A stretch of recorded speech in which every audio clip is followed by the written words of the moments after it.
Don't divert. Yes, Honorable Nankabirwa. So I wanted to propose, Madam Speaker,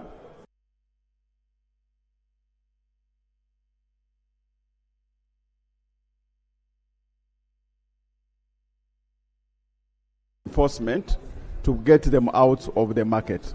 Thank you. Honorable Attorney General, they are also talking.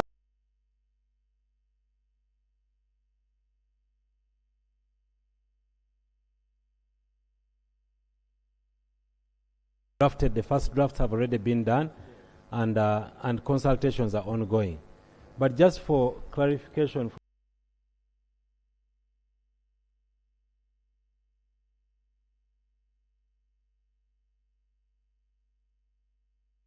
if you left these bad things to be drunk at night, they would still kill people.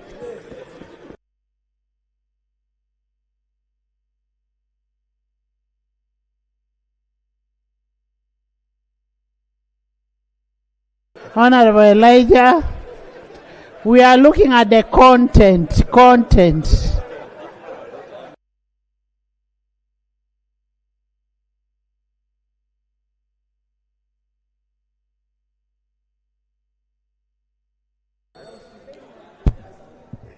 Right Honorable Speaker.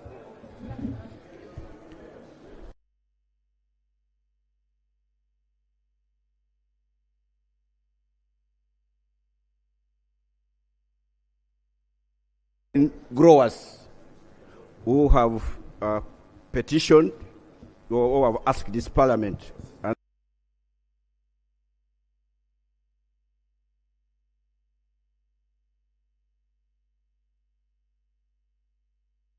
this matter so that we conclude it logically and know who we are holding accountable.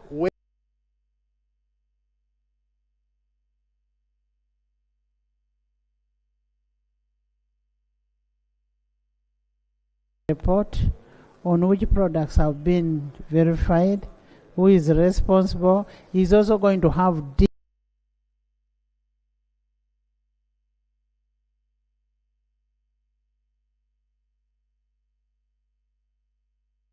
will give us a report. We are going to have this as a substantive item in the next sitting.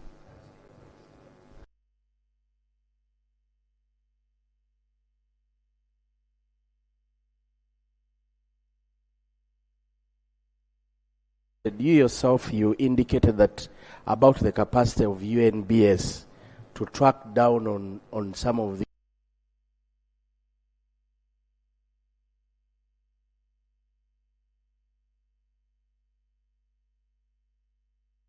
our people, whether they are capacitated to do the work or not. Right, Honorable Speaker. Okay. Yes.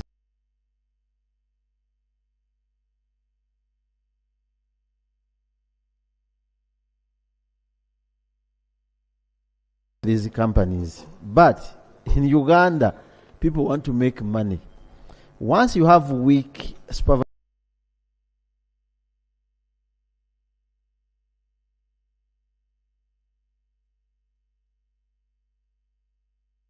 was only areas that you can carry out area supervision through the budgeting system, Madam Speaker, by the way. We shall not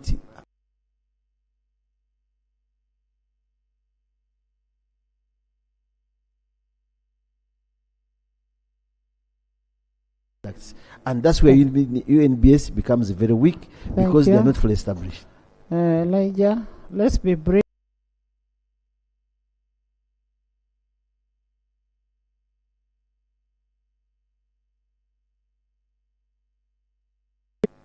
Requests this House to help them because on the 17th of March,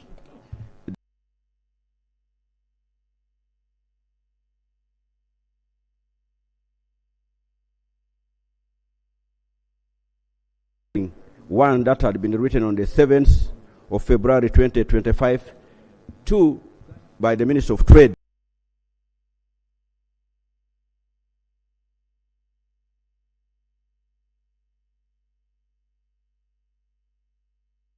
They are concerned, said they were not consulted. The issue of having way bridges at the place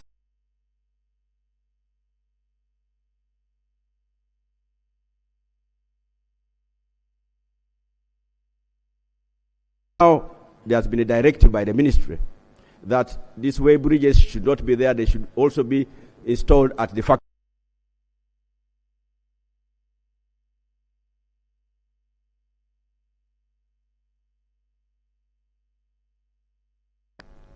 Can the ministry and government consult further on this matter before they implement and have a thorough interaction with all the stakeholders? And if not, maybe through the Committee of Trade of this House.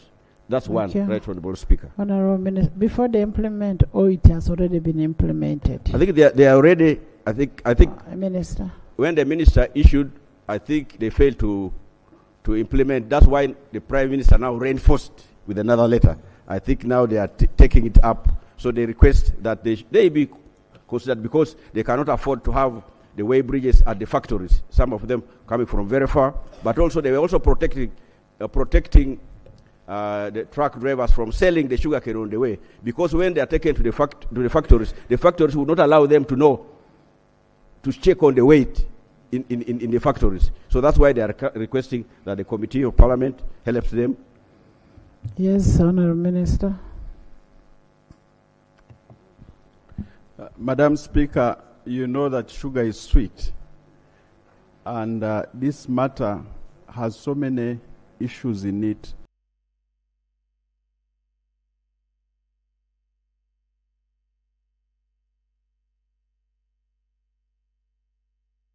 Request that you give us some 1 or 2 days, we come and make a statement on the steps we are taking to resolve this matter. Okay. And when you're taking those steps, you need to involve the stakeholders.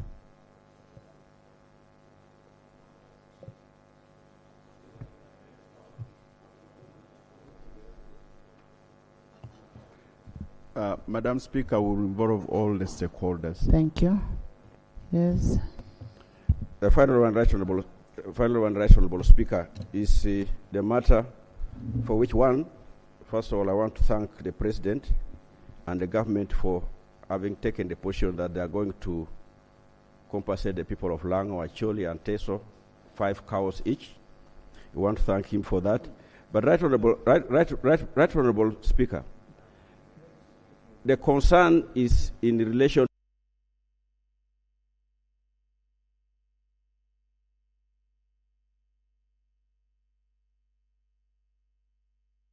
by the Permanent Secretary, Madam Dr. Amina Zawede of the PS for the Minister of Information, Communication Technology and National Guidance, and directing that the village chairpersons do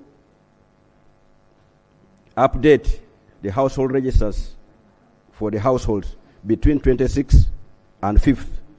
This is less than 10 days. I just called the cow of Serere and the one of Sor. They have not received this letter. Now, if you are giving them just such a short time, they will not be able to have this verified. That's how we always have had problems. So my request is that, Right Honourable Speaker, that this office extends the days for the parish chiefs to update and give them the letter is in relation to the cows. Yes, implementation of the restocking programs using PDMIS, Right Honourable Speaker, and it was written on the 23rd March 2026 to all cows, state clerks, town clerks, and signed by the Permanent Secretary. Okay. So, yes.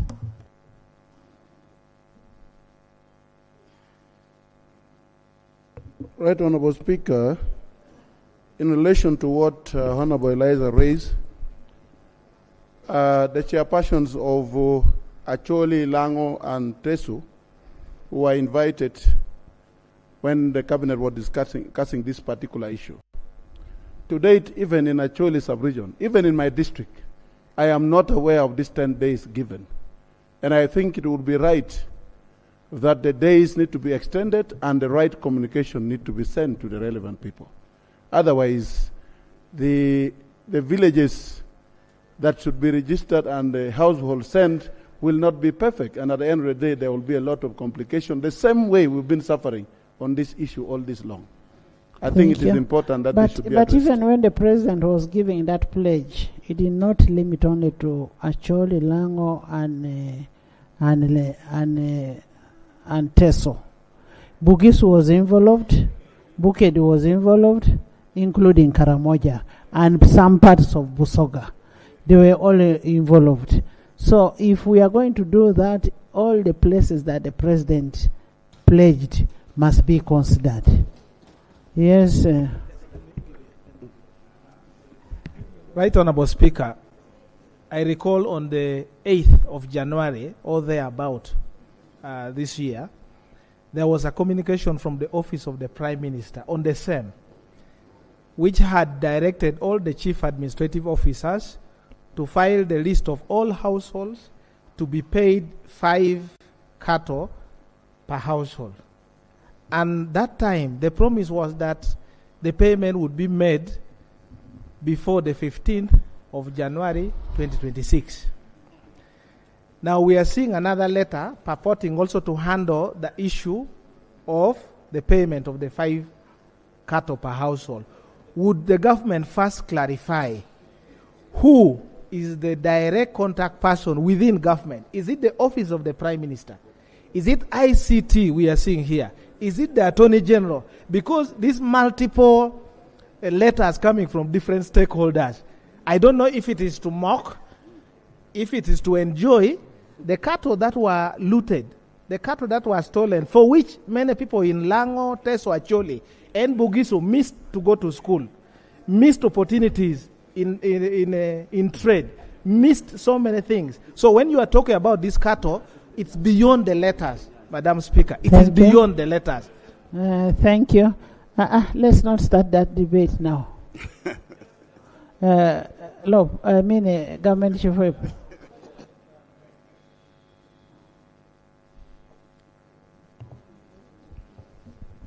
All right, Honorable Speaker. Let me respond as follows on the matter of restocking in Teso, Lango, and Acholi.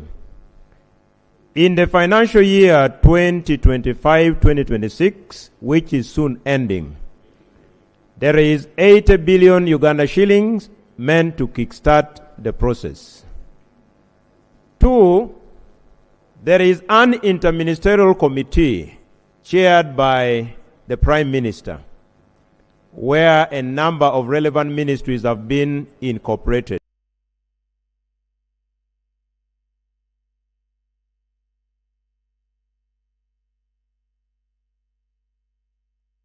Will use to do this restocking.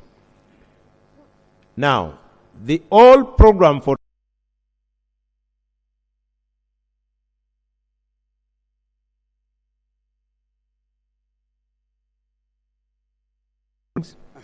and that will be rolled out to more than 1.6 million households in Teso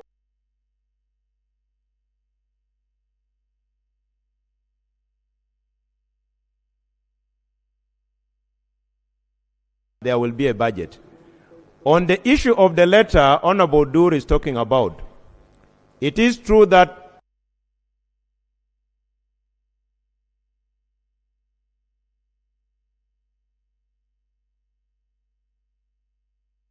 campaigns of His Excellency the President when he came back to Lira City for the rally and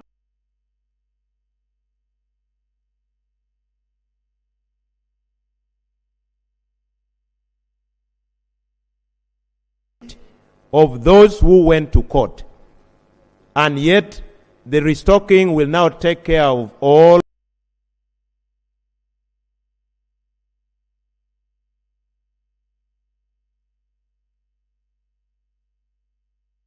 discussed. As I speak, that letter must be part of generating the relevant information we will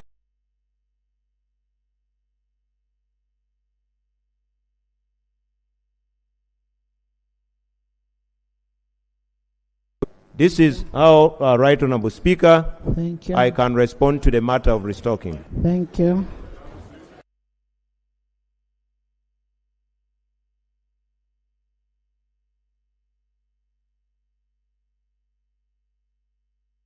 the Honorable Obua should clarify which you office can is share handling. it from behind the curtains. Thank you, Right Honorable Speaker. But Honorable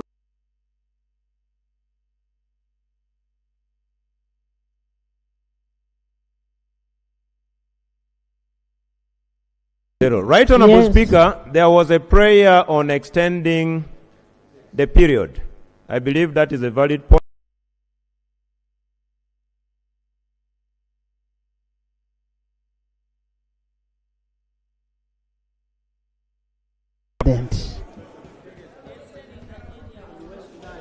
Right Honorable Speaker,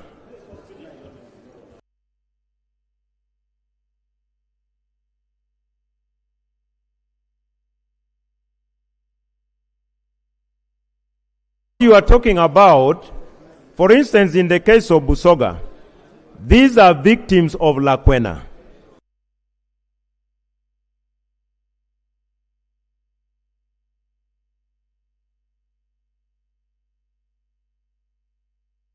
Victims of Lakwena insurgency.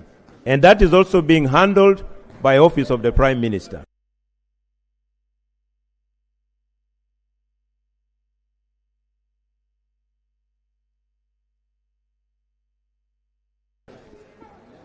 Thank you very much, Right Honorable Speaker.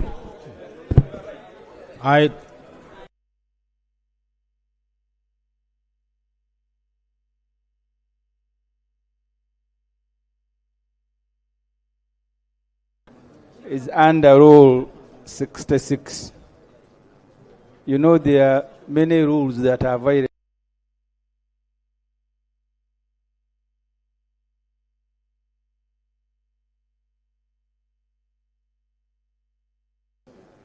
To discuss a matter of urgent public importance, I had stated the matter.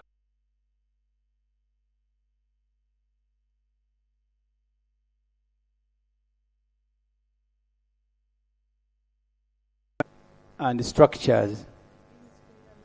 Madam Speaker, as I said earlier, you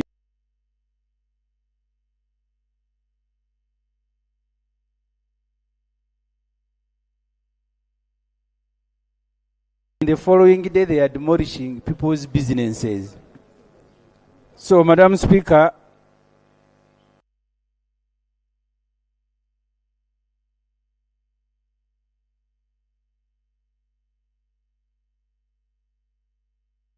to deal with this matter that is causing a lot of cries in the country, countrywide.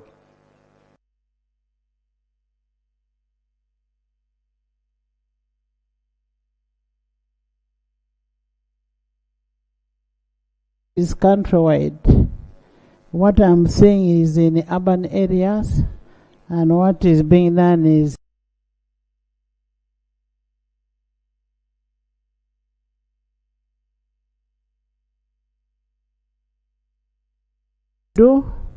we can put it on the next sitting. We debate that issue, we discuss it.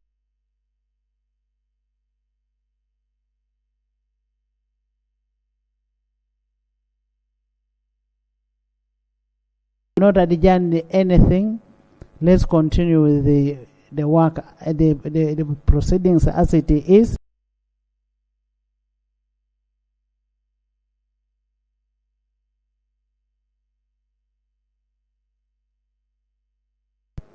Thank you very much, Madam Speaker.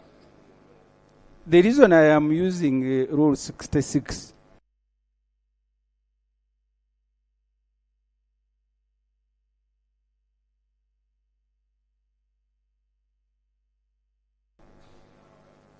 they may not be crying in Bukedia, but I have seen here those who are crying for cattle are also crying.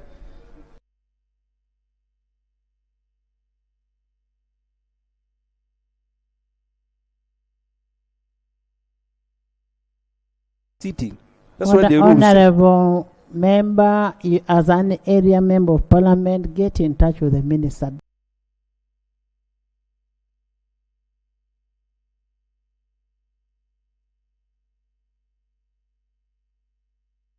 The order paper, laying of papers, alternative policy statements for the financial year 2020.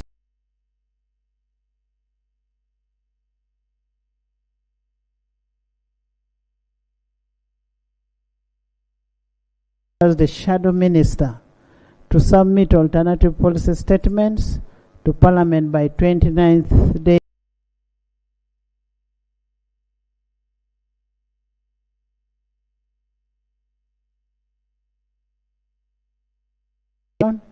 to delegate his various ministers to submit the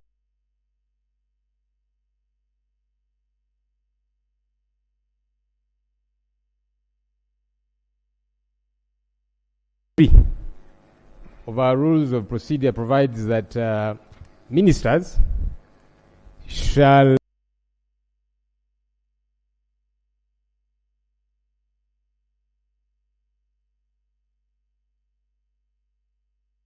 it's mandatory for the ministers on this end. Then Rule 154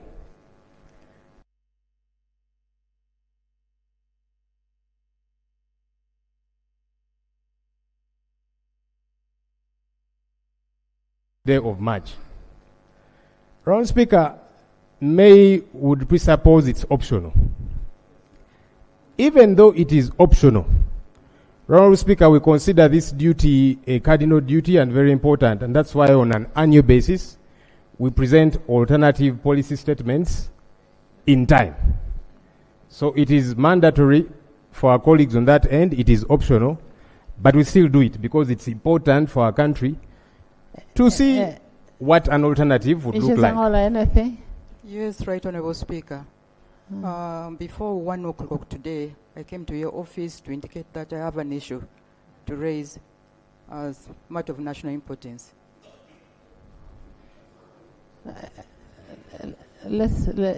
Just leave Honourable Ngola to raise what she wants to say. Thank you very much, Right Honourable Speaker. On Tuesday night, 24th March this week, heavy rains with very strong winds devastated Igoti village in Aganga Parish, Ibuje sub-county, Apache district. A family home was devastated, was destroyed to the ground, leaving one person dead. And that is a young girl of 6 years, and several others injured. Besides that, a whole roof for 2 classroom blocks was blown off. The situation is not good. 34 households were affected. I appeal to the ministry or the office of the Prime Minister to come to our rescue, because we need cement, we need iron sheets and other materials. I beg to submit. Honourable members, I want to request you, when you have such things, kindly just walk to Honourable Abe. She's always available, and she picks the phone all the time you call her. Honourable Abe. Right Honourable Speaker, I take note of what has been raised by my colleague, and I need details of the person, the family members of the person who died, those who are injured. As you are aware, normally we support First of all, our condolence to the family for the loss. Normally we support the family of the deceased with 5 million shillings and 1 million to support treatment for those who are injured. And also the iron sheets that she has requested, we'll be able to provide. I need the details, Right Honourable. Okay. You could also get a disaster report from the district. Honourable Lop, honourable members, Dr. Chut, I've got your note. The minister is going to respond to you. Round Speaker, I'd really set the stage, so do allow me to invite my colleagues, the shadow ministers, to table the alternative policy statements.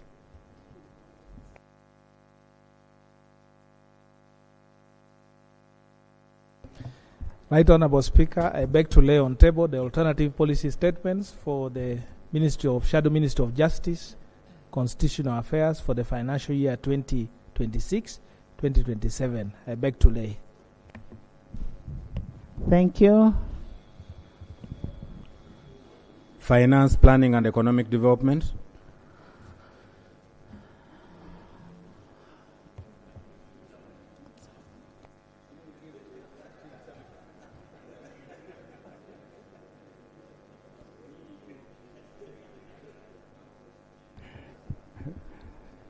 Madam Speaker, I beg to lay the alternative policy statement for Minister of Finance, Planning and Economic Development, financial year 2026-2027. I beg to lay. Thank you. Defense and Veteran Affairs.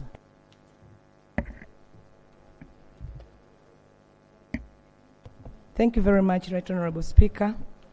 On behalf of the Shadow Minister for Defense and Veterans Affairs, I beg to lay the alternative policy statement for financial year 2026-2027 for the Defense and Veterans Affairs sector. I beg to lay, Right Honorable Speaker. Thank you. East African Community Affairs.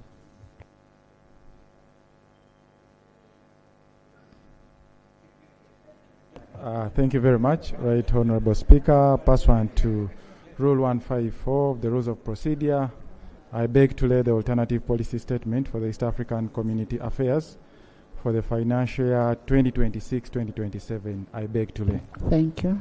Gender, Labor and Social Development.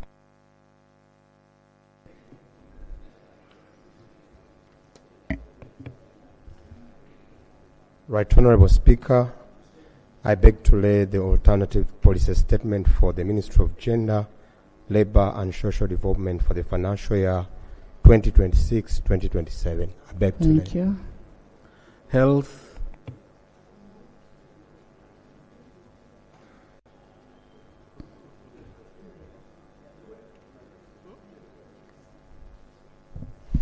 Right Honorable Speaker and Honorable colleagues, in accordance to the rules of this House, I beg to lay the alternative policy statement for the health sector for the financial year 2026-2027. I beg to lay. Thank you. Information Communications Technology. Thank you, Madam Speaker. I beg to lay the alternative policy statement for the Digital Transformation Program, ICT, and Anti-Corruption Sector fiscal year 2026-2027. I beg to lay. Thank you. Internal Affairs.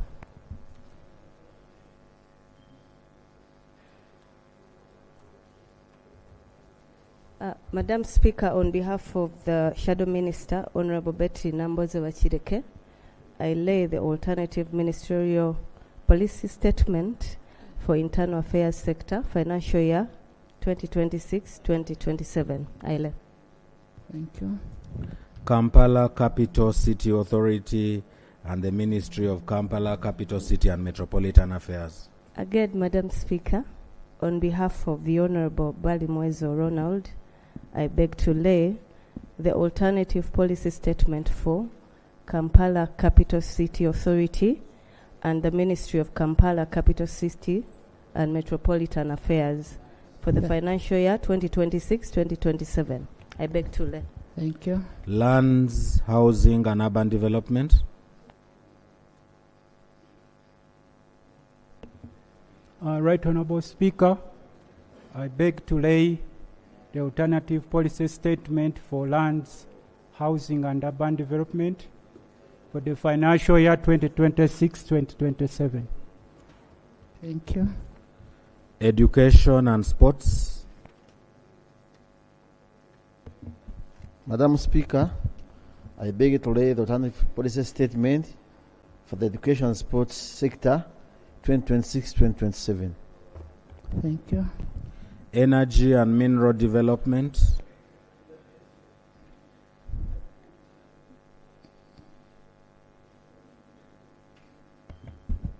Right Honorable Speaker, on behalf of the Shadow Minister, Honorable Kanyike Ronald Evans, I hereby beg to lay the alternative policy statement for energy and mineral development sector for the financial year 2026-2027. I beg to lay.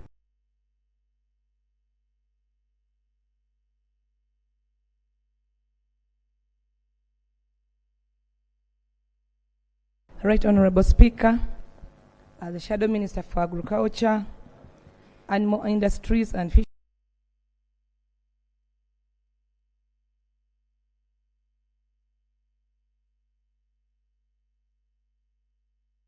I beg to lay. Thank you. Foreign Affairs.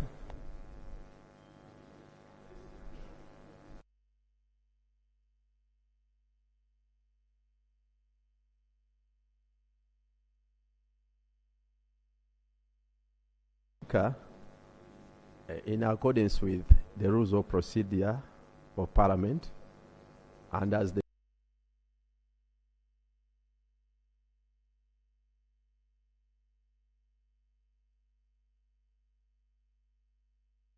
(2026, 2027), I beg to lay.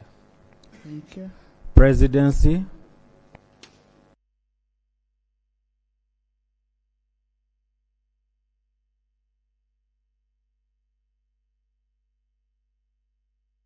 I beg to lay the alternative policy statement for the Presidency and Office of the Prime Minister financial year 2020.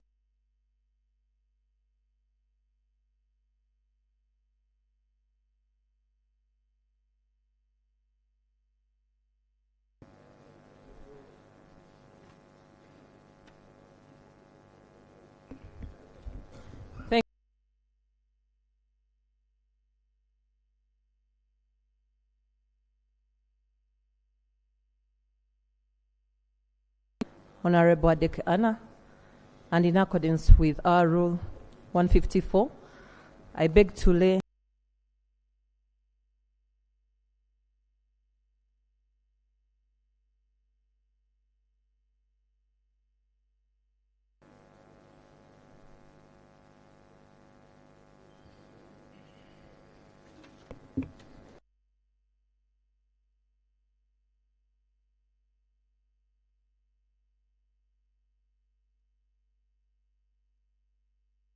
for the local government sector for the financial year 2026-2027. Thank you.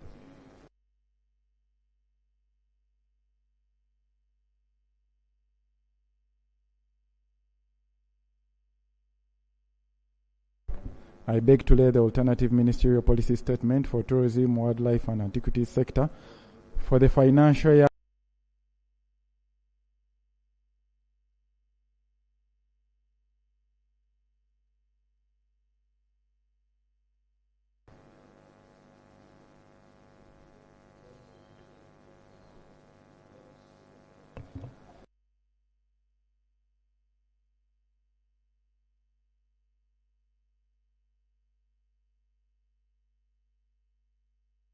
Affairs sector for financial year 2026-2027. I beg to lay. Thank you. Thank you.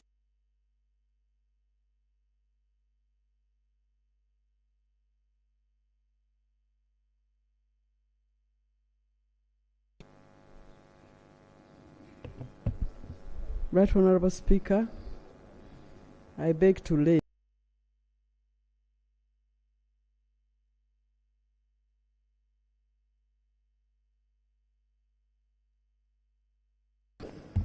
Thank you. Works and Transport.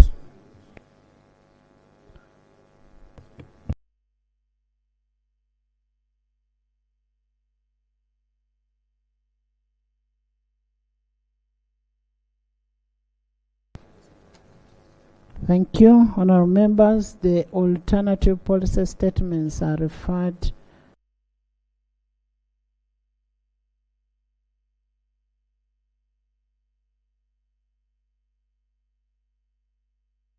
Item 4 on the order paper. Can we get a feedback from Honourable Musasizi before we go to the next item?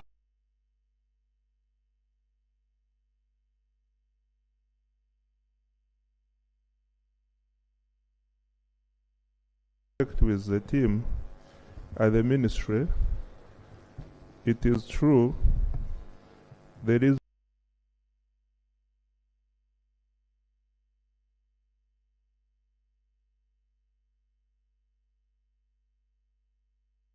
However, Madam Speaker, the Attorney General advised clear the contract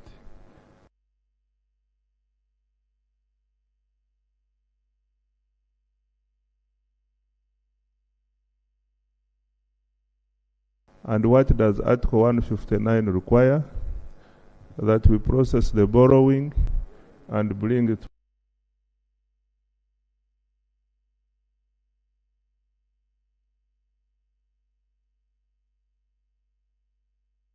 Yeah, the borrowing. So we have written to the President and we await feedback. Thank you. Okay.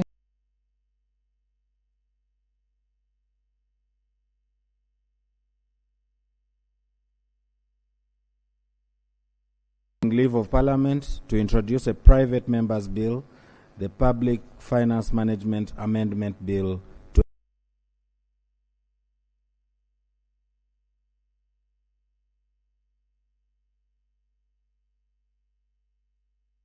The 5 and Rule 127 of the Rules of Procedure grants members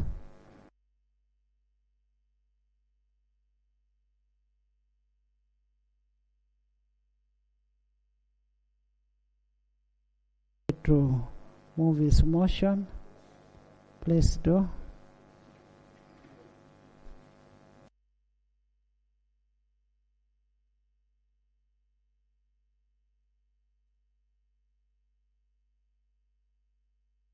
Is under Rules 121 and 122 of Rules of Procedure.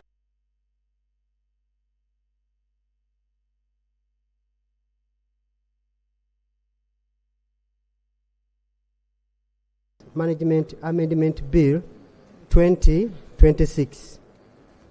Right Honorable Speaker,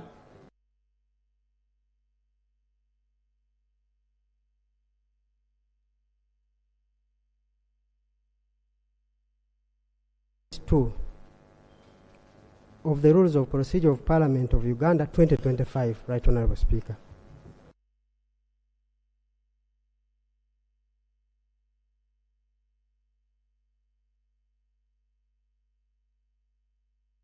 Can you correct your rule? It is Rule 127, not Rule 21.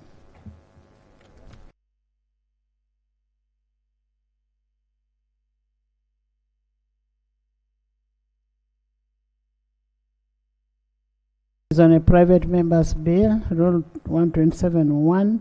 A member has a right to move a private member's bill.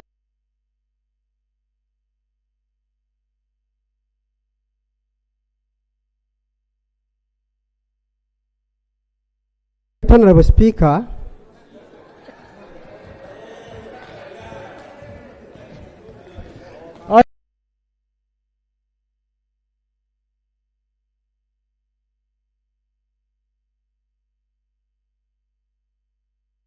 (127) of the Rules of Procedure of Parliament to move a motion seeking leave of Parliament to introduce a private member's bill entitled the Public Finance Management Amendment Bill 2026. Whereas Article 79 of the Constitution of the Republic of Uganda 1995 Parliament empowers Parliament to make laws on any matter for peace, order, development and good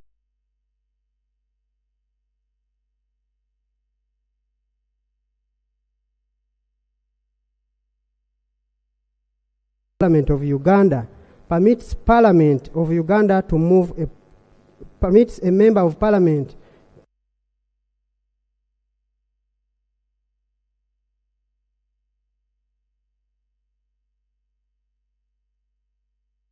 Constitution of the Republic of Uganda 1995 require all revenues and other monies raised or received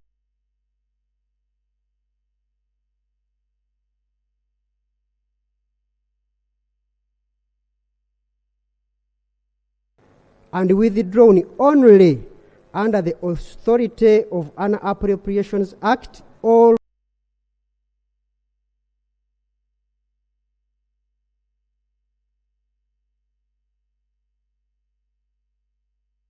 Clause 2B of Article 153 of the Constitution permits a department of government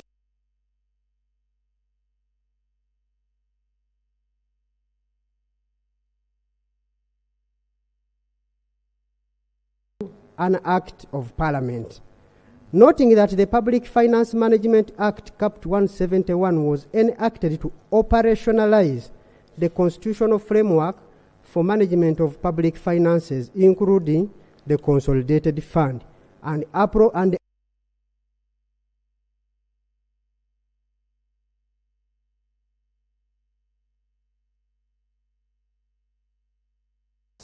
Cap 171 authorizes state enterprises and public corporations through appropriations by Parliament to retain revenue collected or received in form of levies, licenses, fees, or fines.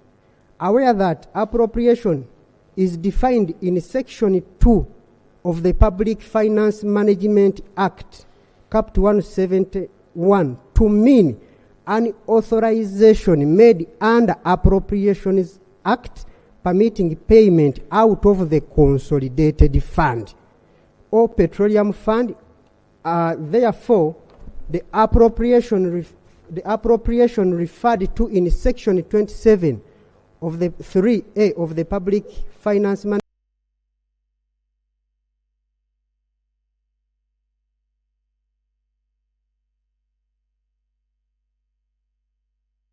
government initiated a process of consolidating government accounts into a single treasury account.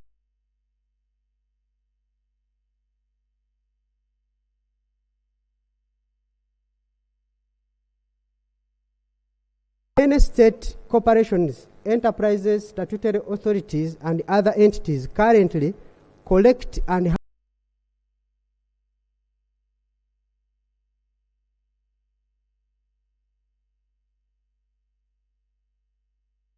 relevant acts, and therefore spend substantial own source revenues outside the consolidated.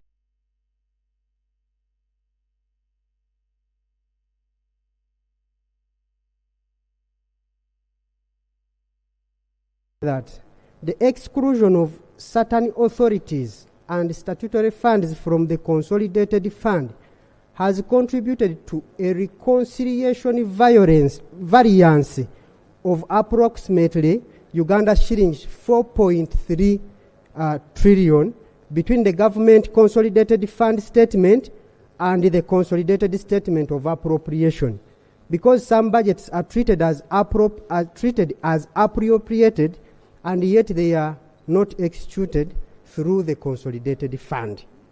Further concerned that a significant deposit of public funds have accumulated statutory funds account of public corporations, state enterprises, and authorities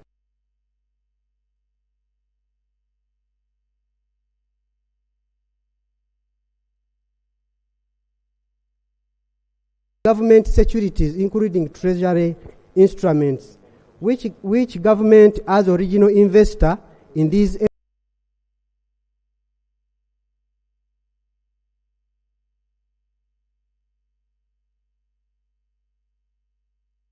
budgetary treatment of large public revenues creates parallel fiscal space which limit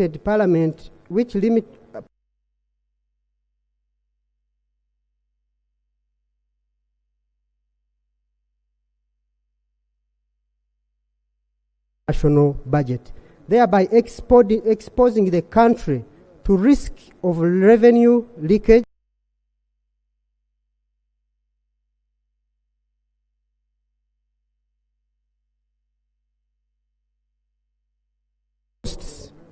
firmly convinced that, Right Honourable Speaker, there is an urgent need to amend the Public Finance Management Act, Cap 171, to require all revenues collected by state corporations and public enterprises, statutory authorities, and other public entities to be deposited in the Consolidated Fund to ensure that monies are not spent without parliamentary approval. I now therefore to ensure that such monies are not spent. Right Honourable Speaker, for purposes of let me repeat it.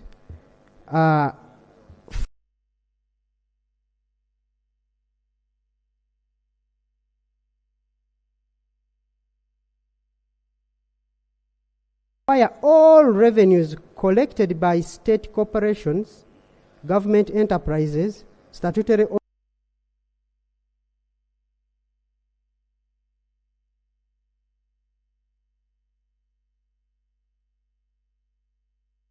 without parliamentary appropriation. Now, therefore, be it resolved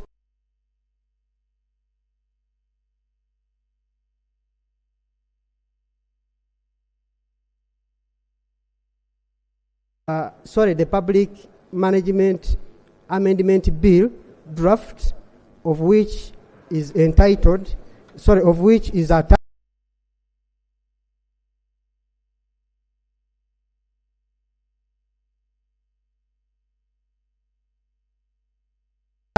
the draft bill entitled the Public Finance Management Amendment Bill 2026.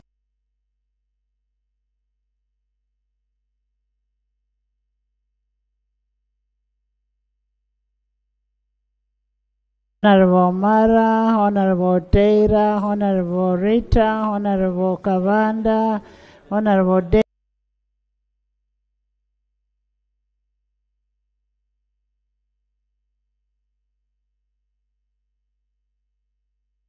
Linda, Ochan, Apio, Akol,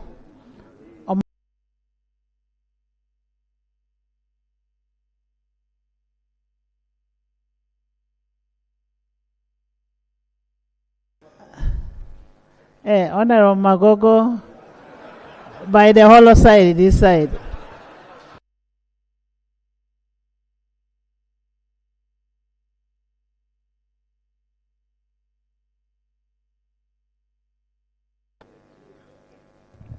Thank you very much, Right Honorable Speaker, and Honorable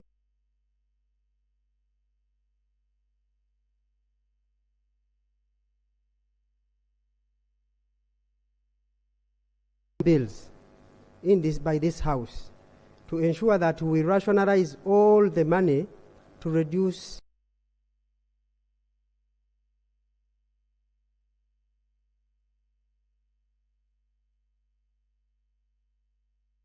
Right Honorable Speaker, our Constitution is very clear that all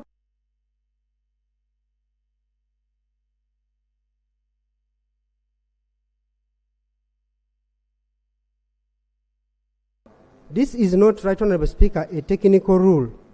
It is the foundation of Parliament's control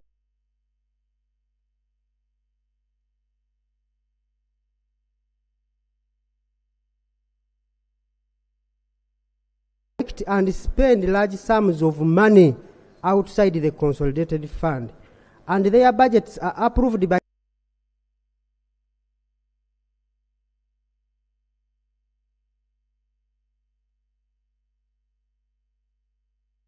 parallel financial system outside the scrutiny of this House. Right Honorable Speaker,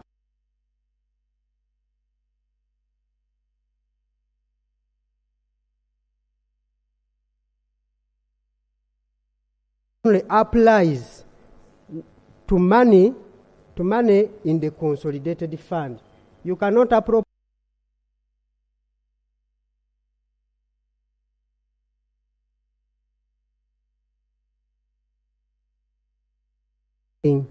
this amendment bill. Right Honorable Speaker,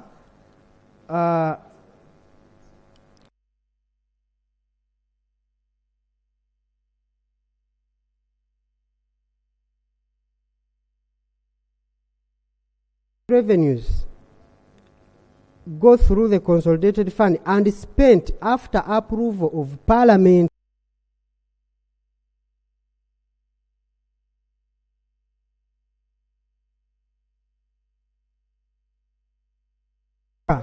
this bill restores order without stopping institutions from functioning.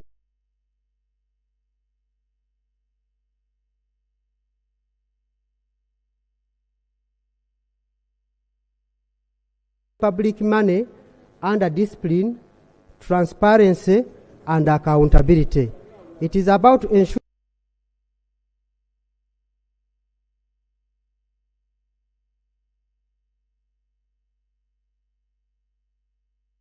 respectfully urge honorable members of parliament to the 11th parliament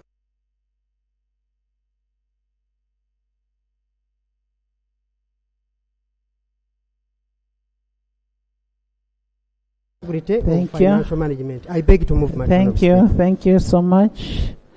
Honorable Herbert.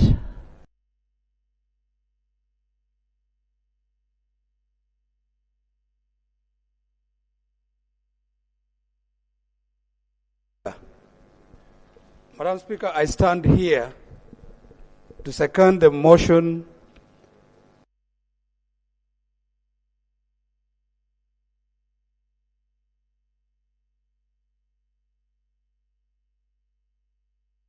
Management Bill, Amendment Bill. Madam Speaker, first and foremost, the gist of the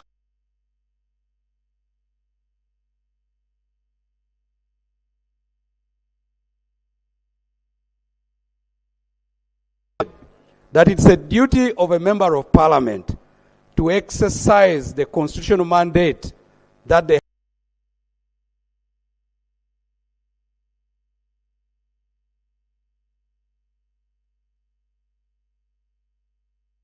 seeks to ensure that all revenues that are collected by government parastatals or agencies and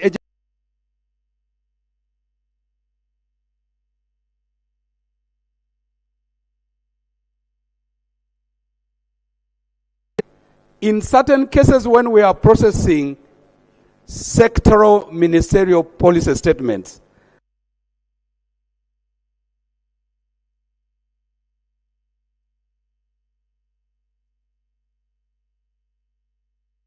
run their projects and to run their operations.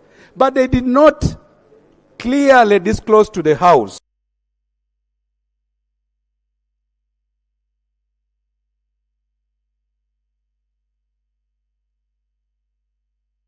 to ensure that whatever it is that is generated by these institutions, by these parastatals,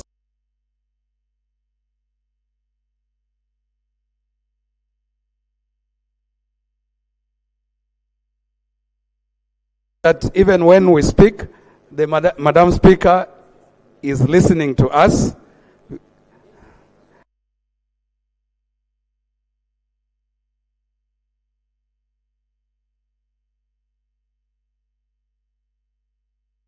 Allocation of resources across all sectors. It is the reason why some of these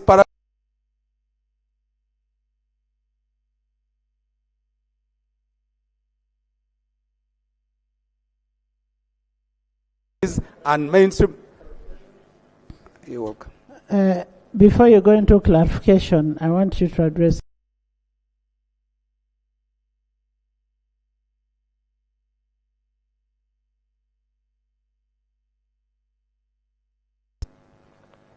Article 153 2.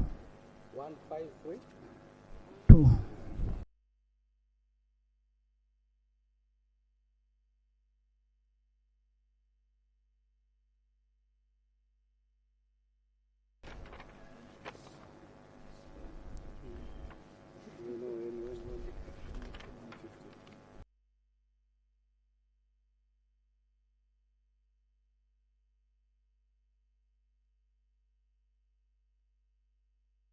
Particular role in 2013, 15 or thereabout. It was 15.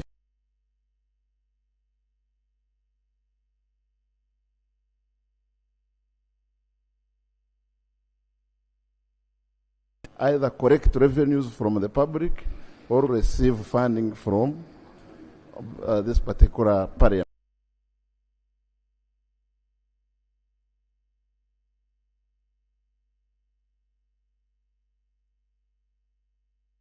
To be captured under this proposed amendment. But also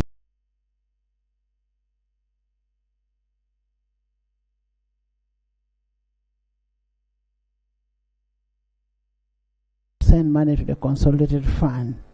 There are agencies that you form by an act of parliament that receive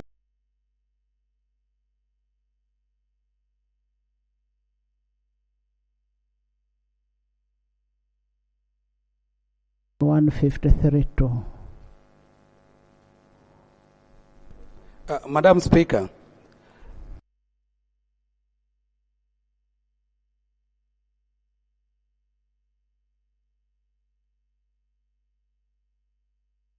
for now, we want to persuade the House that it is at this point that the House may accord us the liberty, one, to go and exercise the rights of a member of parliament to introduce the bill.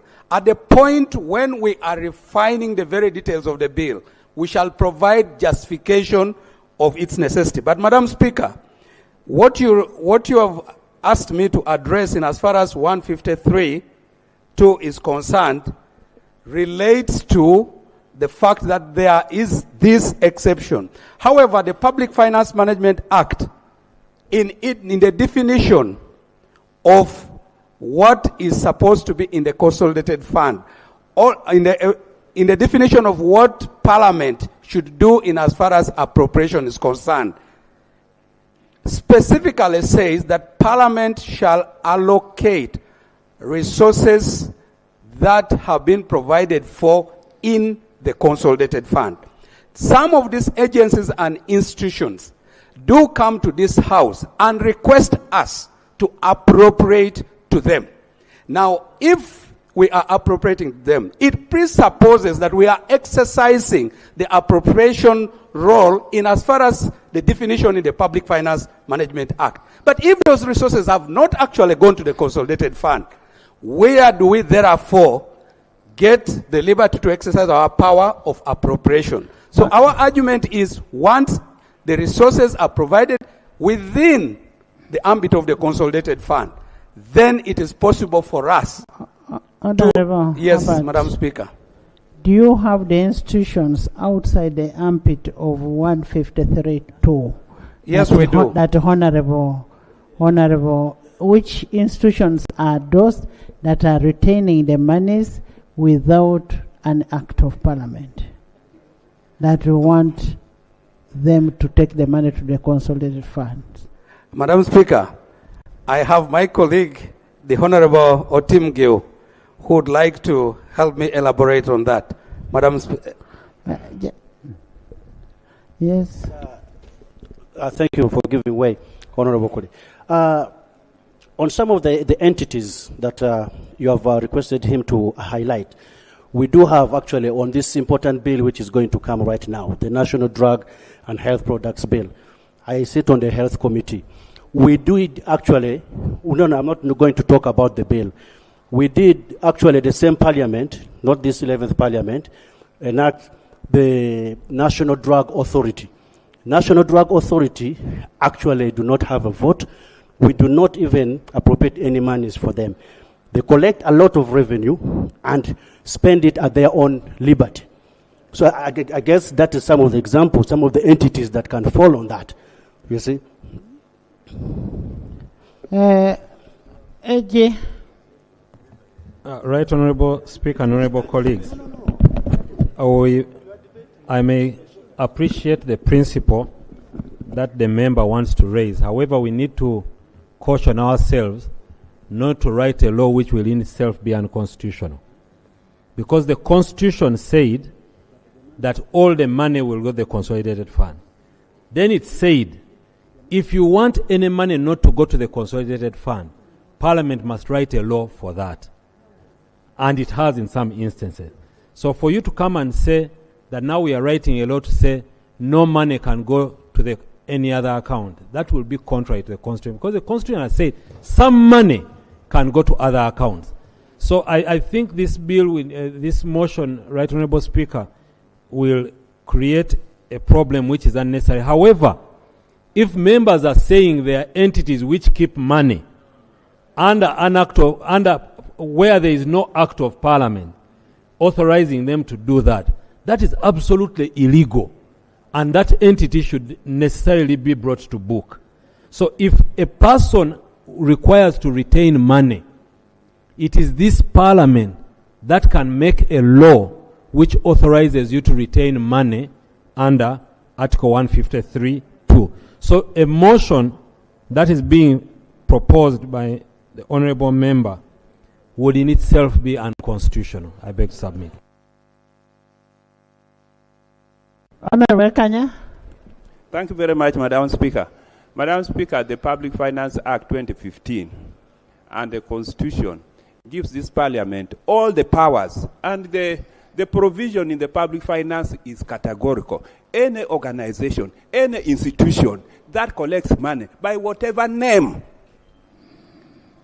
if you collect public money by whatever name, that money is supposed to go to consolidated fund. And if you want to use it, you come and seek authority of Parliament. Madam Speaker, the problem has been we members of Parliament and chairpersons of the committee who do not demand, we don't demand this parastatus.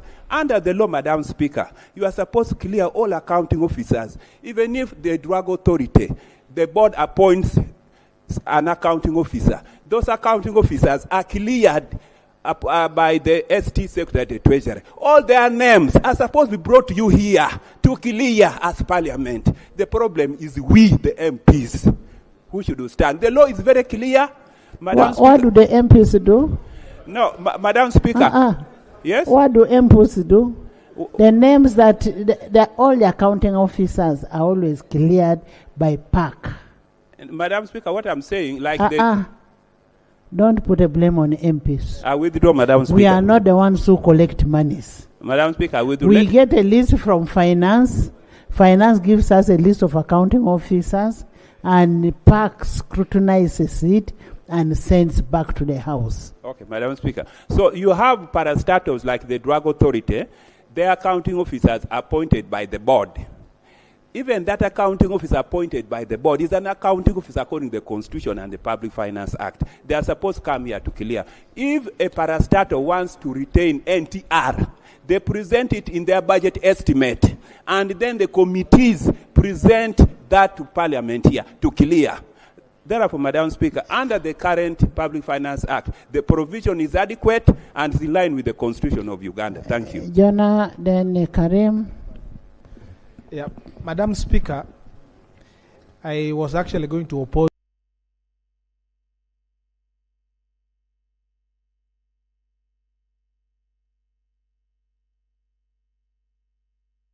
the exception is that if there is a corporation or an entity that has justification, they will come to Parliament.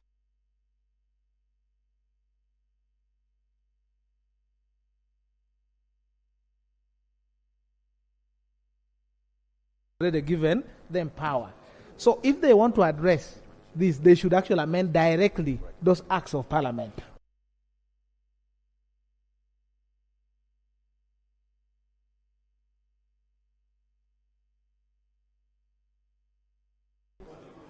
Yes, Jonah, yes. Go ahead. So if, for example, I'll give you an example. If we have a corporation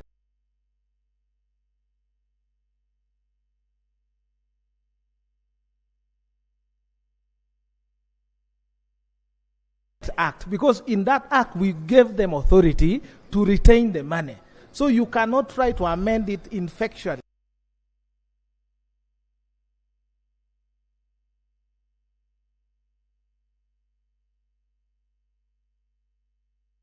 Compile all those acts of Parliament, then amend each one of them, or bring an omnibus. I don't know how it will fit.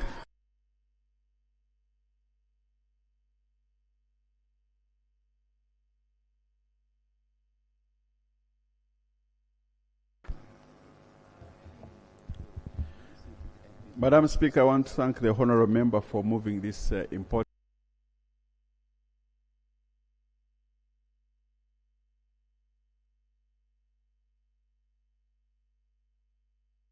I think all the institutions are spending money within the law. There is no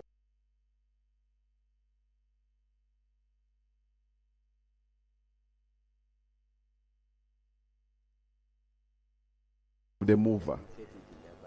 But I also hear what the Attorney General has advised us.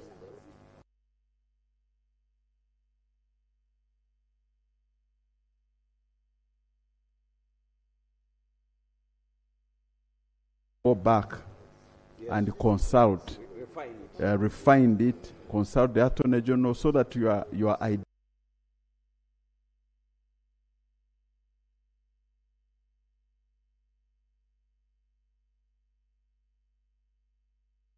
when we are prepared. Thank you. Honorable.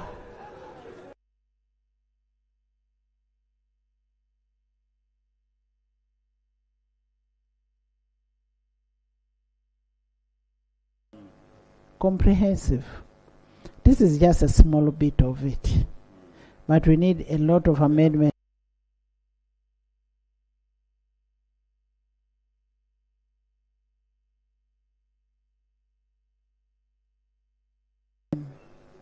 Honorable Bahati is saying would be prudent enough for us to do it.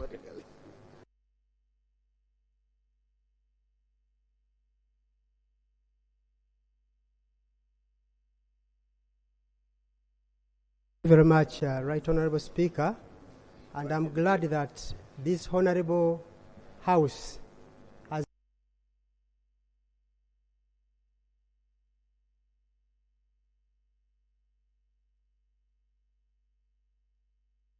Right Honourable Speaker, Right Honourable.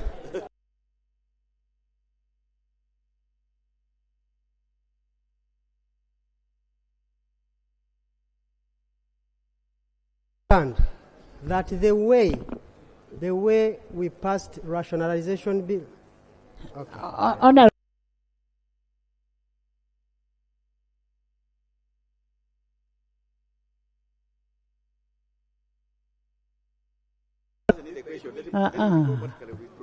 Let me put a question. I put a question.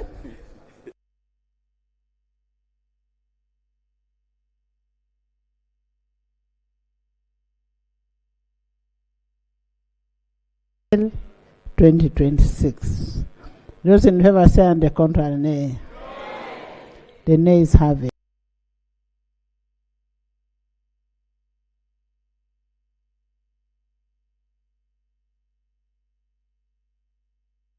The National Drug and Health Products Authority Bill 2025.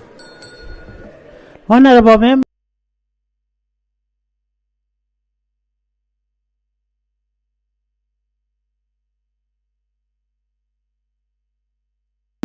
(2025) and refer to the Sectoral Committee on Health.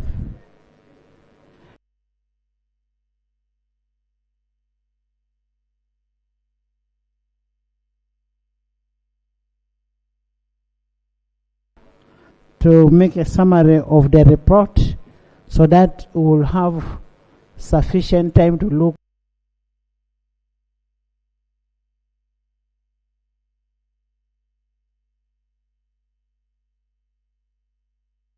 As per Rule 136(1) of the Rules of Procedure, we will request the Minister of Health to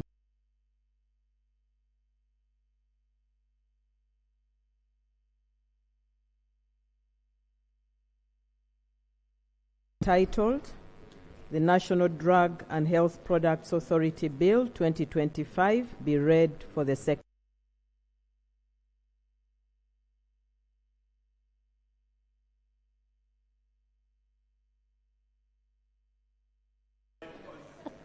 By Honorable Magogo.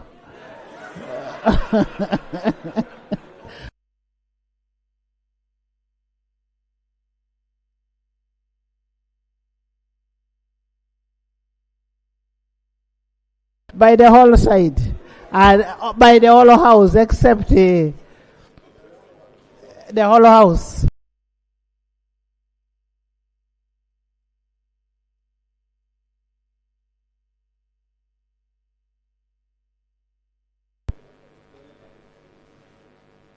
The objects of the bill. Madam Speaker,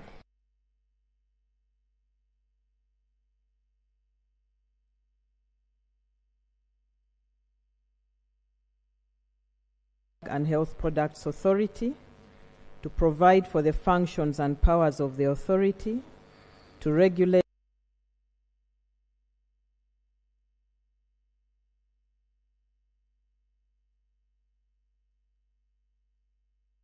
public health products and nutritional supplements, to provide for the administration and enforcement of the Act,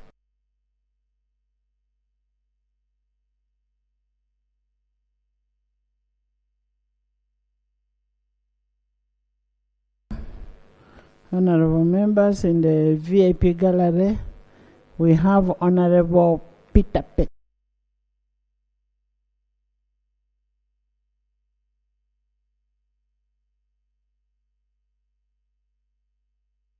NDA. Dr. David Nahamia, welcome.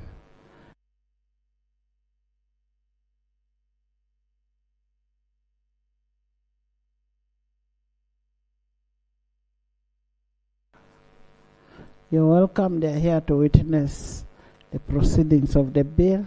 Give us a summary of your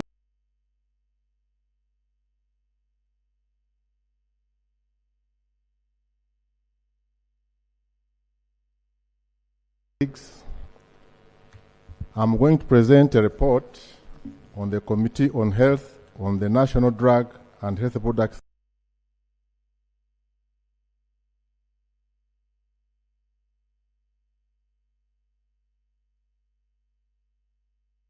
and also today the minutes back today. Thank you. Please lay.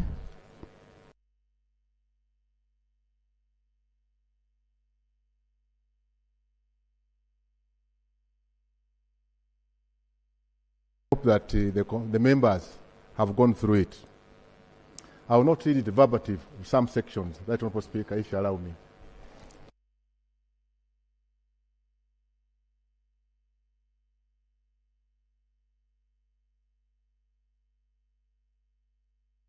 Was read for the first time on 4th September 2025 by the Minister of State of Health, Honorable Hanifa Kawoya.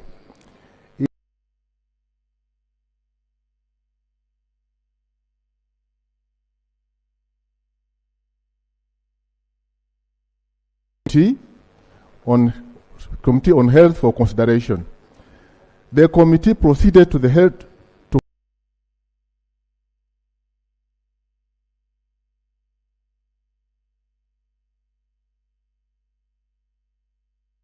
such inquiries, received and scrutinized proposed amendments that were relevant to the subject of the bill.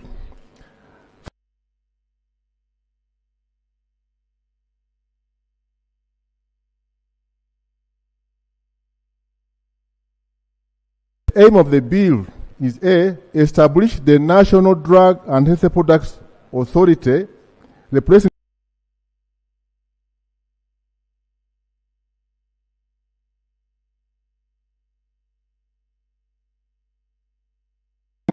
regulate the manufacture, distribution, importation, exportation, and supply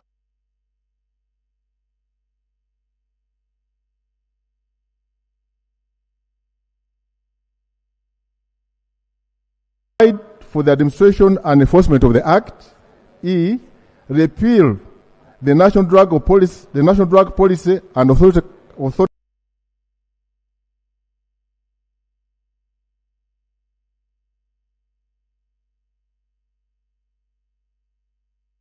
And G, amend the Narcotic Drugs and Psychotropic Substance Control Act, Cap 37. Then we can go to page 4.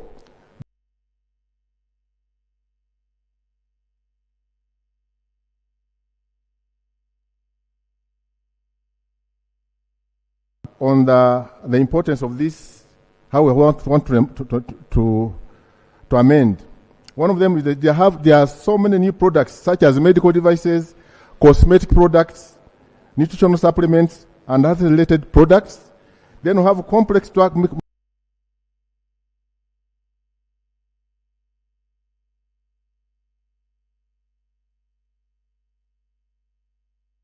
global best practices under the World Health Organization, which require broader and more integrated regulation.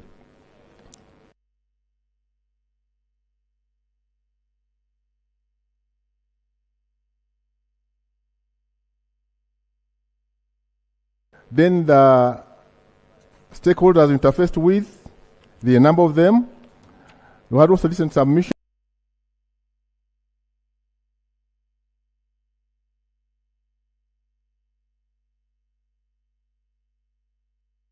First one was about certificate of financial implications. The committee notes that Section 74(1) of the Public Finance Management Act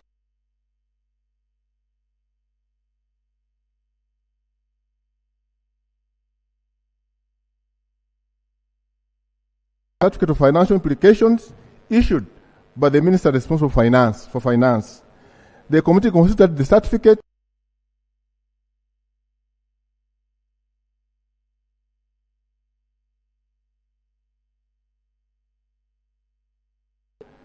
implication of the bill on investment. The observation, the committee observed that certain provisions of the bill may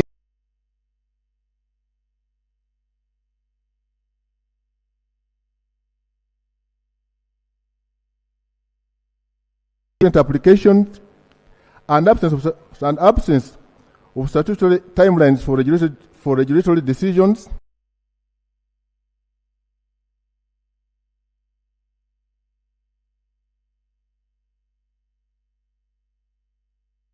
Prolonged processes may affect market entry and increase the risk of product expiry.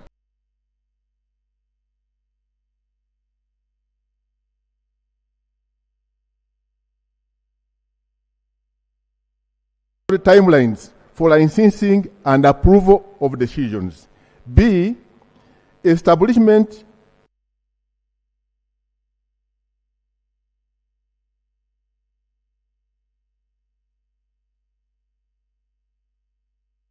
devices through empowerment of the authority to license manufacturers, suppliers,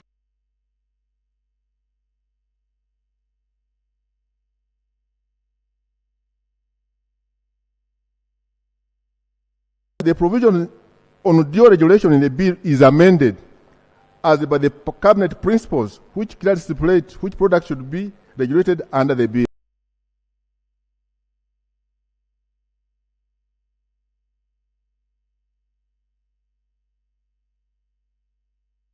To make the law practical, fair, technically sound, and responsive to Uganda's institution and commercial and socioeconomic realities. Right, Honourable Speaker and colleagues, on observation for or overlapping and duplication of regulatory mandates, we discovered that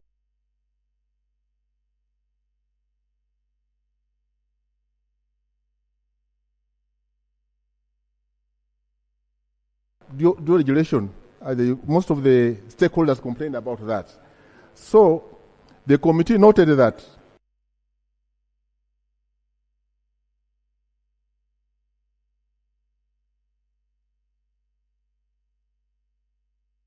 products under the Act, the committee was guided by the principles approved by the Cabinet under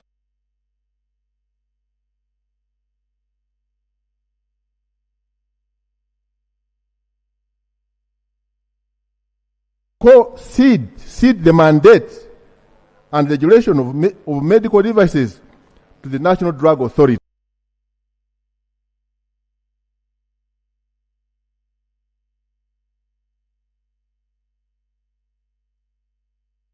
Doctor, when there is a procedure, you sit. Madam Speaker, the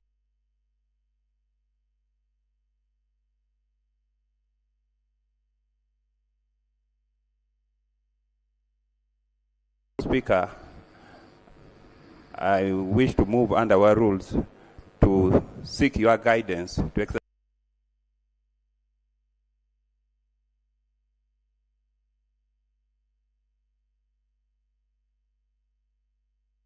complete, and yet we have the budget timeline me being a member of the budget committee, we need to clear all reports.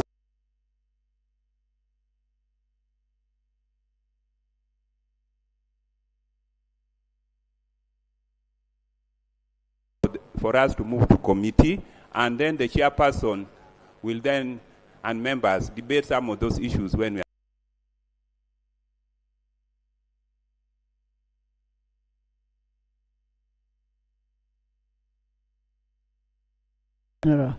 Thank you so much for making my work very, very easy. I put a question that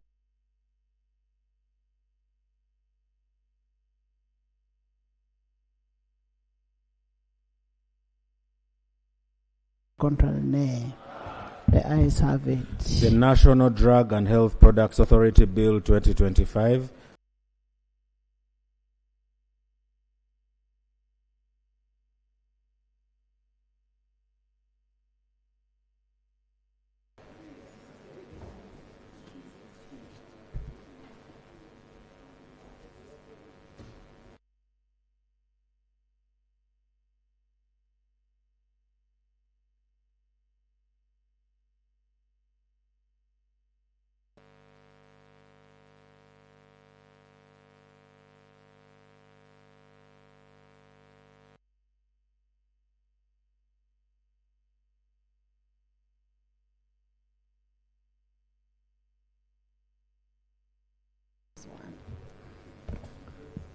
Clause 1.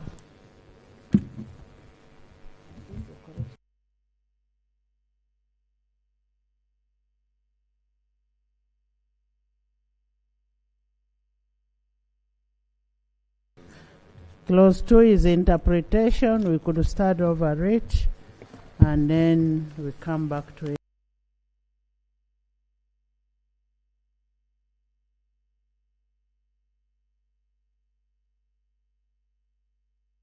Committee stage, we want the clauses to flow.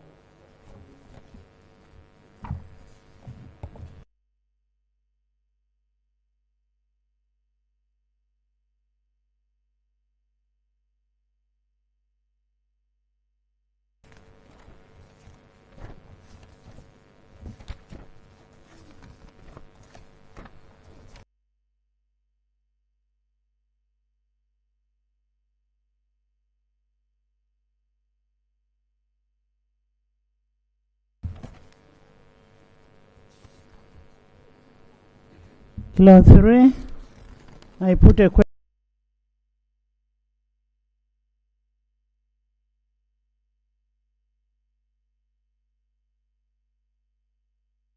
And the control name. The ayes have it. Clause 5. Chair.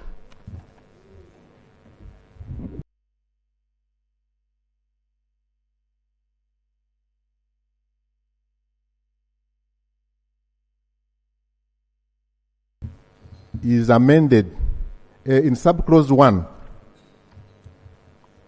The paragraph S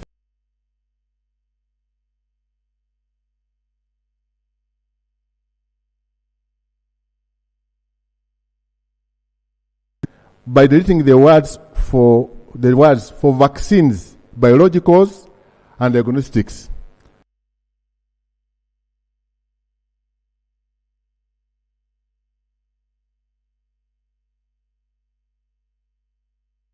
Medical devices, the words cosmetic products, public health products, and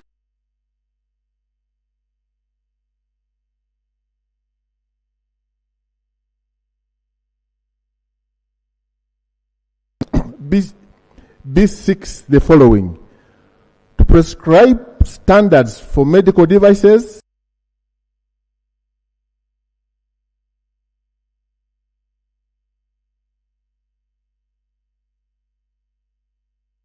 subclause 2, by inserting immediately after the word nutritional supplements, the words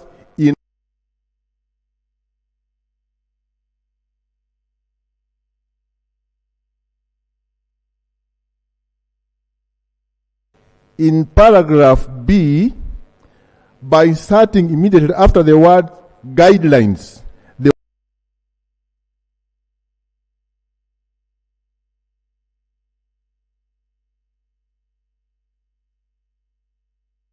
subclause 4, paragraph D, by inserting immediately after the word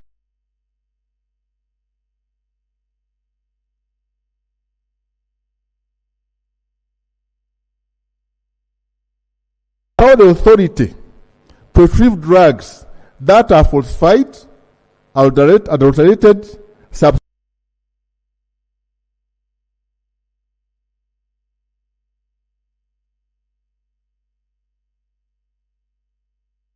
tested and researched. 3, for consistency in referring to different products.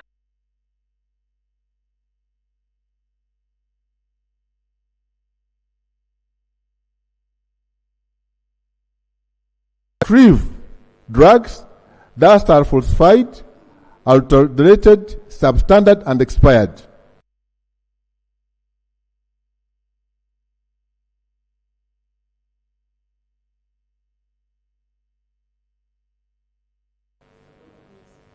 This is to provide compliance and relevant laws.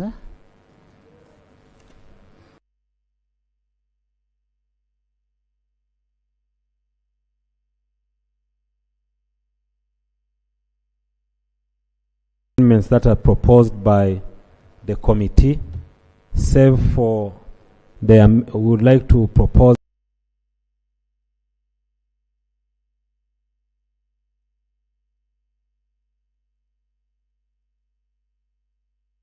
license the premises on which medical devices, cosmetic products, public health products,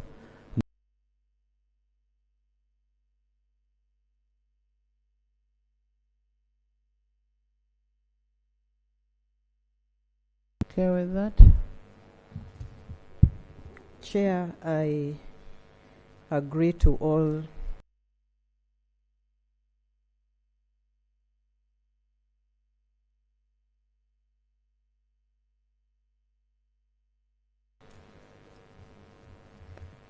to regulate clinical trials for drugs, medical devices, cosmetic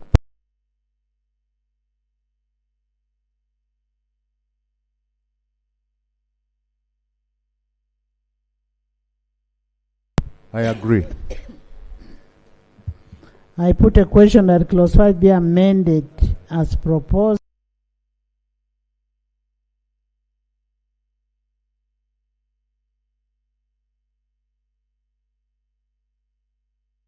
I put a question that clause 5 as amended stands part of the bill. Those in favor say and the contrary nay. The ayes have it. Clause 6. Chair.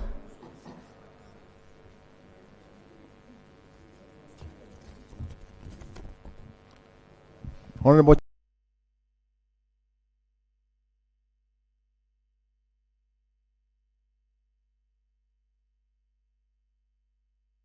given by the minister under subsection 1 shall not adversely affect or interfere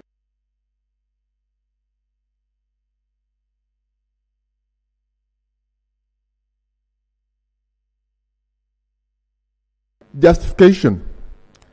The amendment clarifies that ministerial directions are of general policy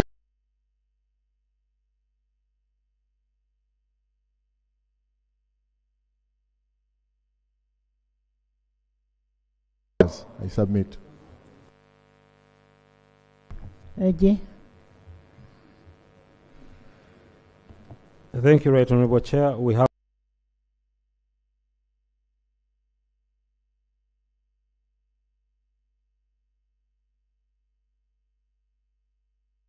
I put a question that clause 6 as amended stands part of the bill. Those in favor say and the contrary nay. The ayes have it.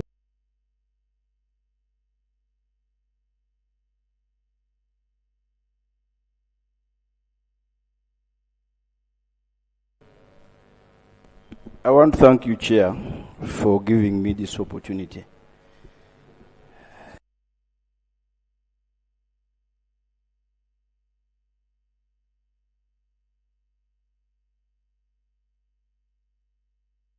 And one of the issues cited was that voice voting is archaic.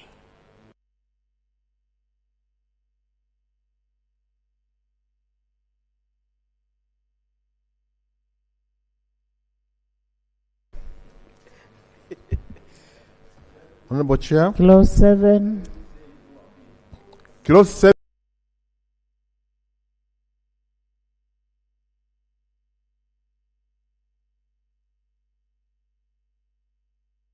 Will be the governing body of the authority. 2. The board shall consist of 7 members.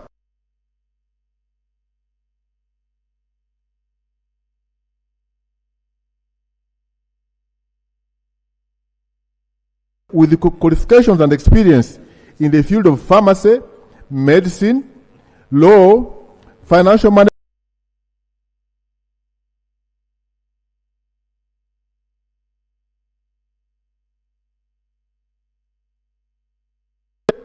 bioethics, consumer protection, or public health. 4.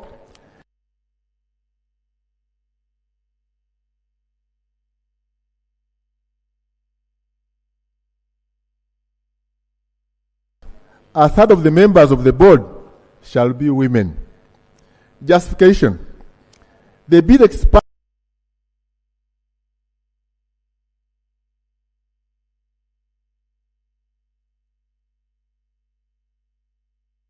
of which presents a distinct technical and safety considerations requiring specialized oversight.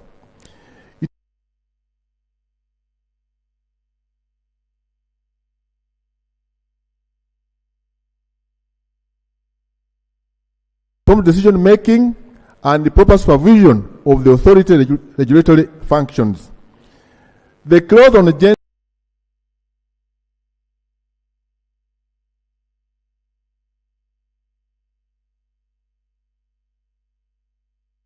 marginalized group. Beg to submit. Thank you. AG.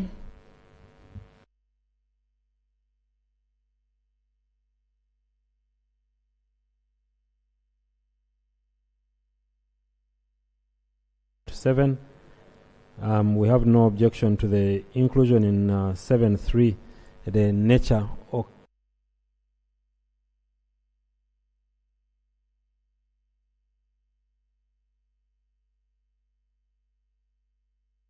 related fields or such other related fields. Yes. Thank you. That's actually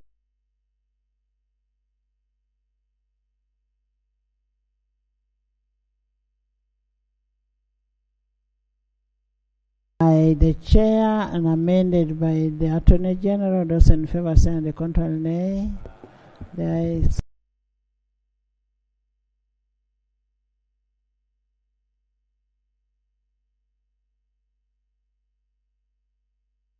Clause 8. Clause 8. Clause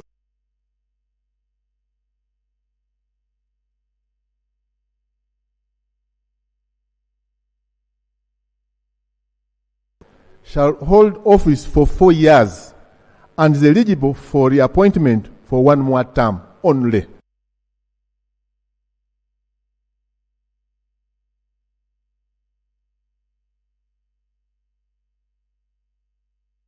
Terms and conditions specified in his or her instrument of appointment. C. By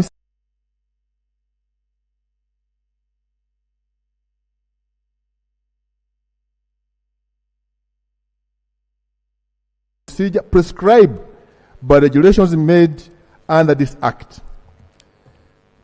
Justification.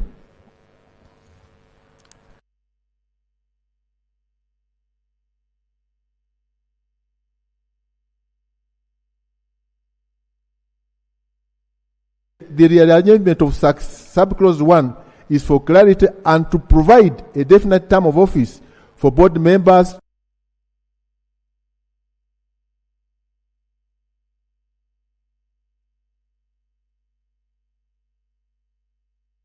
Insertion is to obligate the minister to fill a vacancy within a stipulated timelines under regulations to ensure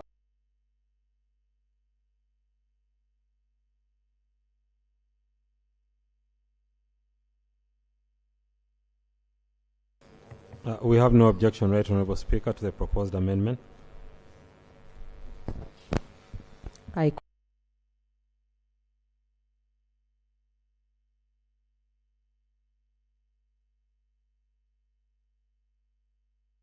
That clause 8 as amended stands part of the bill. Those in favor say and the contrary nay. The ayes have it. Clause 9.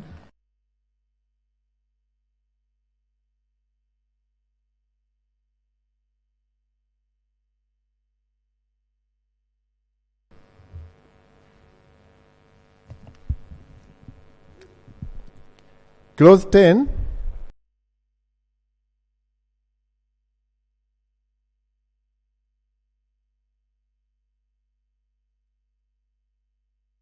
To reflect the proper governance role of the board exercises strategic authority and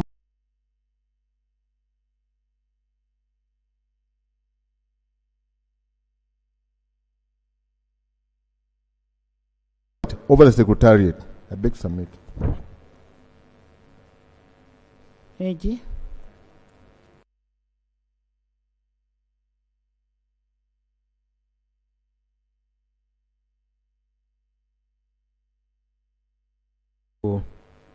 To amend supervision with control can be a bit problematic because it takes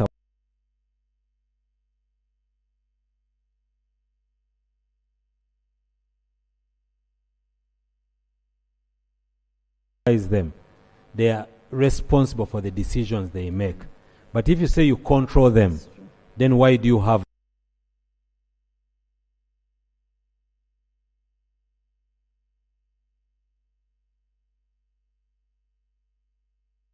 as it is in the bill to read that the authority shall have a secretariat which shall be under the direction and supervision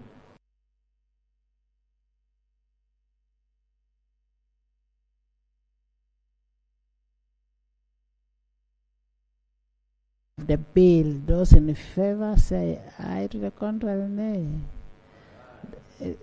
It's just common.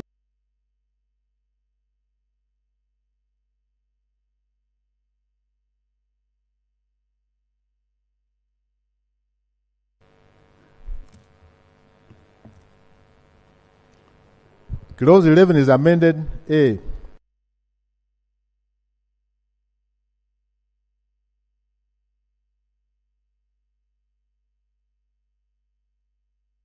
Who shall be appointed by the board for a term of 5 years and is eligible for reappointment.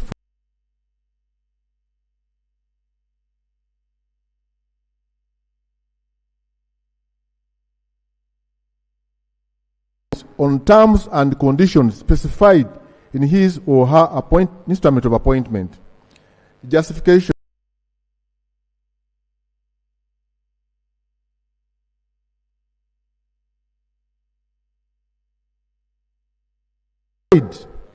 Orderly leadership transition within the authority while allowing for reappointment based on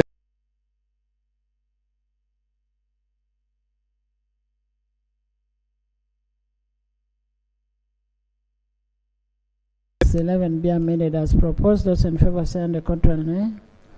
The ayes have it. Clause 11 as amended.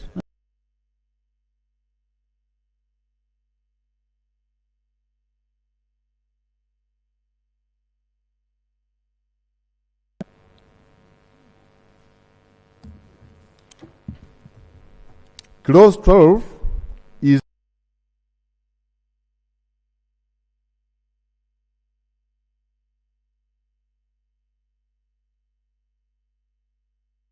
justification.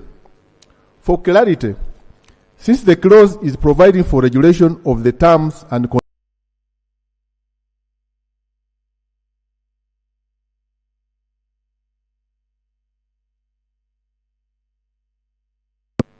AG. Right Honorable Speaker, Right Honorable Chair.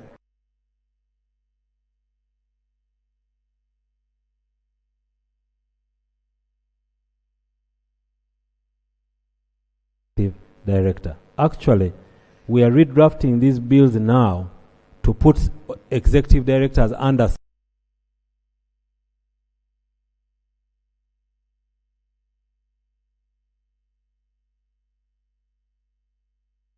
for staff. They tend to have a feeling that they are above staff. They are staff of the authority and they must be disciplined by them.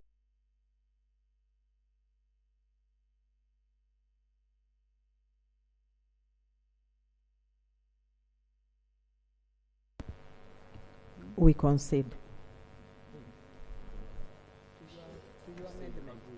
I agree.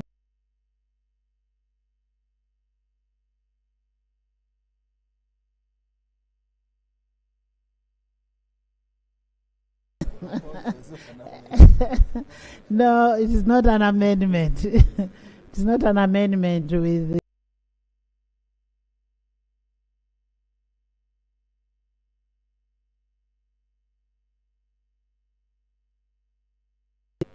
I will do the amendment, right, Honorable Speaker. And you Honorable concede. Chair. And you concede.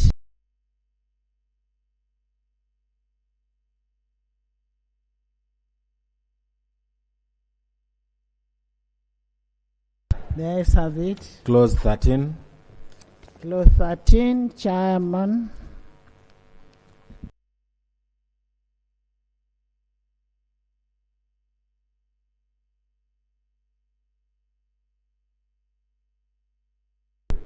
With Uganda Public Service Standing Orders.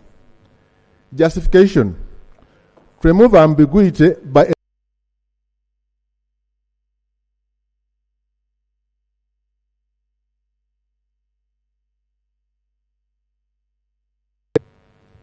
beg to submit.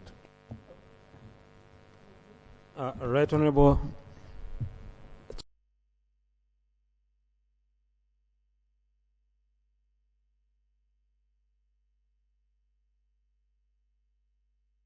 Tendency for these MDAs to create a persona different from public service.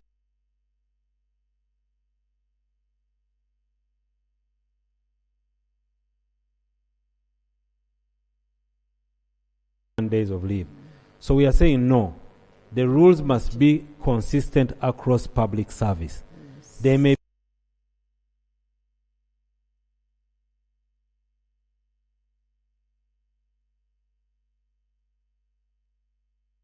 want to maintain a single public service. So we propose that the clause remains that the board shall make rules in conformity as may be applicable.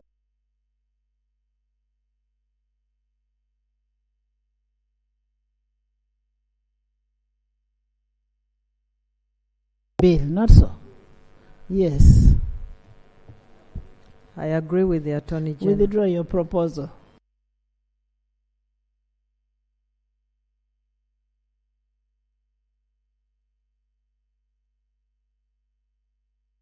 And concede. And I concede with a Thank you. I put a question that clause 13 stands part of the bill. Those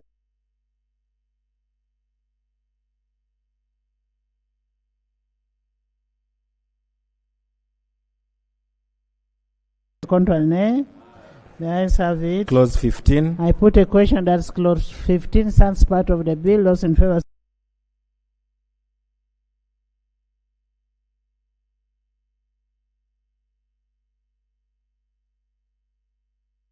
The ayes have it. Clause 17. I put a question that clause 17 stands part of the bill. Those in favor say on the control nay.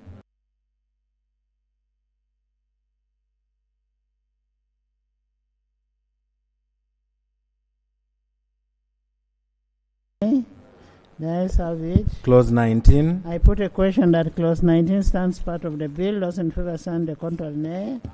The ayes have it.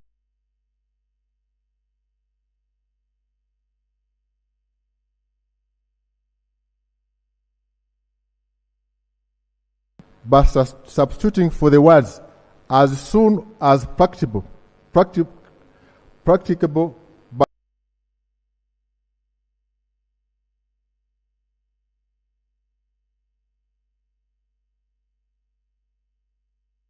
enhance accountability by requiring submission of the annual report within 3 months after the end of the financial year. I beg to submit.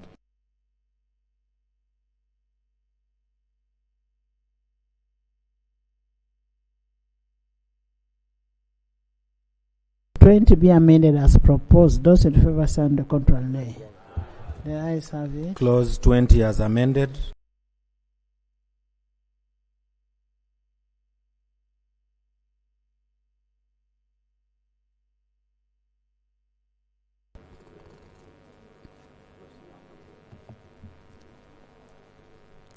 Clause 21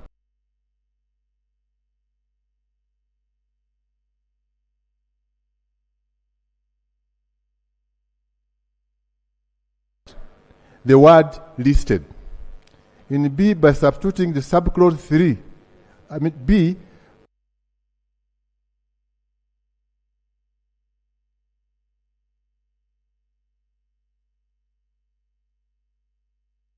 may, for a specified purpose and subject to conditions the authority may deem fit, authorize the manufacturer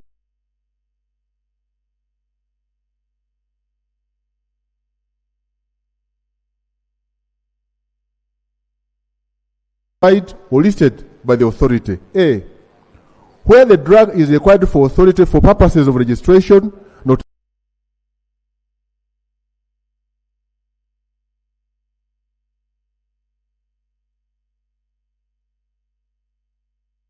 with respect to the importation, where the drug is imported for personal use. D,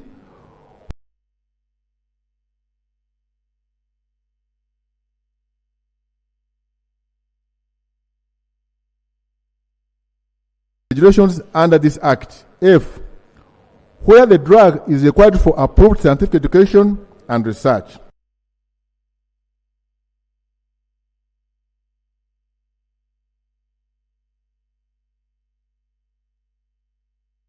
That's 10,000. Paragraph B, by substituting for the words 5,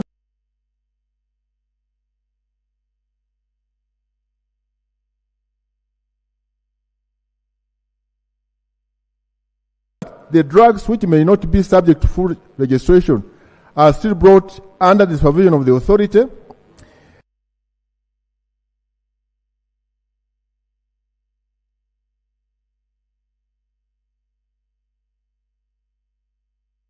The exemption on grounds of compassionate use allows timely access to drugs in exceptional cases of unmet medical needs.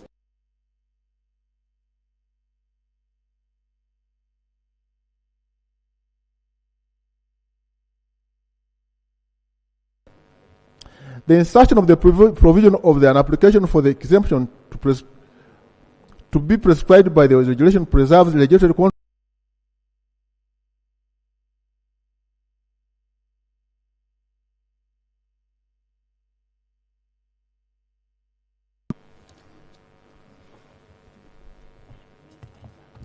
Right Honorable Chair.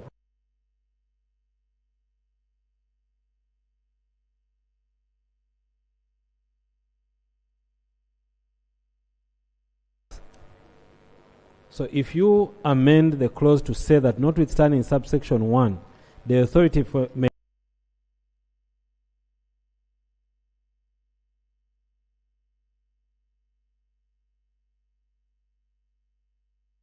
for compassionate use, we'll just need to define that. So some of these things are, we understand the purpose.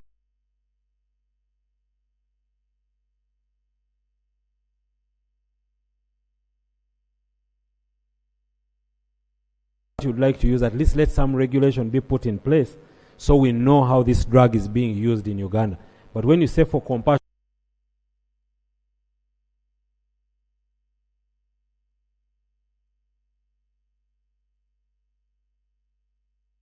uh, 25B, 21(3)D. I beg to submit. I'm not sure whether you have addressed your mind to clause 21(8), the amendment, especially in increasing the currency for sentencing powers.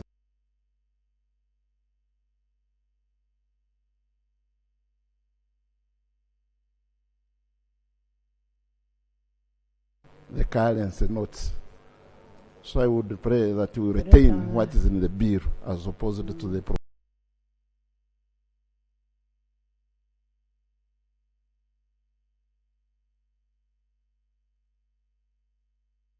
it does not contravene the law reform miscellaneous provision. Right Honorable Chair, as I always said,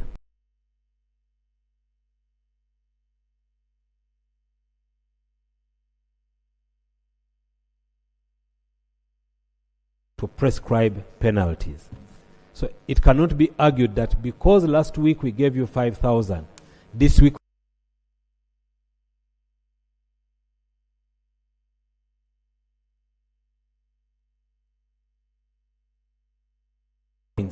because what you're dealing with here is a deterrent sentence.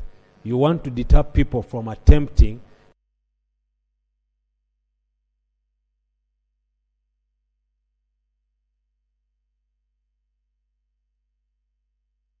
for bringing these illicit drinks was high, then people will stay away from them. True. But because the penalties are still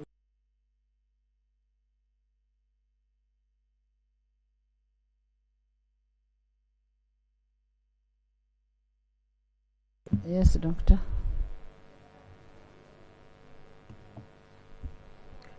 Madam Speaker,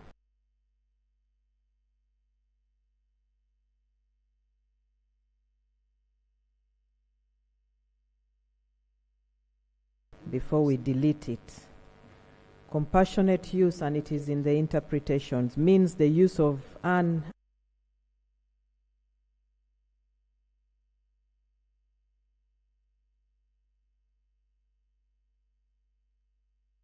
patient suffering from a serious or life-threatening condition where no satisfactory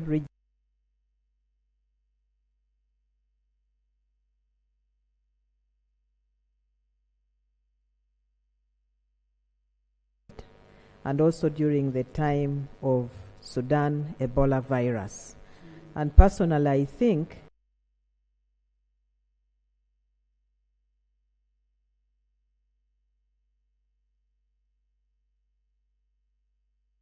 clinical trial, but we think like it can save you.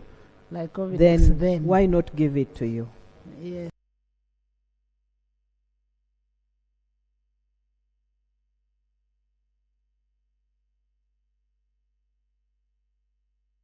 I concede. Mine is to draft. Thank you. I put a question that close.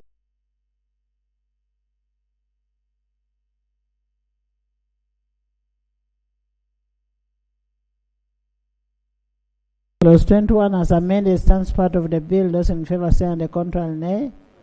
The ayes have it. Clause 22.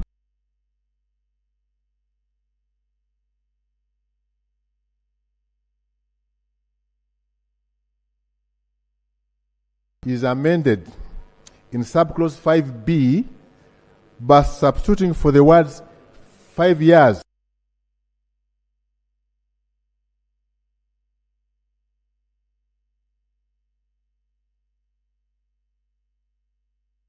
under this act. I beg some. Eje.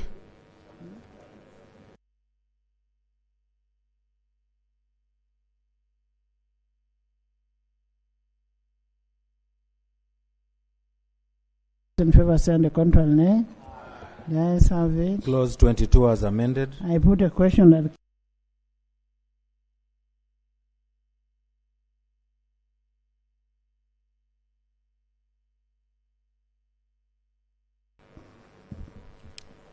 Clause 23 is amended in subclause 6.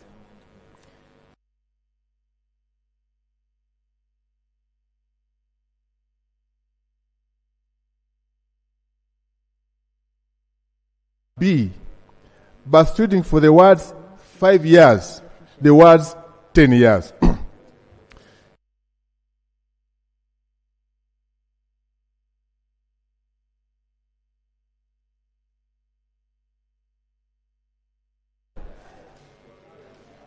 deterrent.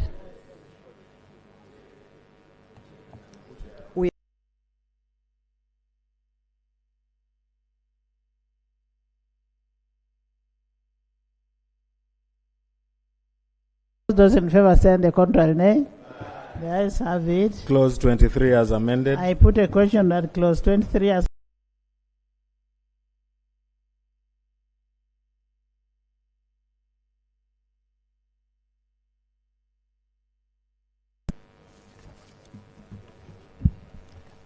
Clause 24 is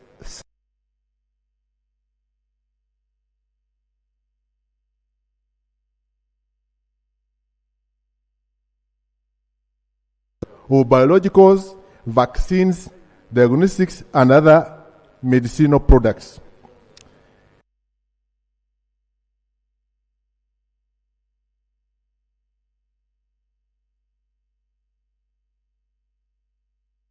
Been issued with a certificate of road release by the authority. 3. A person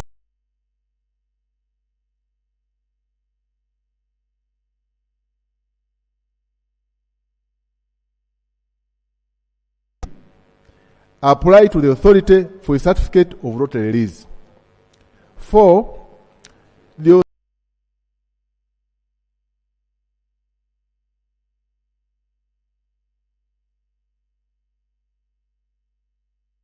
they impose such conditions on the certificate that the authority may consider appropriate.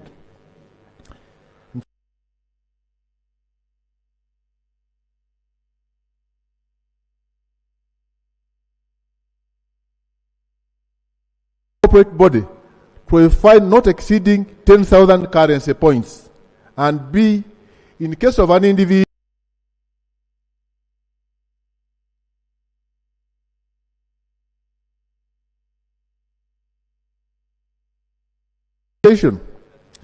the substitution is to ensure clarity that the lot release system is to be established by the authority.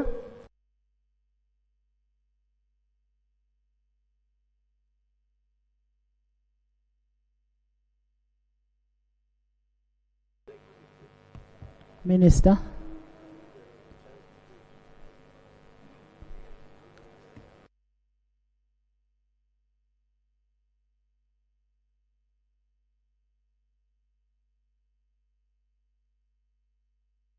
Under control, nay. Ayes have it. Clause 24 as amended. I put a question that clause 24 as amended.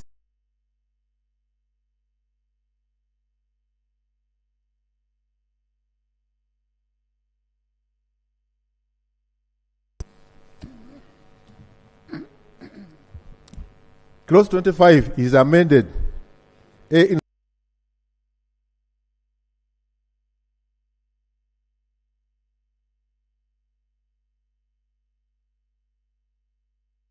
True, inserting immediately after paragraph D the following. E. Purposes of compassion.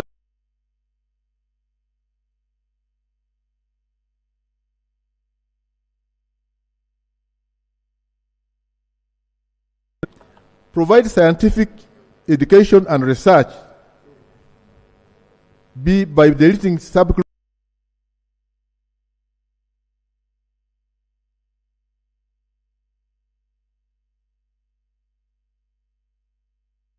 B, what by substituting for the word re-export the word return.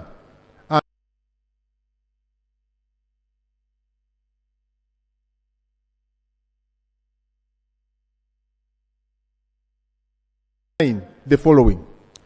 A person who imports a drug, contrary to this section, commits an offense.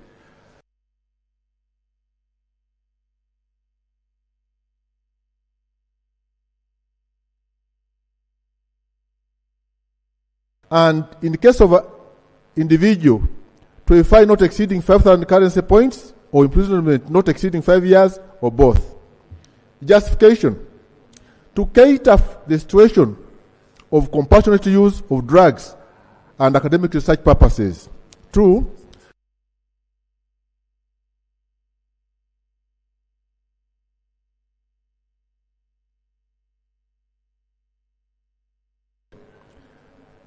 To provide for punishment as a way of deterring importation of drugs, contrary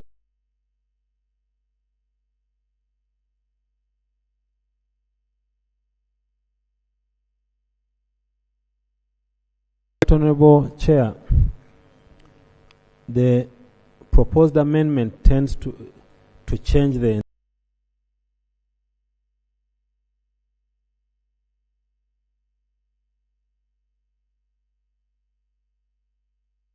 drugs. Now, subclause 2 says, notwithstanding subclause 1, the authority may, for a specified purpose,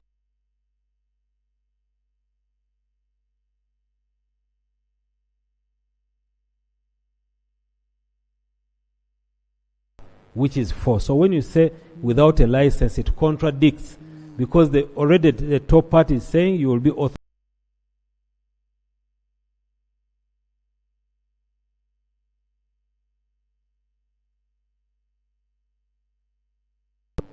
E, F, and G, but we leave the chapeau at clause 2.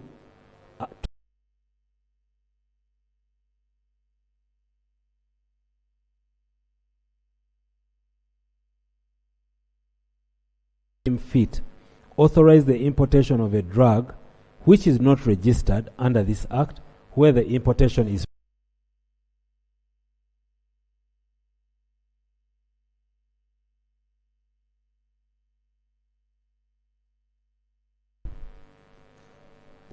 Madam Speaker, on clause 25 on the importation of drugs, I wanted to suggest that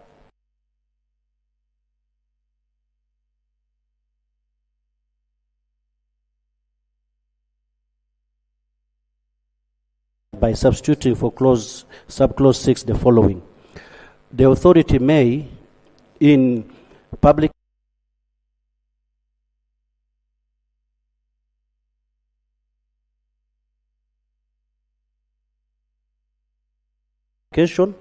or listing in respect of that drug or medical device, or B, unauthorized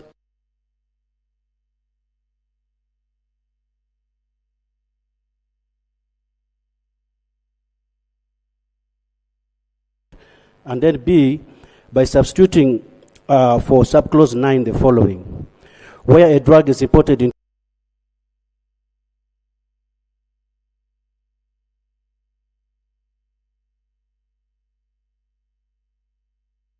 the drug, to destroy the drug at the cost of the owner of the vehicle or vessel, or B,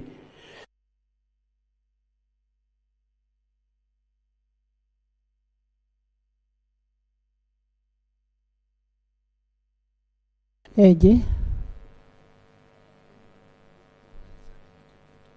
Right Honorable Chair.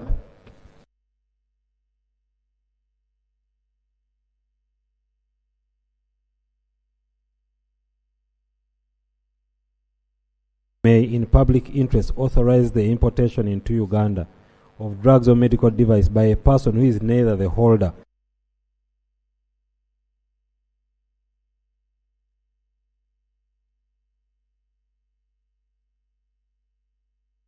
not say that even if it is in public interest and you know you need the drug and you must use it with the authority of the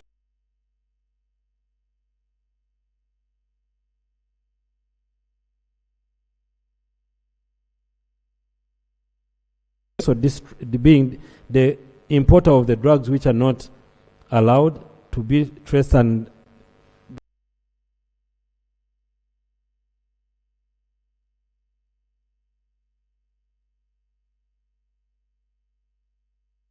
the authority where the owner of the vehicle or vessel used in the importation of the drug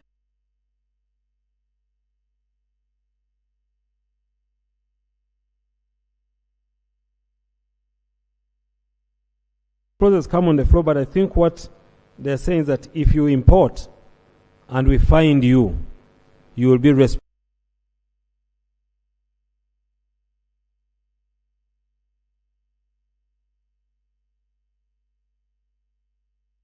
It.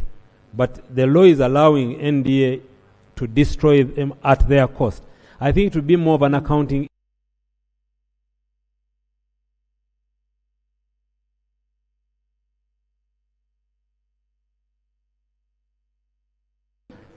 Yes. Through you, I request the Attorney General to concede to the committee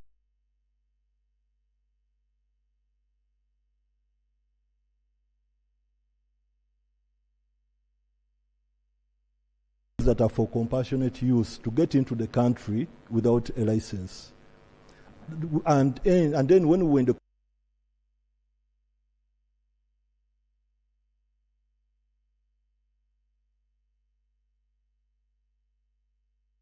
purpose of their education. So in that clause, we opened up to also allow for research and those other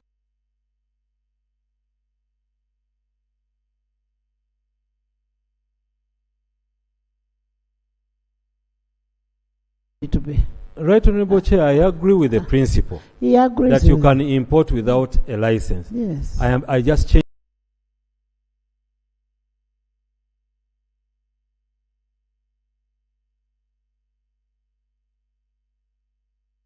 drafting. When you change the drafting as has been proposed by the committee, it has a double negative because you're saying on top you'll be authorized.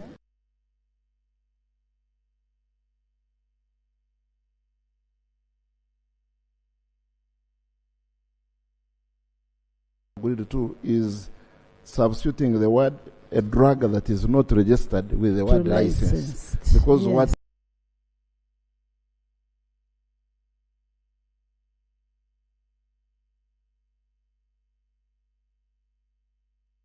Attorney General and further amended by Isaac.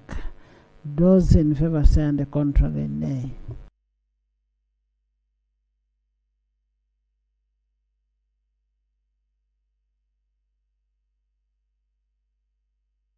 Nay. The ayes have it. Clause 26. Chair.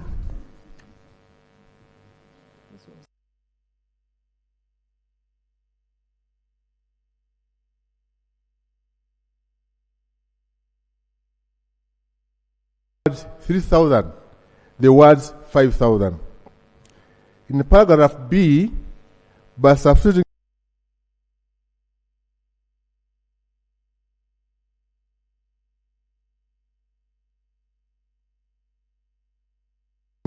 into contravention of this act. Eji.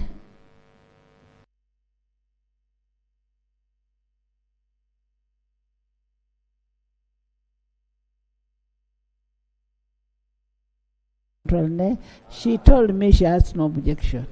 You got the microphone. Right.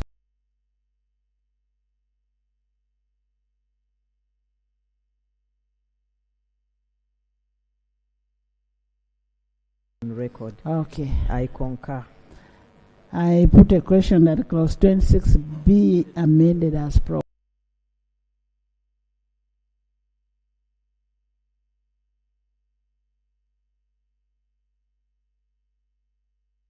Those in favor say and the contrary nay. The ayes have it. Clause 27. I put a question that clause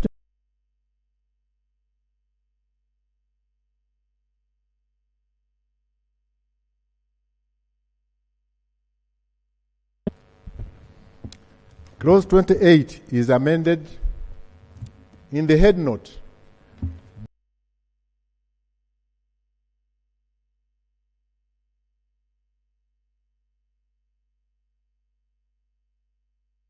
Application for a license to operate a pharmacy under this section shall specify the location of the pharmacy,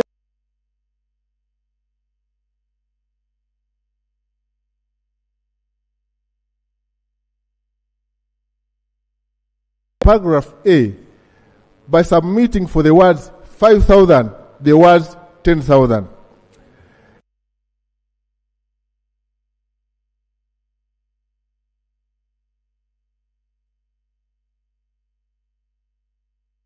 The authority to regulate all forms of pharmacies. Two, to provide clear statutory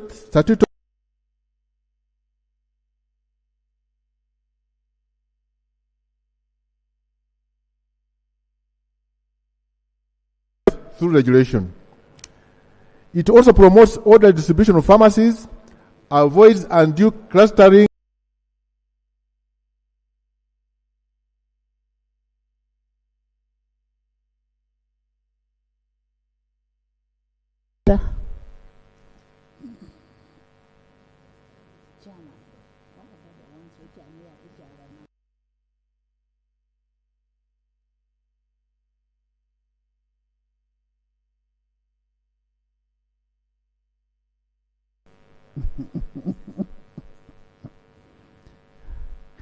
You're very harsh on this clause.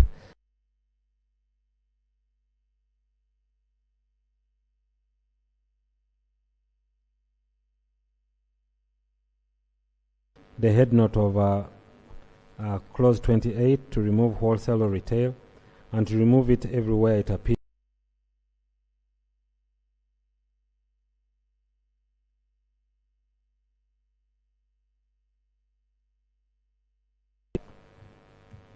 this issue of specifying location at this point and distance.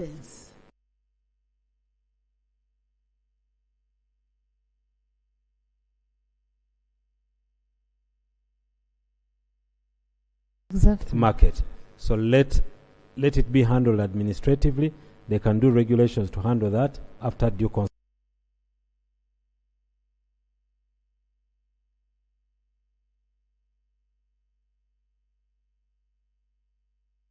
Honorable Chair, we shall put it in the regulations. Chair.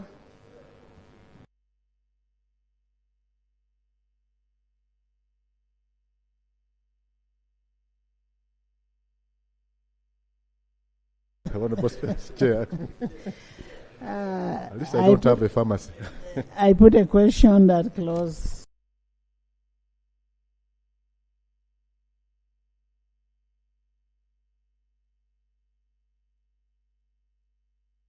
amended by the Attorney General. Those in favor say the contrary, nay. The ayes have it. Clause 28.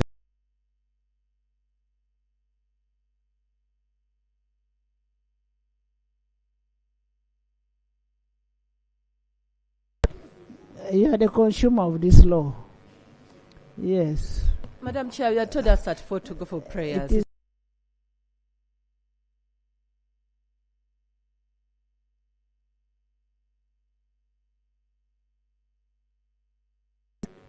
Clause 28 as amended. I put a question that clause 28 as amended stands part of the bill. Doesn't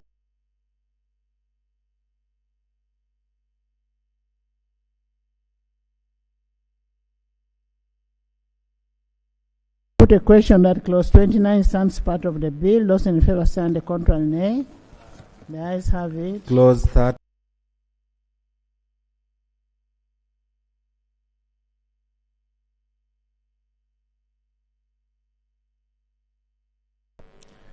The requirements for issuance of a certificate of suitability of premises shall be prescribed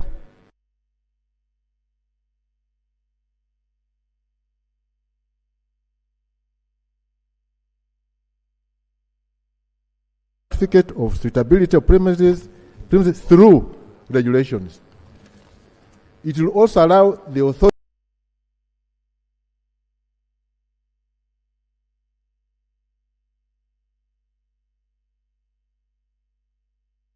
updates to reflect evolving regulatory and safety standards. I submit.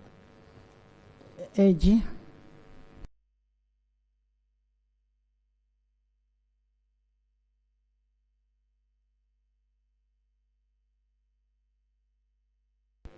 Thank you. I concur. You have something?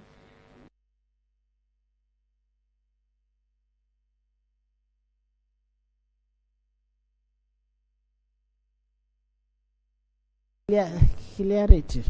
I put a question that clause 30 be amended as proposed. Those in favor say the contrary, nay.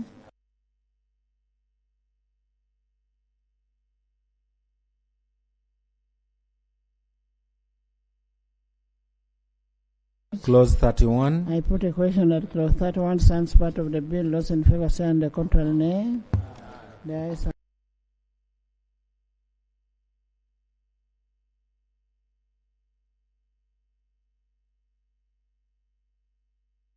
clause 33 stands part of the bill. Those in favor say the contrary, nay. The ayes have it. Clause 34. Chair.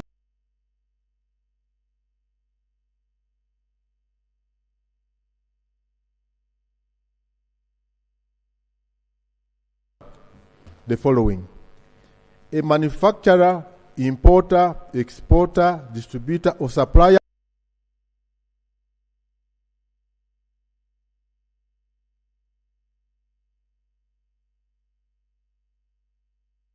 be prescribed by regulations made under this Act. Justification: the amendment introduces a unique identifier for each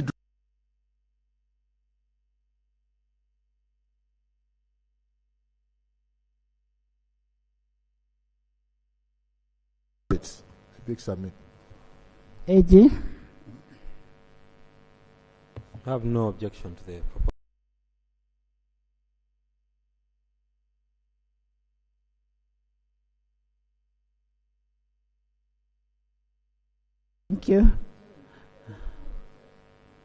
if you put an obligation on an importer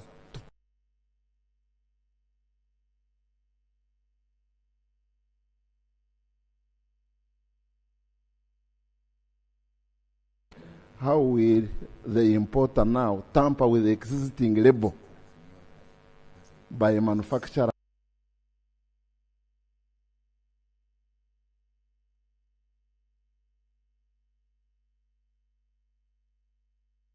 In implementation than we thought they would.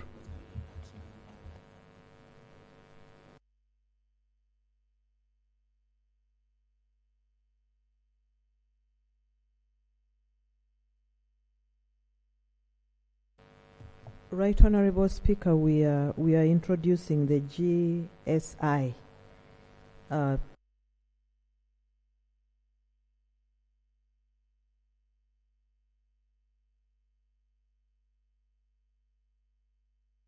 That's why we need that amendment. From the producer to. Okay. I put.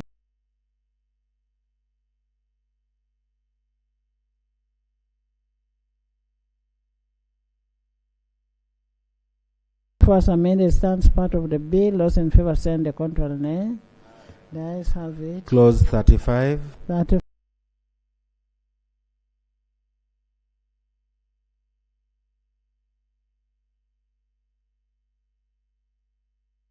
Substituting for paragraph A, the following. Class A1 drugs, narcotic drugs and psychotropics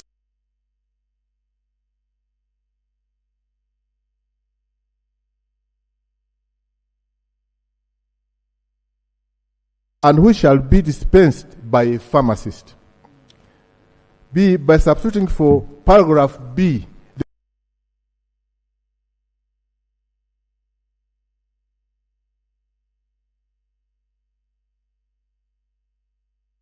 prescription of a medical practitioner or a dental practitioner for medical and dental purposes, and which shall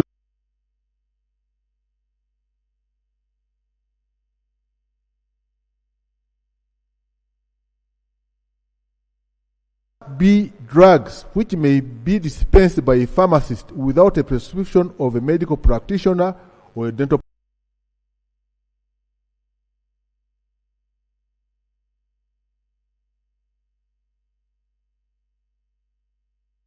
to this section commits an offense and shall be liable on conviction to a fine not exceeding 3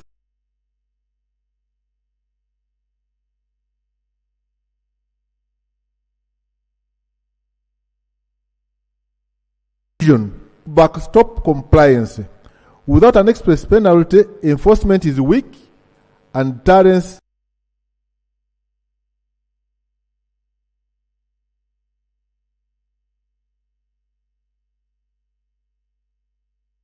punishment. I submit.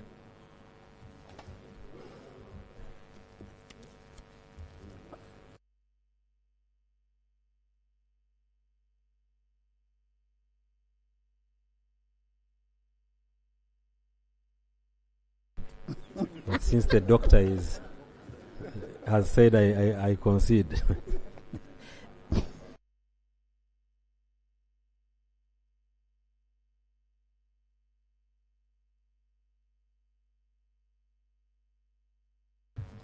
Of the bill, particularly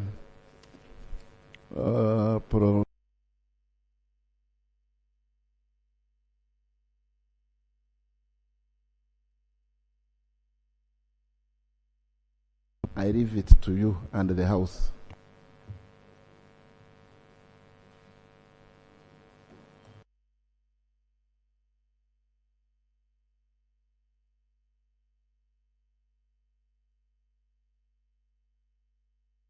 Medical devices, cosmetics, nutritional supplements. So drugs are regulated separately.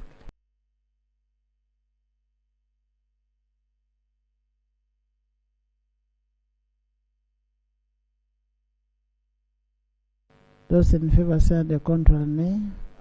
The ayes have it. Clause 35 as amended. I put a question.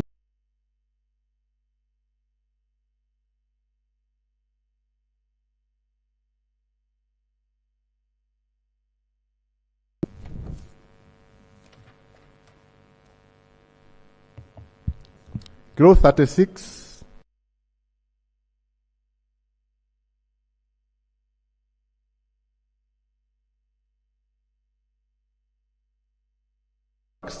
And Psychotropic Substance Control Act.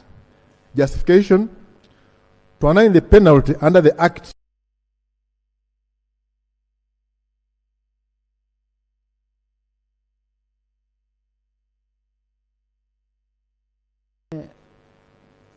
Isaac. Thank you. Thank you, Madam Chair. I wanted to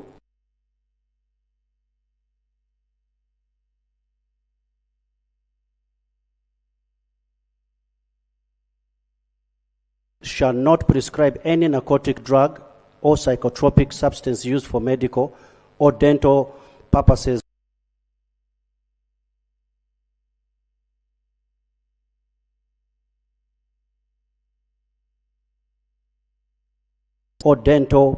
other than for medical or dental purposes. The justification will be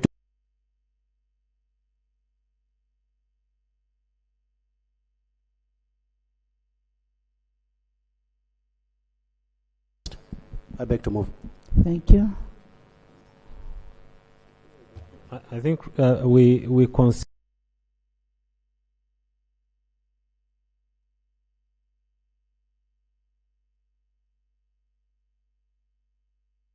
dispensing and the person who is prescribing. Okay. I put a question that Clause 36 be amended as proposed.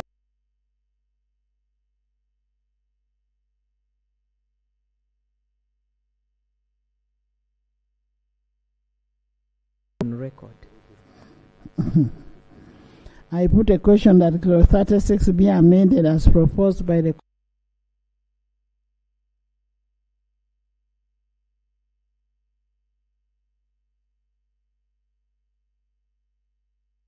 I put a question that Clause 36 as amended stands part of the bill. Those in favor say and the control nay. There is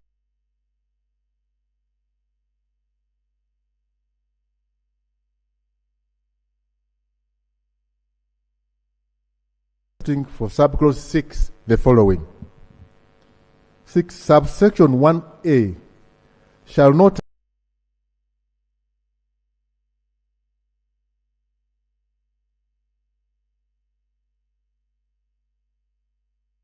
one to a medical practitioner, dental practitioner, or a pharmacist, or two to a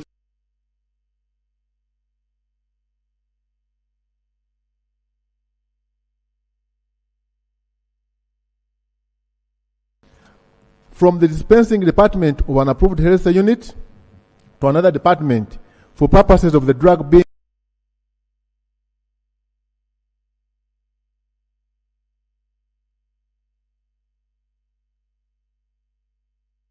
and dental practitioner is to cater for all the different personnel who are authorized under this act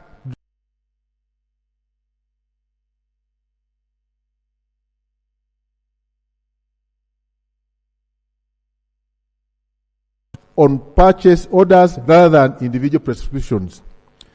To align research procurements to the waiver mechanism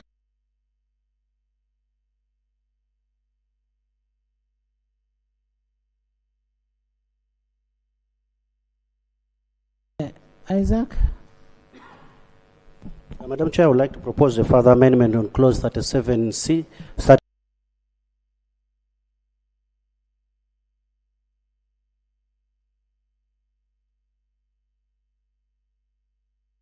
Proper referencing with the nomenclature used in the health sector. It's just a substitution of the word.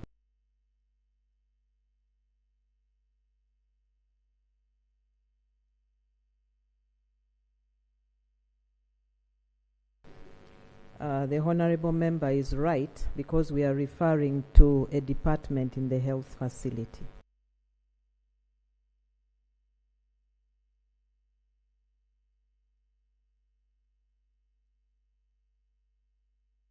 The honorable member.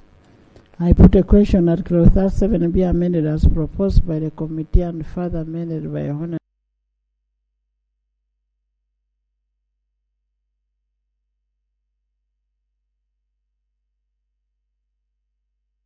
It stands part of the bill. Those in favor say and the contrary nay. The ayes have it. Clause 38. 38.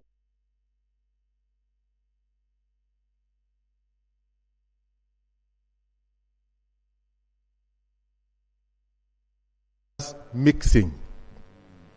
In subclause 2B2, by substituting for the word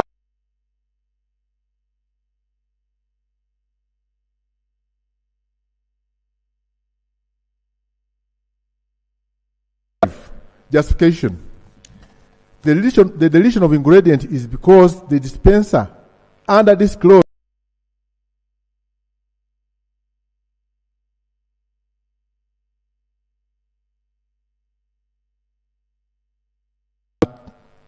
at that level of health care provision. I submit. Doctor?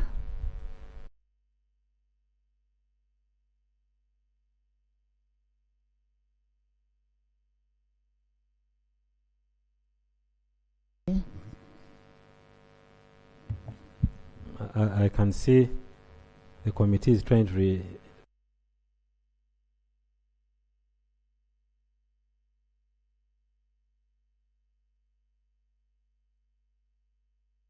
the question that clause 38 be amended as proposed by the committee. Those in favor send the contrary nay. The ayes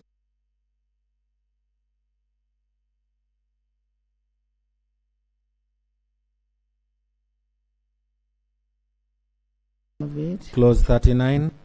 Deletion. Clause 39 is deleted.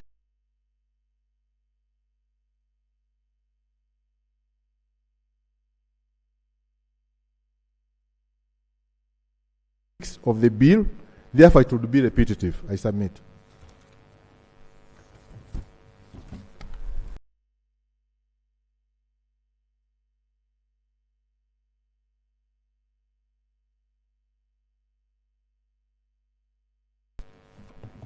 We concede the deletion, right, Honorable Chair. Thank you. I put a question that clause 39 be deleted. Those in favor send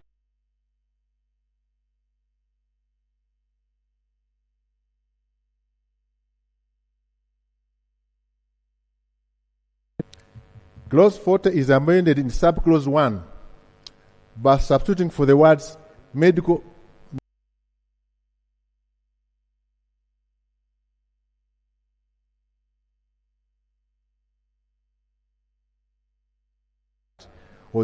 or the Allied Health Professionals Act. Justification: the amendment is consequential to the amendments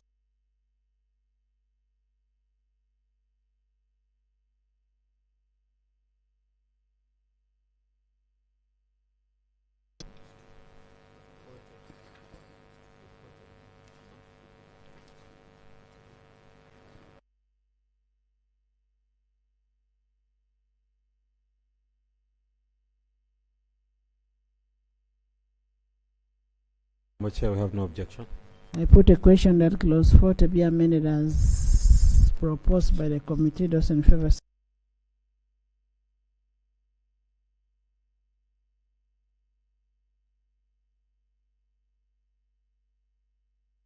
nay. The ayes have it. Clause 41. I put a question that clause 41 stands part of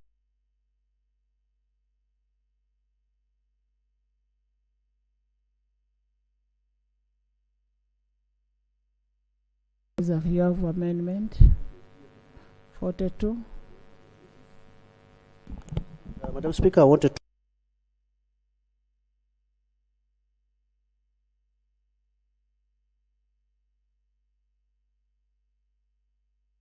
to no reference to the word cell in the clause. Chair, do you concede?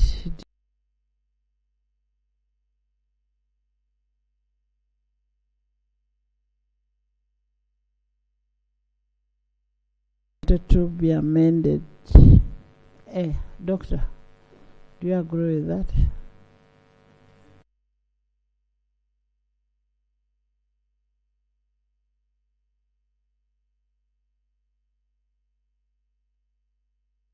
I concede, right, Honorable Chair. I put a question that clause 42 be amended as proposed by Honorable Eyes.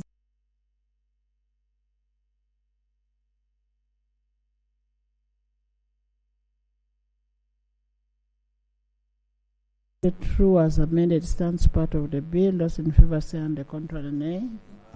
The ayes have it. Clause 43.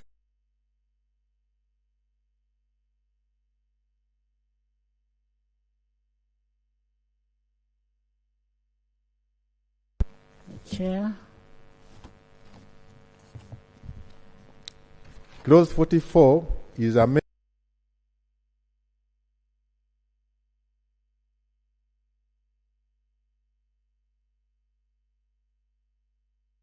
And redundant use of words. I submit.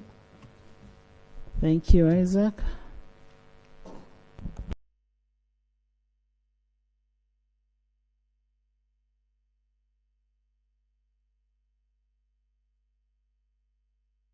Or listing holder of a drug. The justification is for clarity since the sector has no such nomenclature.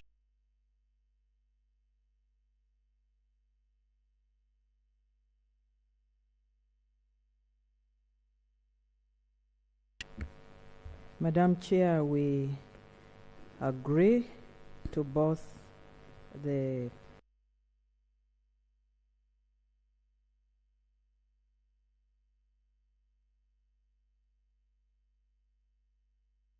Honorable Chair, I think the only challenge I would have with the Amendment 44.2, I think when we say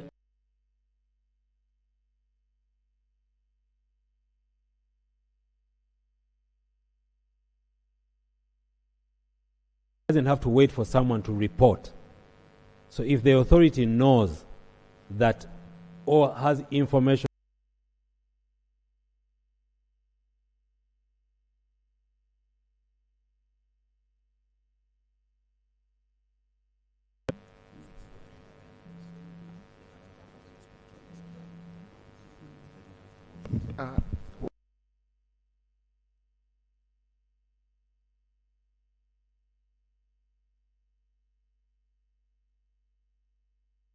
holders affected, especially where the authority decides to make a decision on its own. With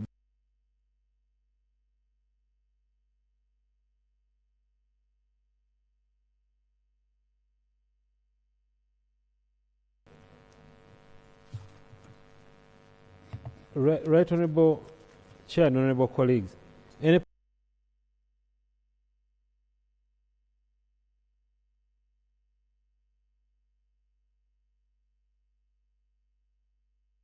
Part 13 is on legal proceedings and administrative enforcement. There are provisions for that.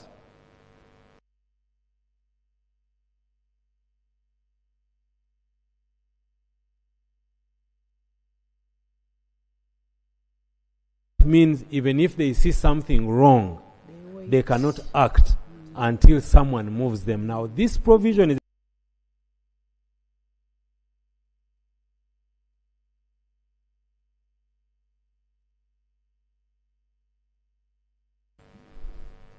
Thank you. They will actually be exercising an oversight role. I put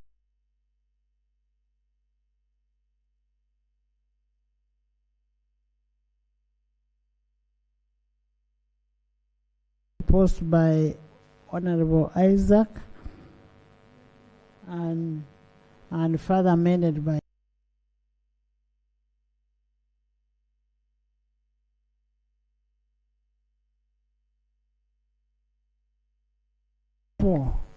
as amended stands part of the bill. Those in favor say and the contrary nay. The ayes have it. Clause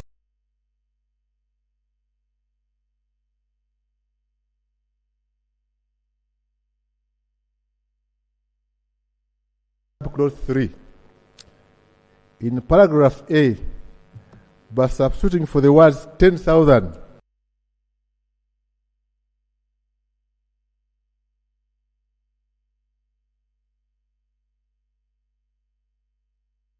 the words 20,000 and the words 5 years, the words 15 years.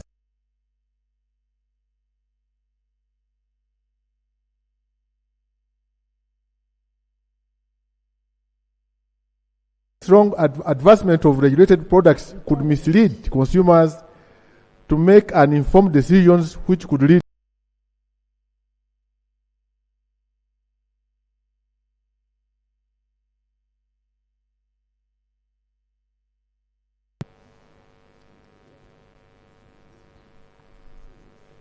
seeking clarification from the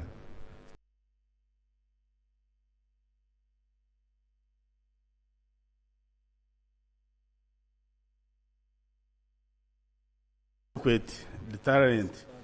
So, what makes you move from 10 to 15? You are just special.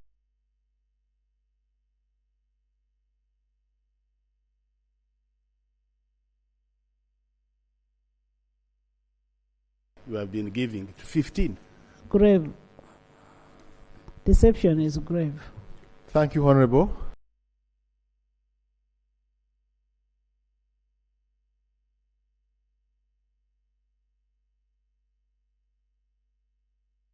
So that's why I'm putting this very big penalty.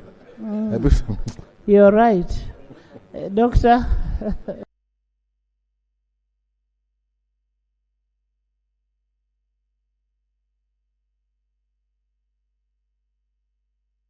And there is only one life. So whoever intentionally deceives consumers should be heavily punished.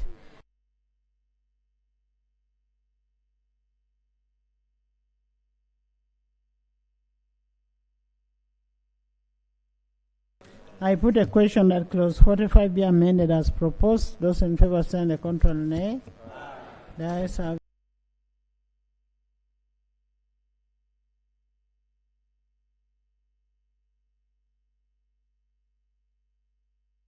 Six. 46, Chair. Clause 46 is amended.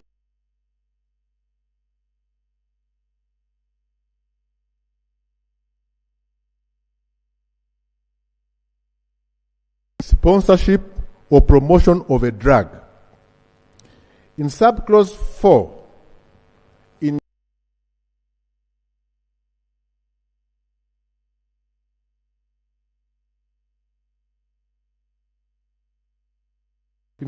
in paragraph B, by substituting for the word 3,000, the words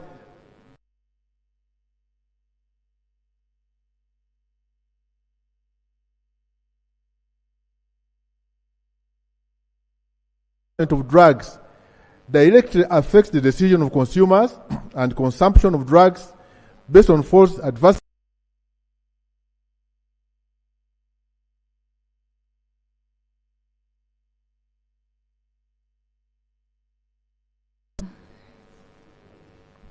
Right, Honorable, we are happy with the amendment. AG.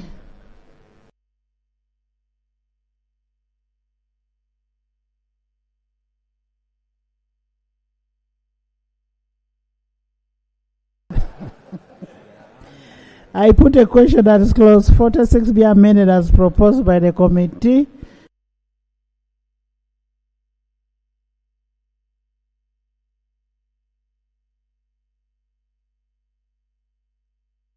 Part of the bill. Those in favor send the control nay. The ayes have it.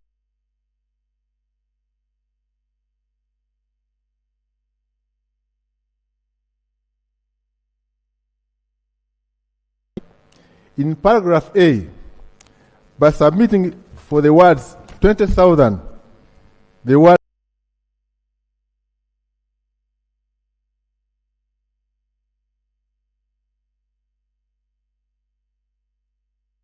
words 20,000. Justification: to enhance the punishment since falsification of drugs directly affects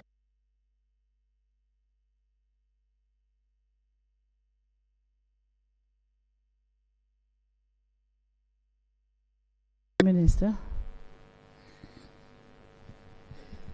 Honorable Chair, we agree.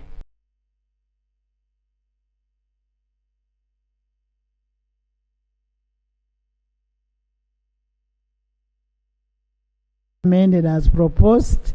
Those in favor send the control nay. The ayes have it. Clause 47 as amended.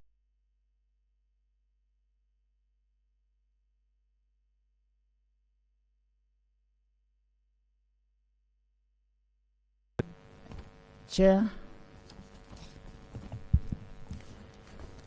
Clause 40.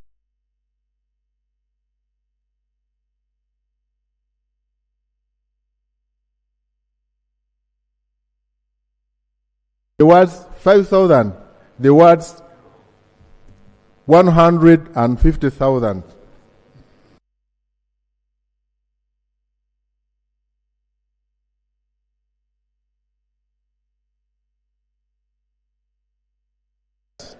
The words 15 years. Justification. The deletion of the definition of not fit for intended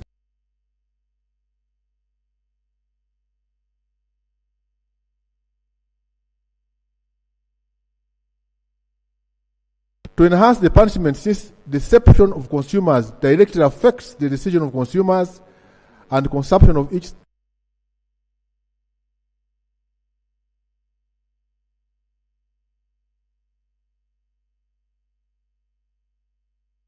Honorable Chair, we agree with the penalties. AJ? No objection to proposal.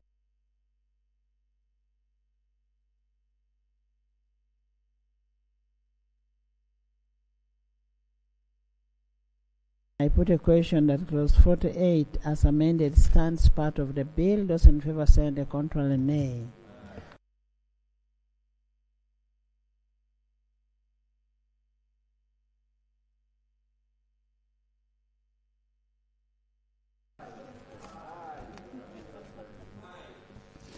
$49. Oh.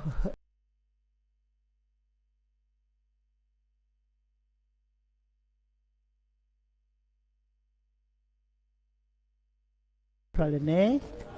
The ayes have it. Clause 50. Chair.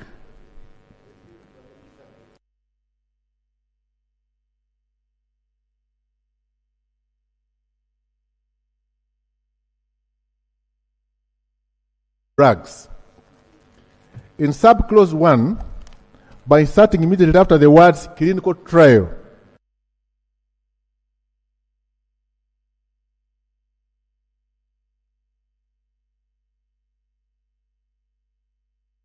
at the end of the clause the words clinical trial. D, by inserting immediately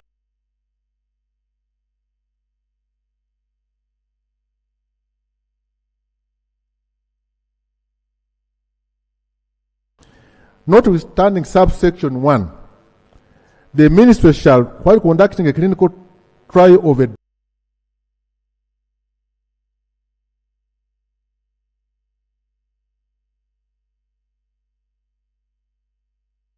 classification, to facilitate seamless execution of the mandate of the Minister of Health,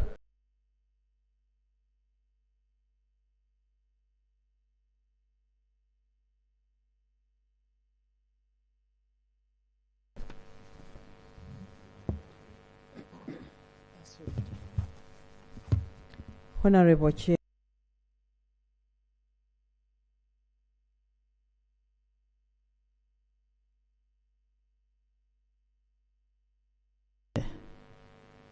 Be amended as proposed. Those in favor say on the contrary nay. The ayes have it.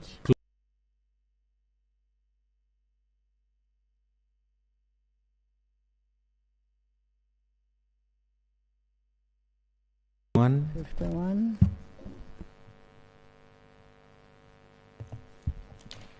Clause 51.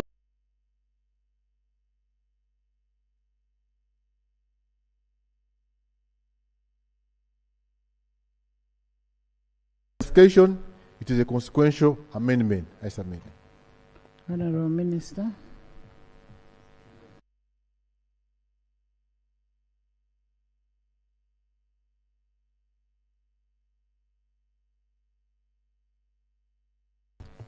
No objection. They're just clarifying what we're talking about. I put a question that clause 50 be amended as 51.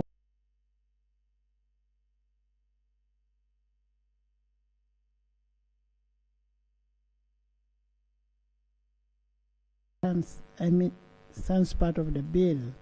Those in favor say on the contrary nay. The ayes have it.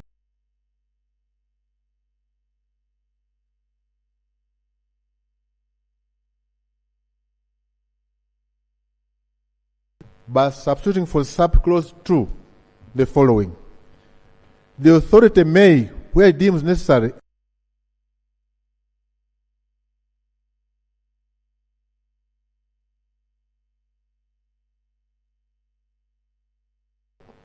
B, by inserting immediately after subclause 3 the following: the authority shall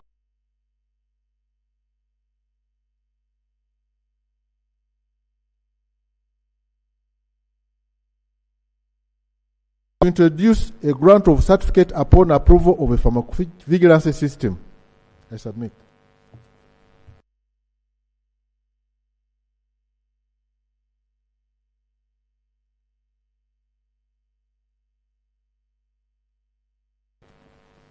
No objection, Right Honorable Chair. I put a question that clause 52 be amended as proposed. Those in favor stand the contrary.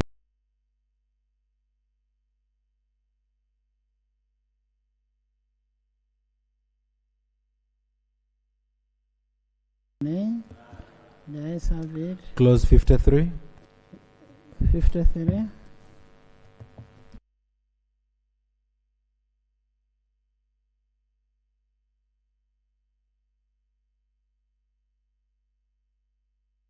The bill. Justification: the word healthcare professional is not a recognized expression in the health sector. I submit.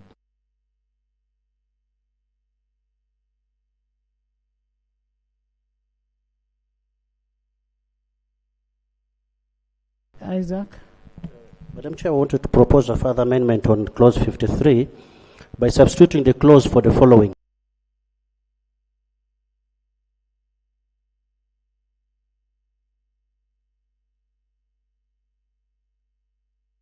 Reaction shall, without delay, report the matter to the authority and submit verified information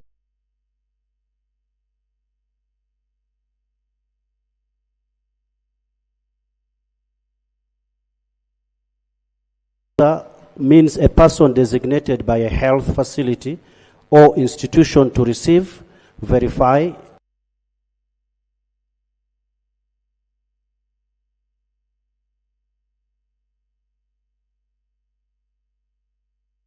regulations. AG. No, let's not mix.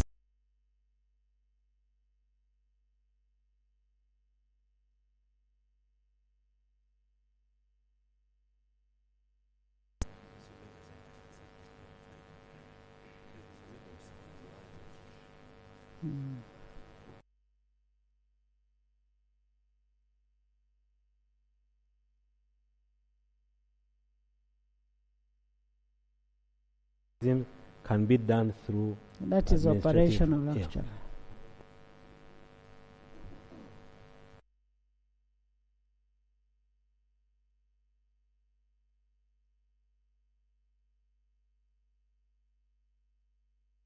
The 3 be amended as proposed by the committee. Those in favor say the contrary nay. The ayes have it.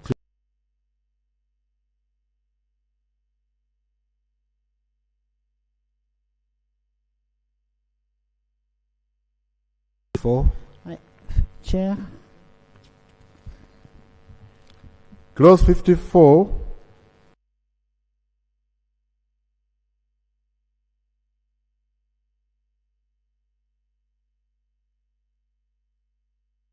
And analyzing the adverse reactions and adverse events of a drug.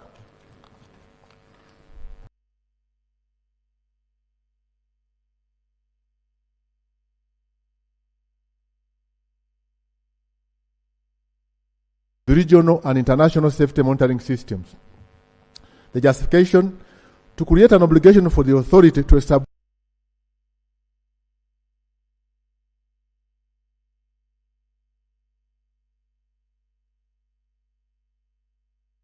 I submit. Doctor.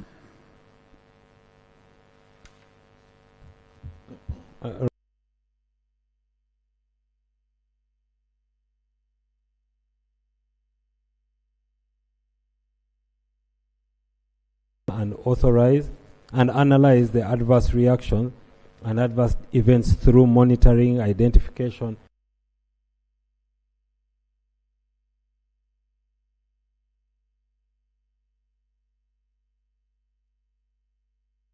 the how.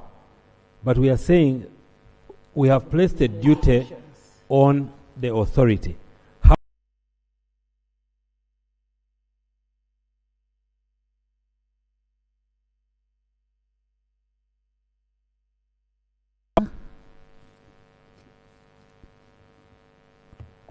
I concur with the Attorney General.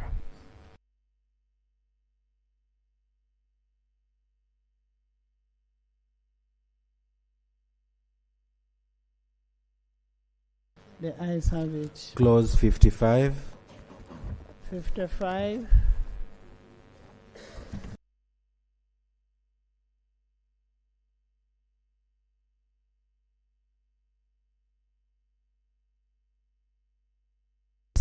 Chair.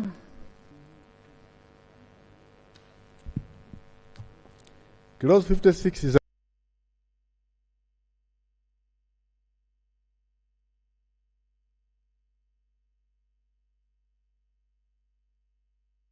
a specified purpose and subject to condition the authority may deem fit, authorize the manufacture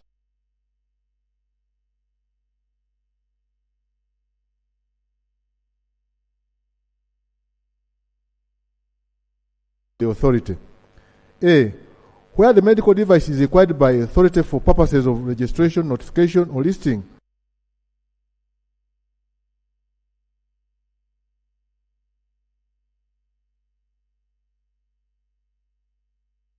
Medical device is imported for personal use. D. Where the medical device is required for compassionate use.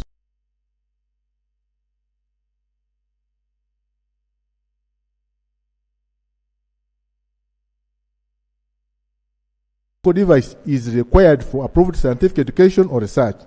Justification for consistency in having similar exemptions.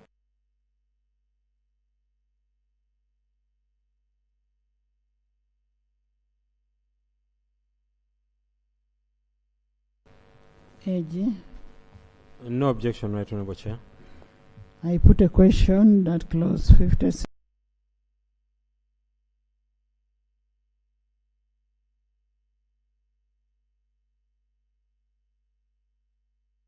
The question that clause 56 as amended stands part of the bill. Those in favor say and the contrary nay. The ayes have it.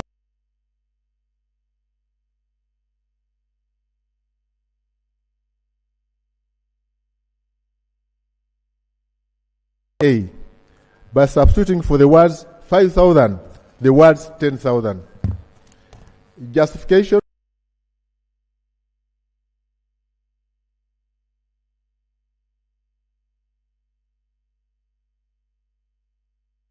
The points. Submit. Minister.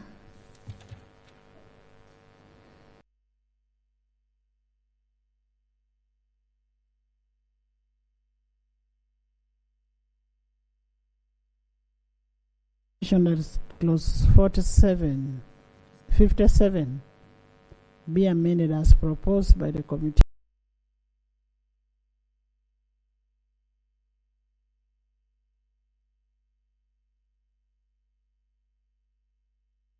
Amended stands part of the bill. Those in favor say and the contrary nay. The ayes have it. Clause 58.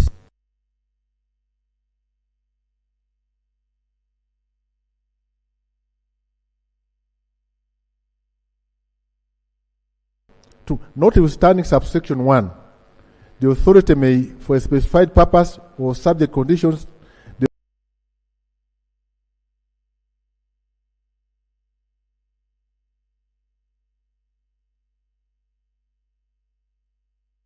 for purpose of registration, notification, or listing of the medical device under this Act, where the medical device is imported for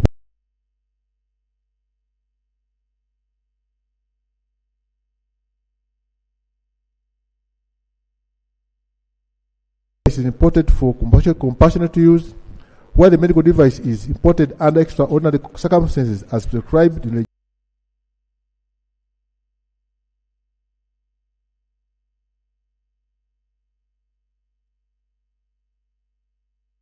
by substituting the words re-export, the words return, and by substituting the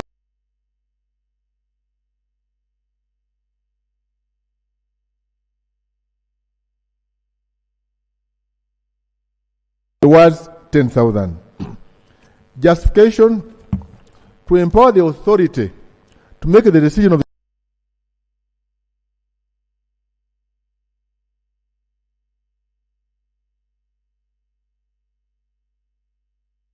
the provision of this act to the count of export. To include the penalty for a corporate body which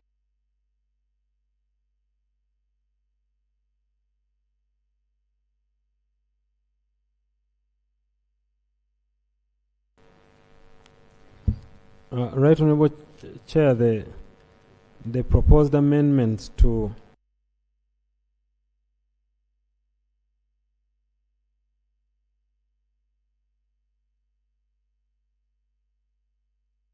(58)(6)(b), which reads, where a medical device is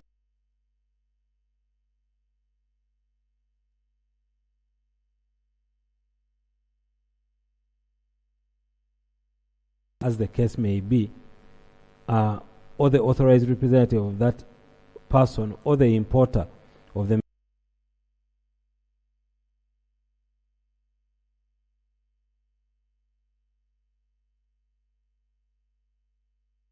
country, you must re-export it, and you re-export it to the country of export.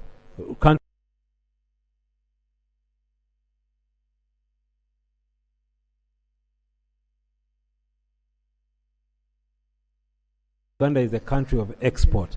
So if you want to return them to the country of export, then that means you're going to return them to Uganda. So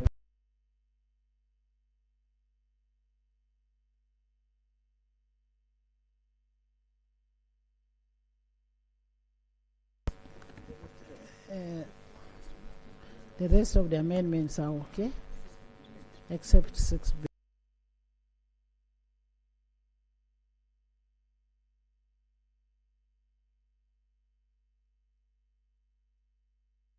Of medicines, and we tried to make sure that there was a justification whereby the cost was not done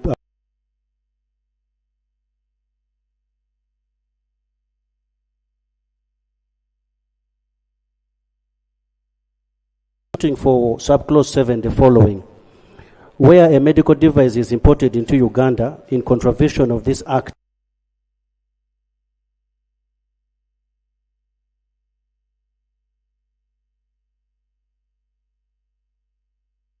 destroy the medical device at the cost of the owner of the vehicle or vessel, or B,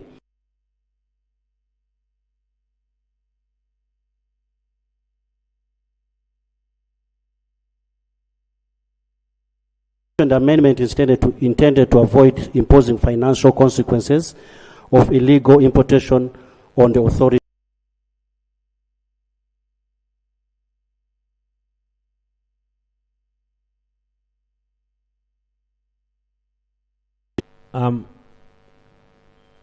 The destruction at the cost of the importer already exists in 58.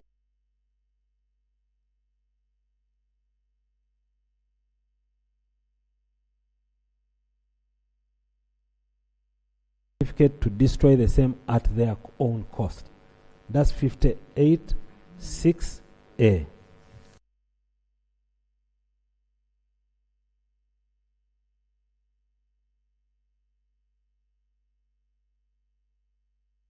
Provision already exists. To include it in here would be a repetition. I beg to submit. I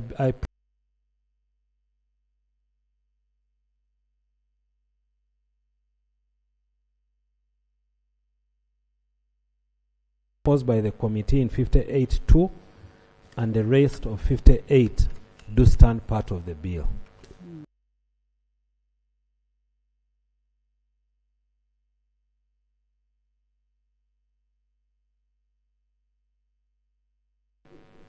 I have no objection to the penalty enhancement, Okay. right, Honourable Chair. Okay. I put a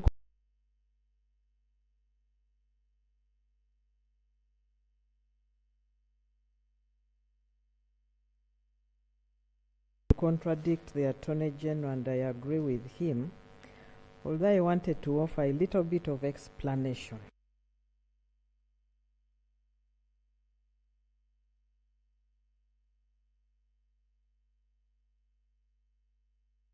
Medical device is brought into Uganda, and we cannot trace the importer, but we have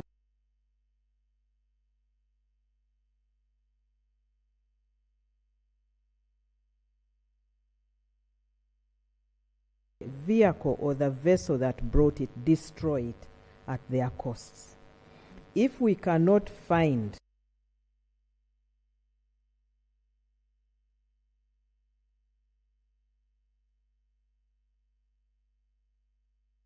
the Attorney General, but I wanted to explain. I concur with him. Honorable Minister.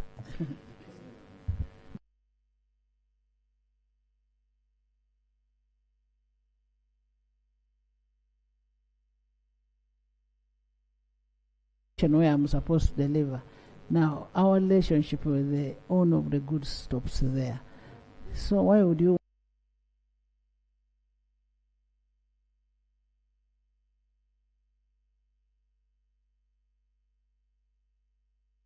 I want to support the AG's position because extending now liability to a mere career is of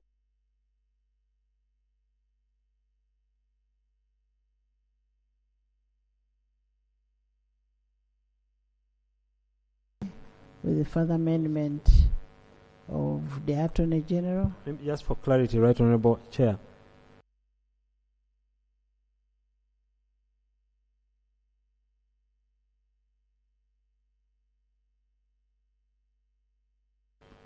Pray that the rest of the bill stands part of the bill.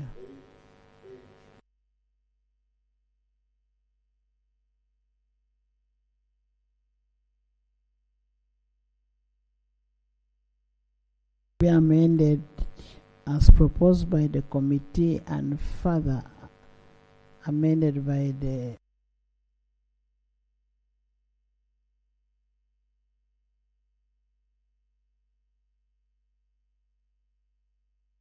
it's part of the bill. Those in favor say and the control nay.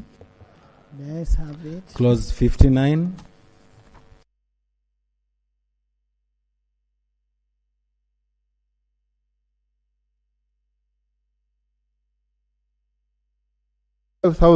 The words 10,000. Justification to enhance the penalty for distribution of medical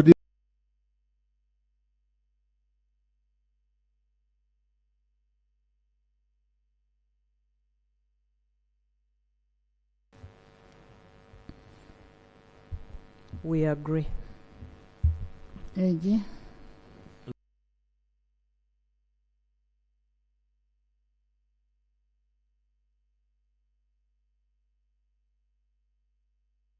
I put a question that clause 59 as amended stands part of the bill. Those in favor say and the contrary nay.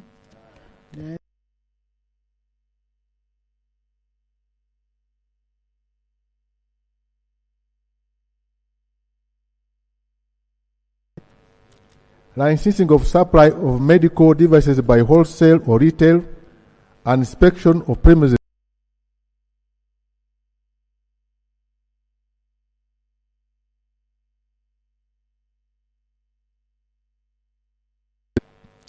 A person who intends to supply a medical device by wholesale or retail shall, on payment of the prescription,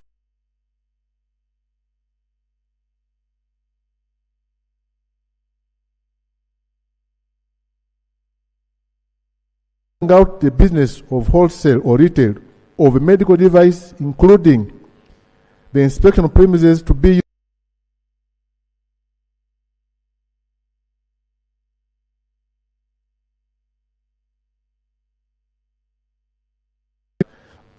Four, the authority shall grant a person who satisfies the requirements under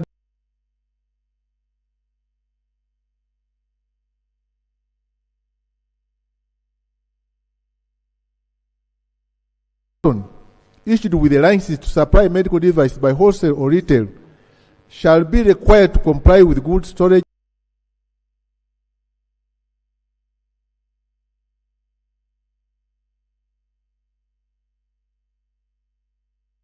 manufacture, importation, distribution, exportation, or supply by wholesale or retail of a medical device.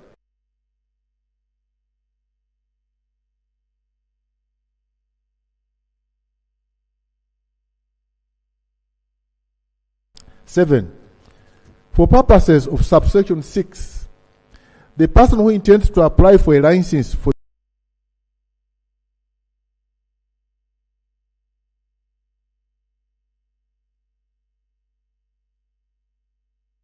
prescribed fees, make an application for a certificate of suitability of premises in respect of the premises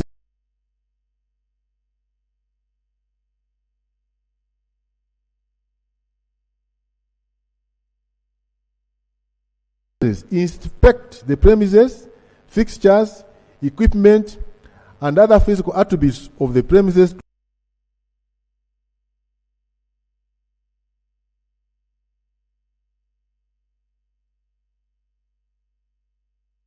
The requirement for issuance of a certificate of suitability of premises shall be prescribed by the regulations made under this Act.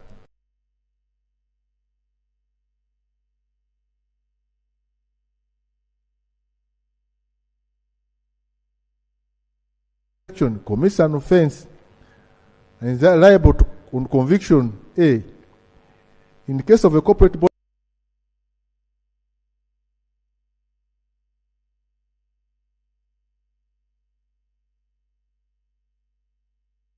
years or both. Justification: the amendment are for clarity but in empowering the authority to license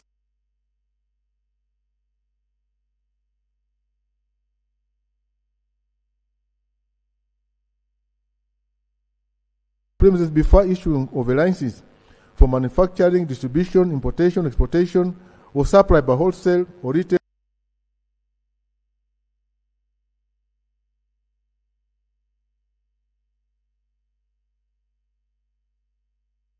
medical device without a license from 5,000 currency points to 10,000 currency points. I submit.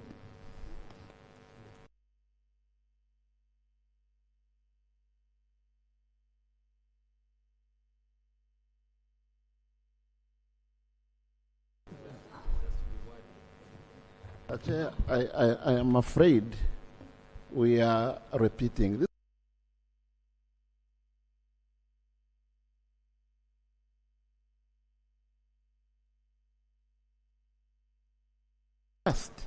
Particularly when it comes to manufacture, look at clause 56.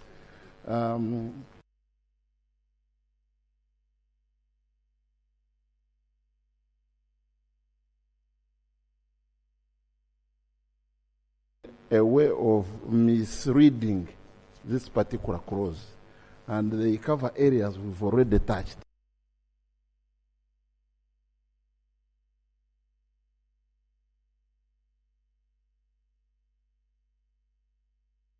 Now note manufacturing, which has already been attached in clause 56 and the anticipated.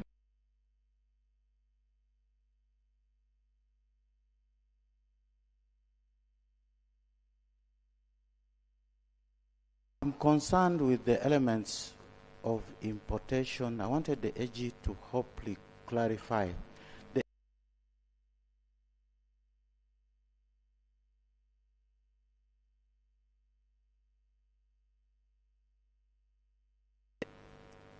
Now, things related to importation, licensing for importation, within the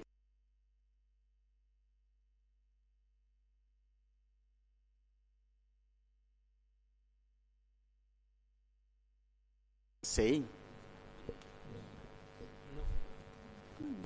I'm not sure which clause we are talking about.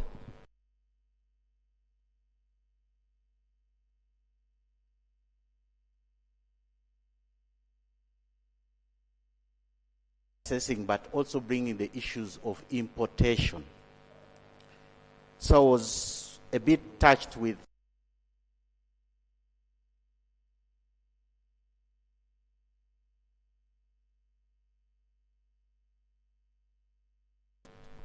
but the authorities don't import in its own. No, that is also the challenge I'm having.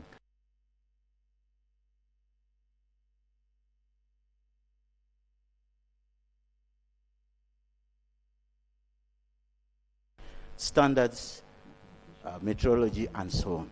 It is there, and it mandates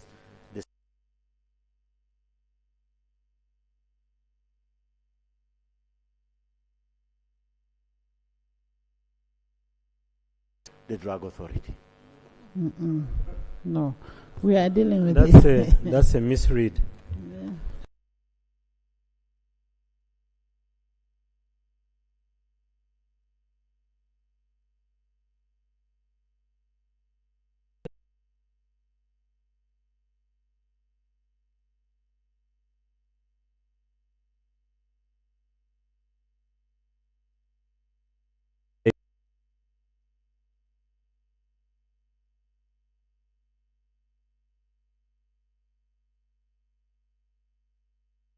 It has a drug authority, and of course they are not redundant. So we are proceeding very well. Thank you.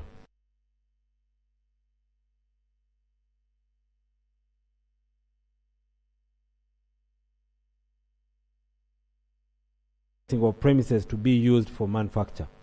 But when the committee sat, they expanded the license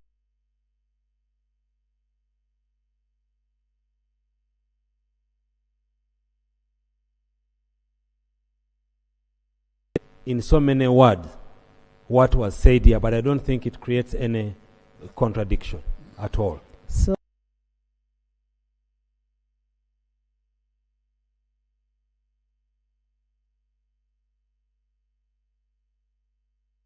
on the contrary, nay. There is have it. Clause 60 as amended. I put a question at clause 60.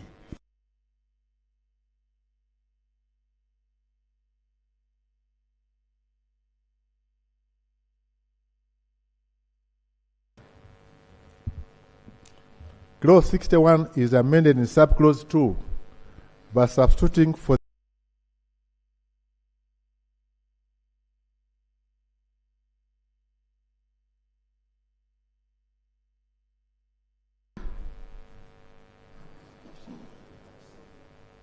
S- 61 is okay, right, Honorable Chair. The drafting is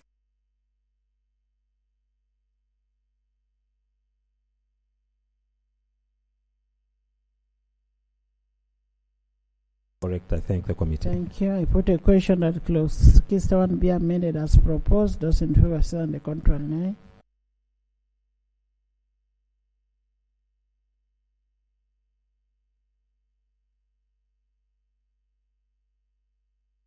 Let's have it. Clause 62. Chair. clause 60.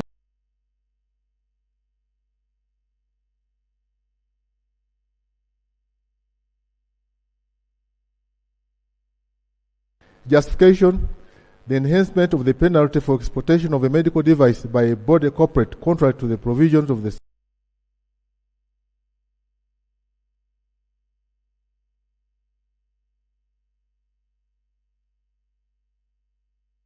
Clause 62 be amended as proposed. Those in favor say on the contrary, nay. Yes, have it. Clause 62 as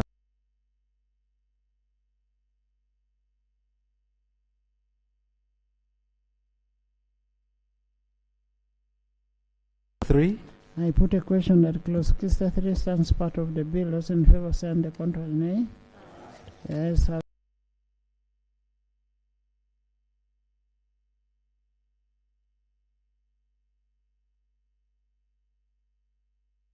substituting for subclause 2 the following: notwithstanding subsection 1, the authority may for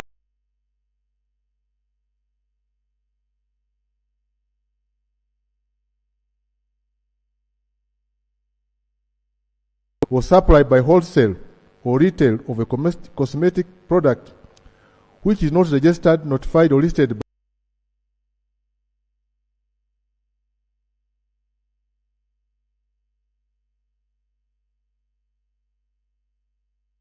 B. Where the cosmetic product is required for purposes of conducting a clinical trial. C.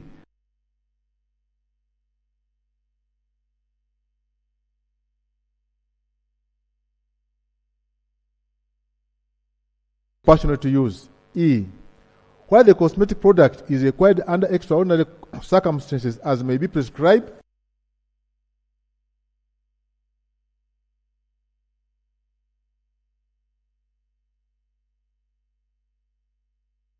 Clause 6. In paragraph A, by substituting the words 5,000, the words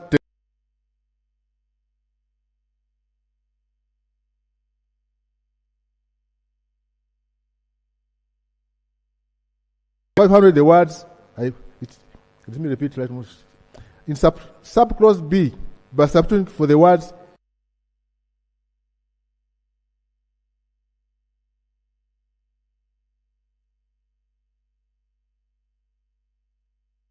of the manufacture, distribution, importation, exportation, or supply by wholesale or retail of a cosmetic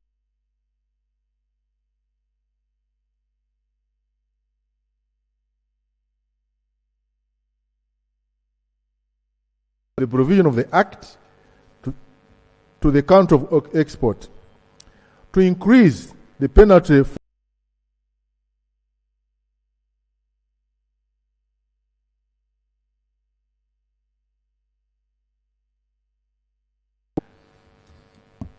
Minister.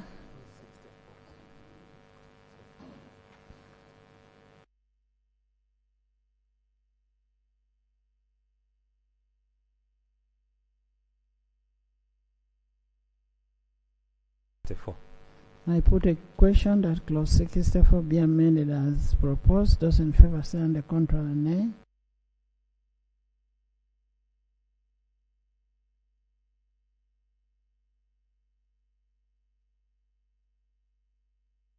The ayes have it. Clause 65. The Chair.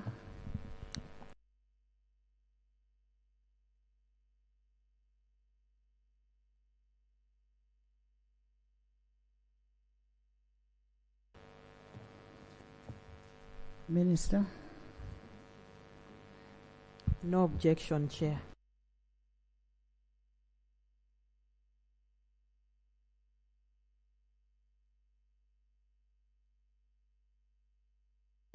The ayes have it. Clause 65 as amended. I put a question that clause 65 as amended stands part of the bill.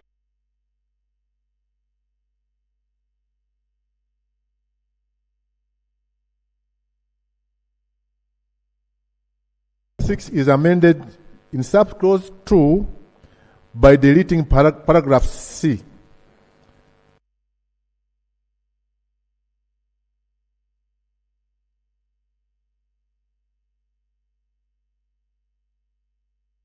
This act. F. Approved scientific education and research. In subclause 6,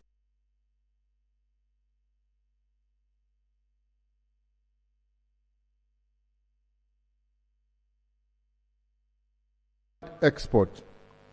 C. In subclause 8A, by substituting for the words 5,000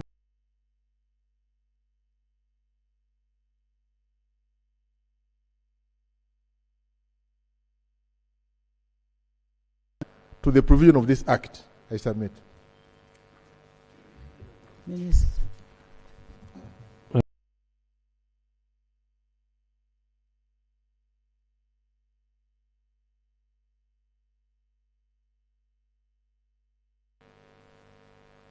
E and F, and also to Amendment 66.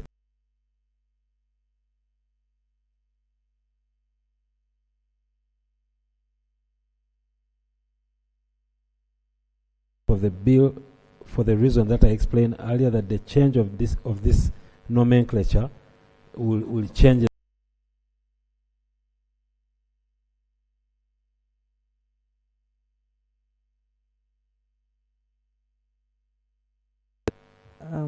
I concur with the Attorney General. I put a question that clause 66 be amended.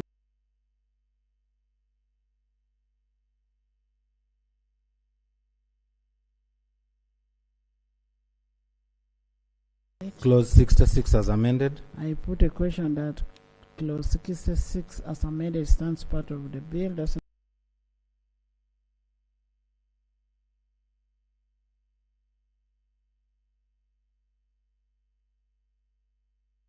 amended A, by substituting for the words on advice of the authority by notes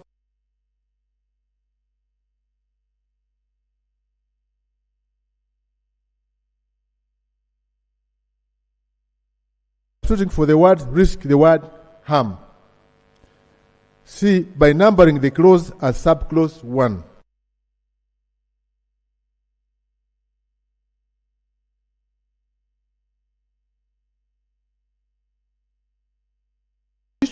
Issuing the statutory order under subsection 1, published in a newspaper of nationwide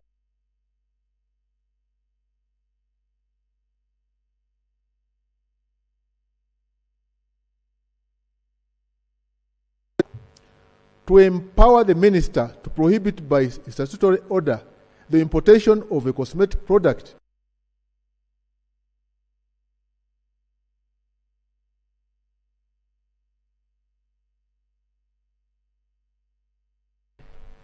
AG. No objection, Right Honorable Chair. I put a question that clause 67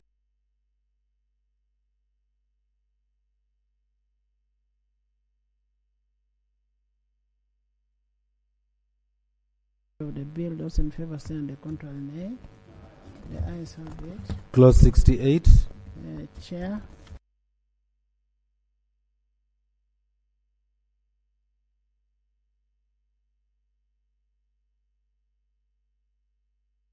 $10,000.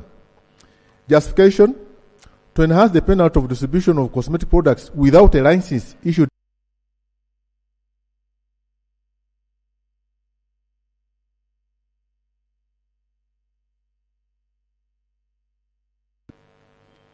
$68.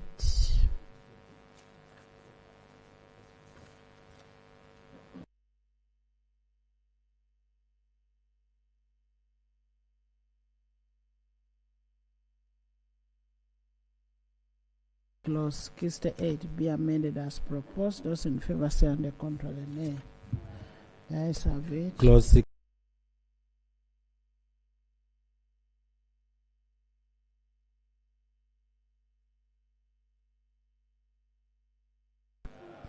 The ayes have it. Clause 69. Chair.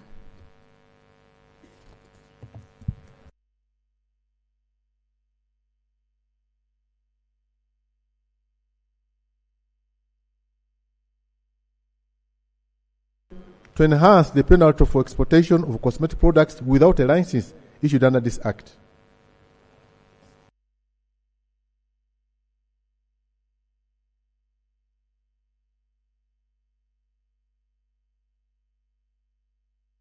I put a question that clause 69 be amended as proposed. Those in favor say on the contrary.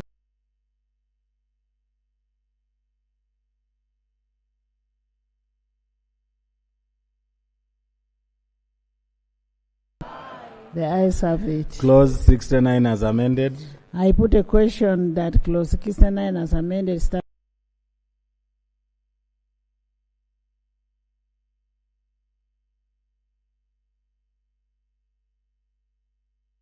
$70 is amended by inserting immediately after paragraph D the following: any other category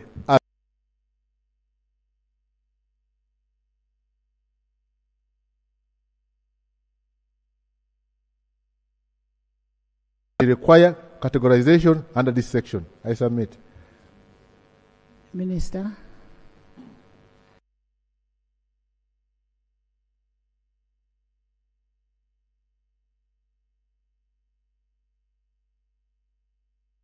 To be amended as proposed. Those in favor say on the contrary nay. The ayes have it. Clause 70 as amended.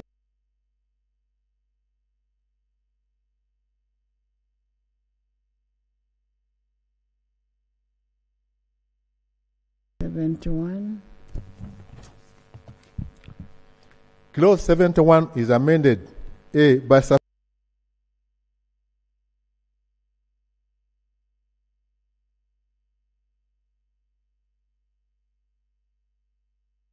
and subject to conditions the authority may deem fit, authorize the manufacture, distribution,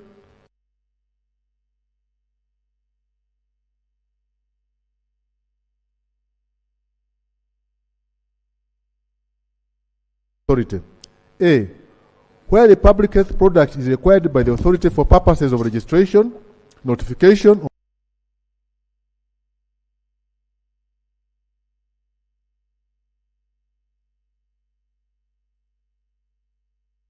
trial.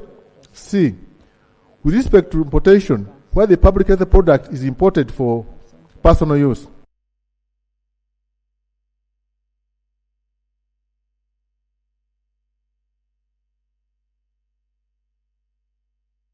Circumstances as may be prescribed in the regulation made under this Act, or where the public health product is required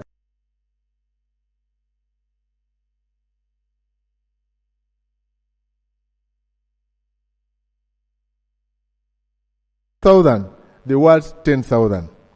And paragraph B, by substituting for the words 5,000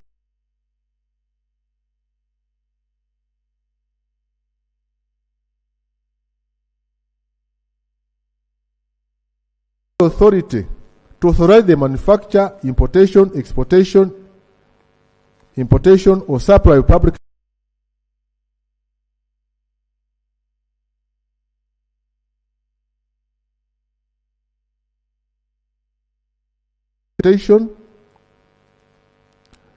or supply of public health products which are not registered. Not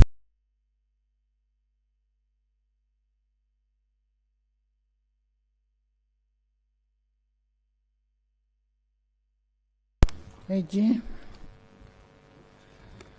No objection, Right Honorable Chair. I put a question at clause 7.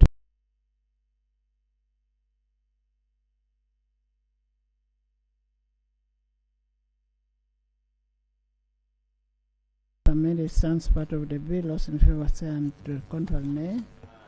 The ayes have it. Clause 72.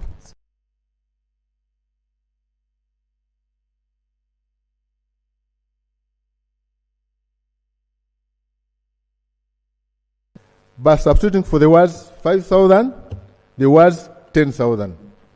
Justification to enhance the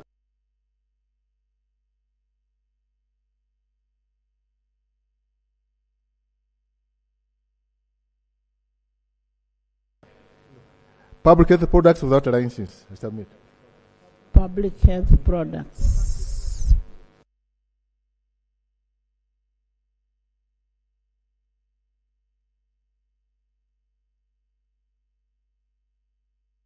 That's written as public health products. It is in the justification.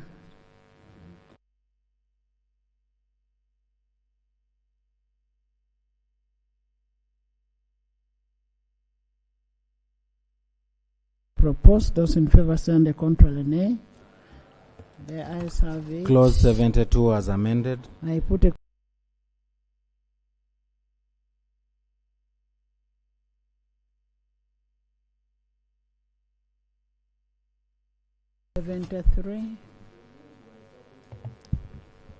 Clause 73 is amended A by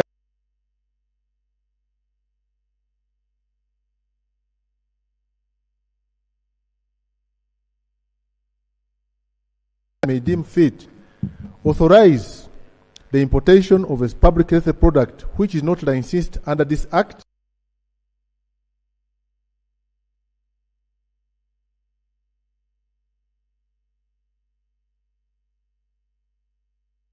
for purposes of registration, notification, or licensing or listing of the medical device under this act.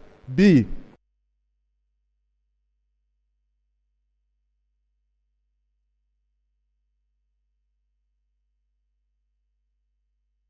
Required for compassionate use. E. Is required under extraordinary circumstances as may be prescribed in the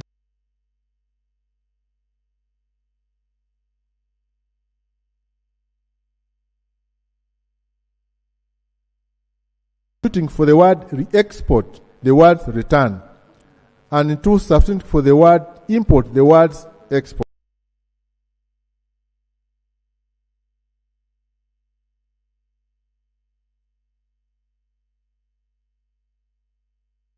It is a consequential amendment. It increases the penalty for a body corporate which imports a public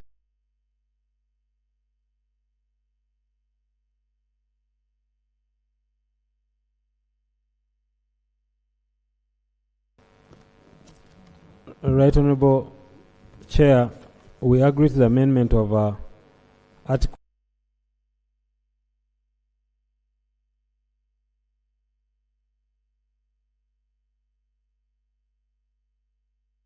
reasons we've already explained. Doctor?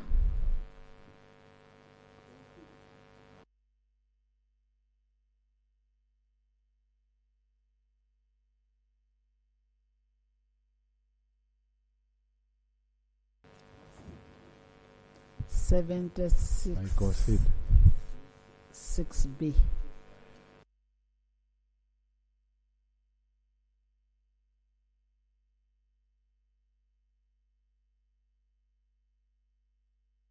Clause 73 be amended as proposed by the committee and further amended by the Attorney General.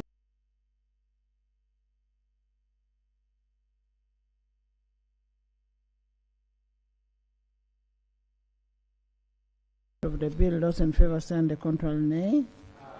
The ayes have it. Clause 74. I put a question that clause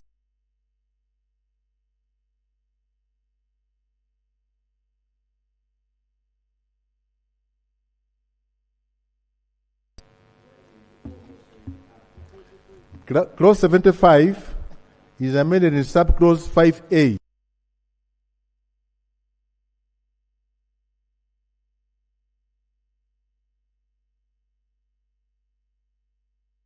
Of a public health product without license. I submit.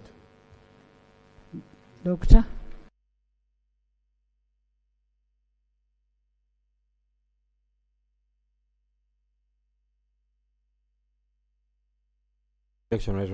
I put a question that clause 75 be amended as proposed. Those in favor say and the contrary nay.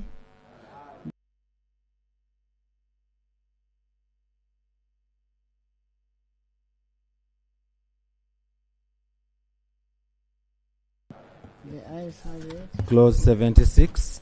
I put a question that clause 76 stands part of the bill. Those in favor.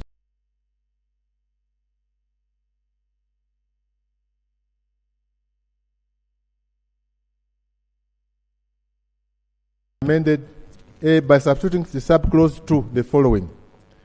Notwithstanding subsection 1,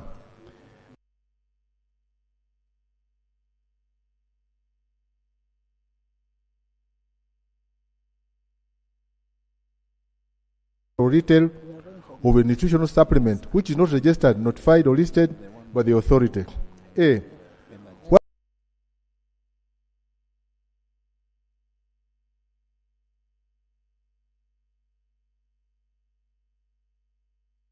Is required by the authority for the purposes of registration, notification, or listing of nutritional supplement under this Act. C.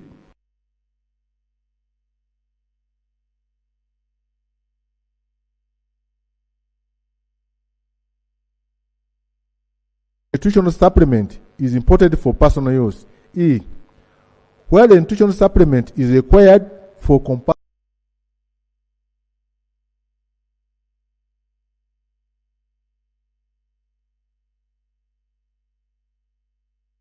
this Act, or where the nutritional supplement is required for approved scientific education or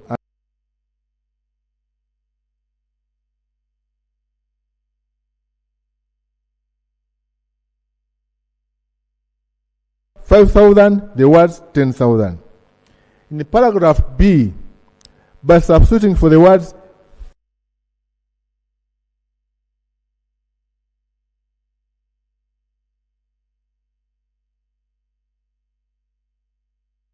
Doctor. Right Honourable Chair, no objection.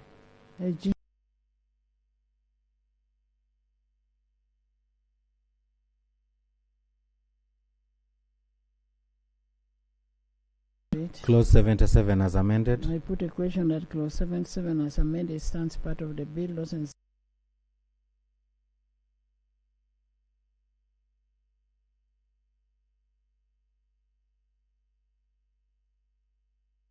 78 is amended in subclause 6A by substituting for the words 5,000.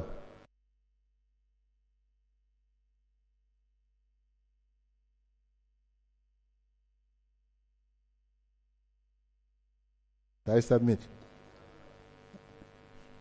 AG. No objection.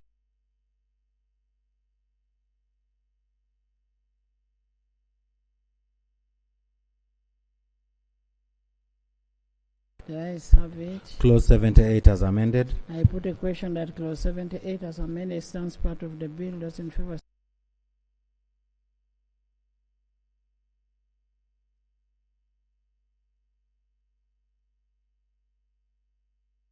Is amended in subclause 2 by starting immediately after paragraph D the following.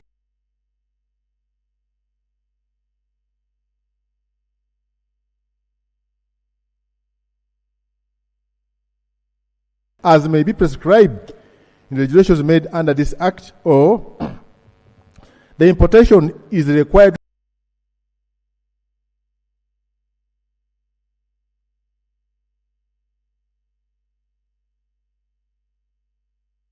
export, the word return.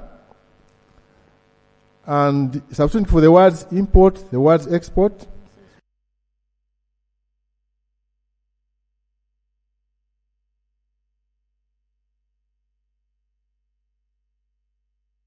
Enable the importation of a nutritional supplement for compassionate use, extraordinary circumstances or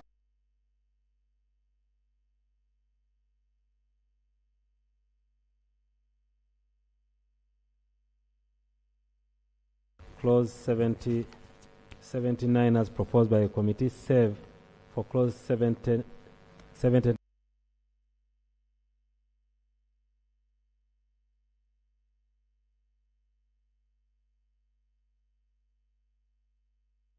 B do stand part of the bill.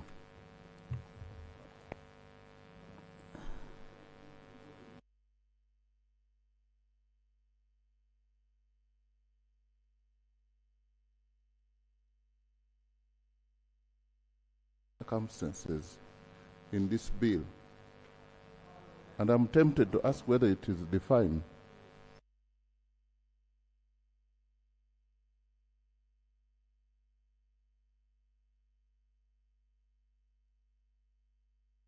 Many times extraordinary, and then we attempt to list the circumstances, compassionate.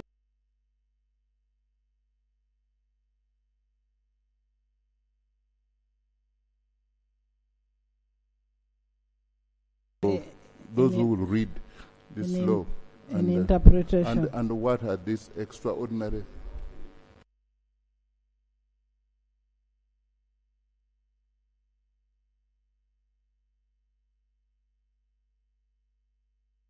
So we leave the. So why do we list some which we know and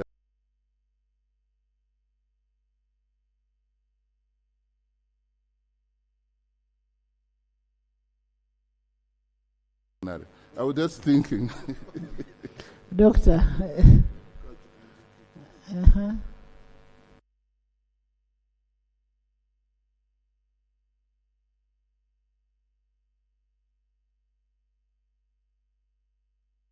Required, because when you're talking about, for example, education, science,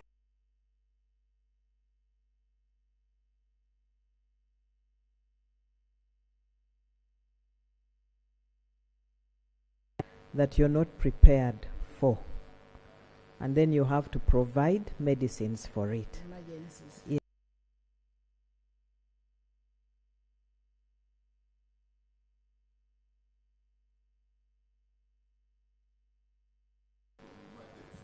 Yes, it is different from emergencies, extraordinary. I had to be schooled by yes, the doctor. Yes.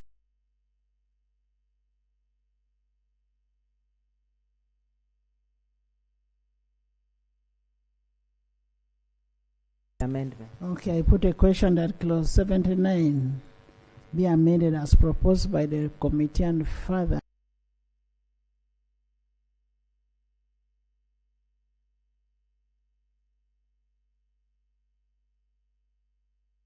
And that clause 79 as amended stands part of the bill.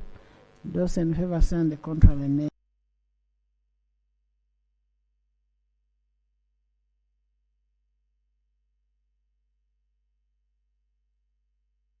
Clause 5A. By substituting for the words 5,000, the words 10,000.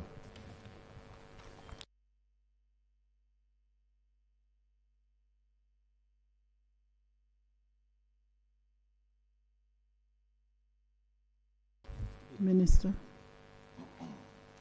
No objection, Right Honorable Chair. AG.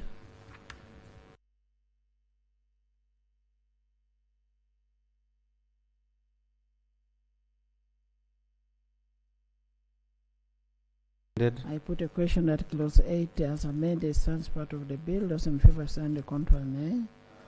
Yes.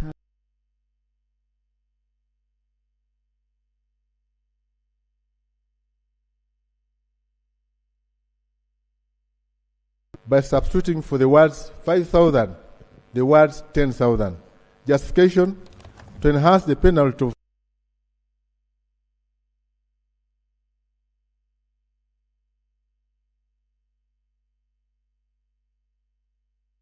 Objection, Chair. I put a question that clause 81 be amended as proposed. Those in favor say aye.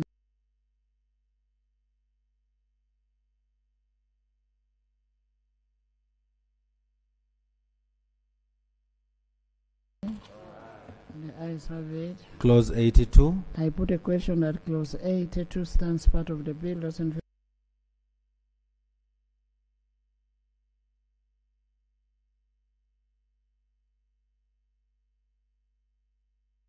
is amended A by substituting for the heading note the following: conformity to standards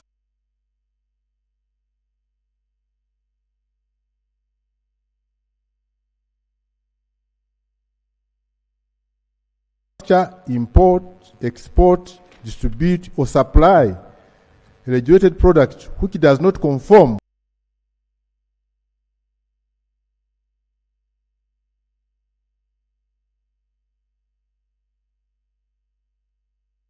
shall prescribe standards for regulated products under this Act. C. In subclause 3A,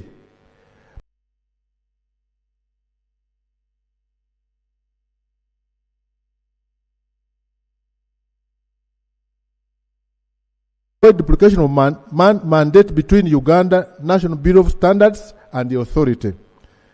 To enhance the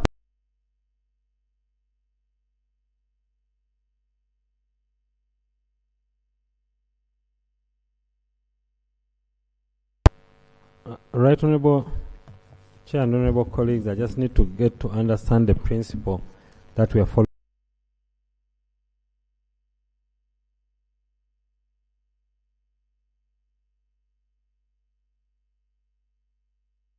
The standards of the country, all standards, are all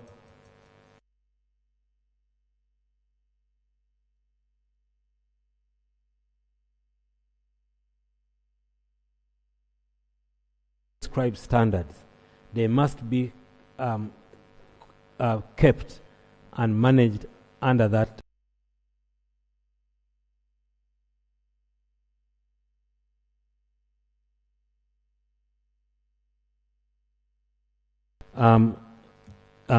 Whether the clause clearly understands this, a person shall not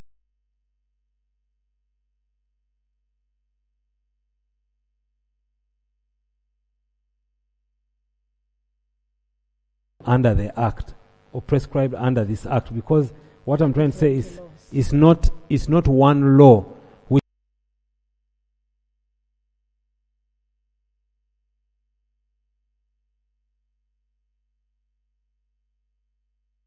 all the people who are dealing with these will have to go to the Bureau of Standards. So all standards in Uganda are put under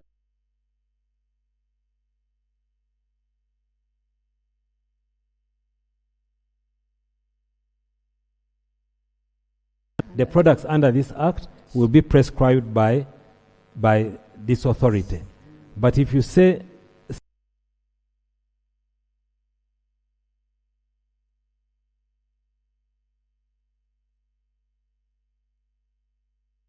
submit. Madam Chair, coming from the border, the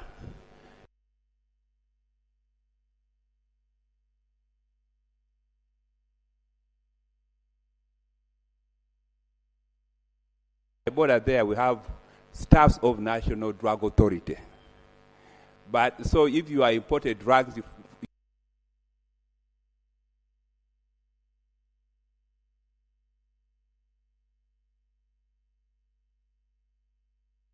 products.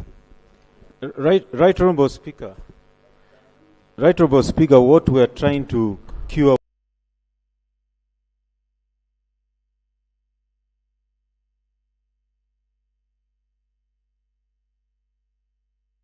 analysis. Then NDA also does analysis. So two entities are regulating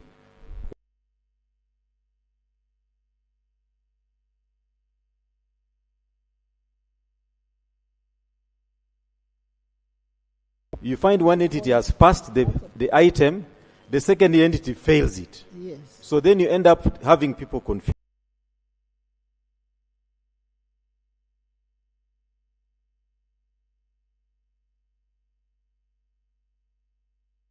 Chair, I concede, but I wanted us to understand what we are trying to achieve here.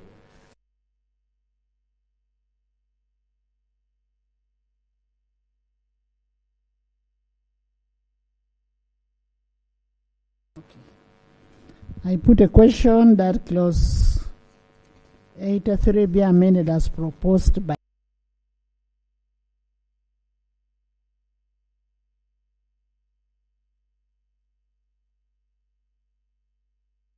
clause 83 as amended stands part of this bill. Those in favor say and the contrary nay. The ayes have it. Clause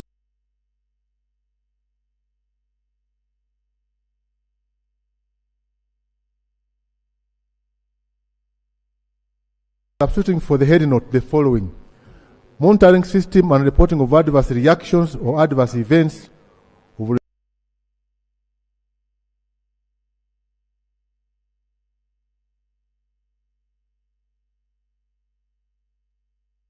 or importer of a regulated product becomes aware of any adverse reaction or event or adverse event arising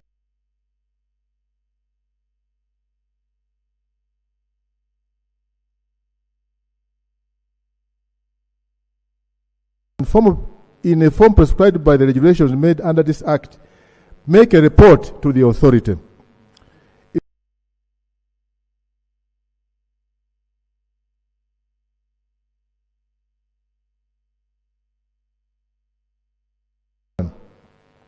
In paragraph B, by substituting for the words 500, the words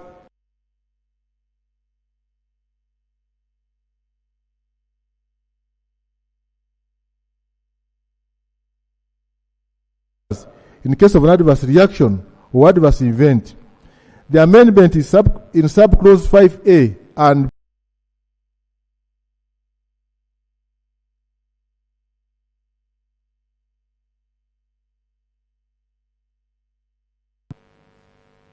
Minister. No objection.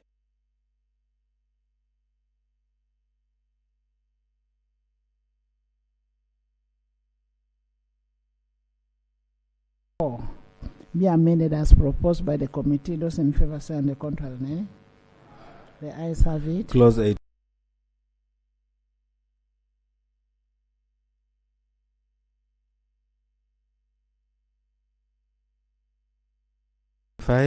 Clause 85. I put a question that clause 85 stands part of the bill. Those in favor say and the contrary nay.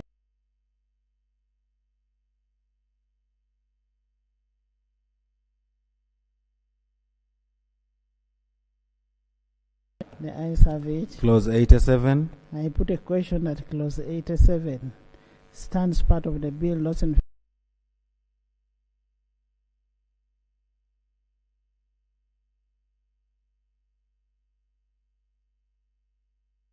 favor say and the contrary nay.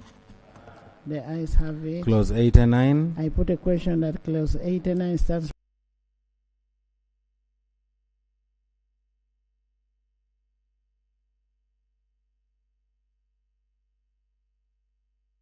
Clause 90 is amended by inserting immediately after subclause 8 the following: 9.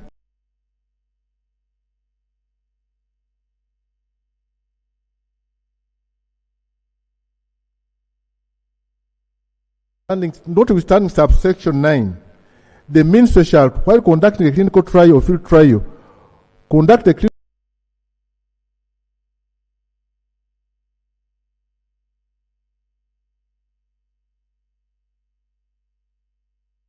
to facilitate the seamless execution of the mandate of the Minister of Health. I submit.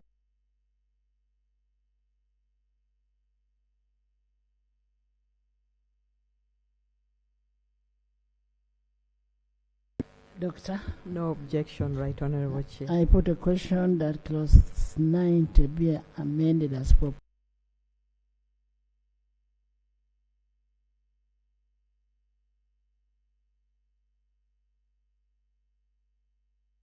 On the contrary nay. The ayes have it. Clause 91. I put a question that clause 91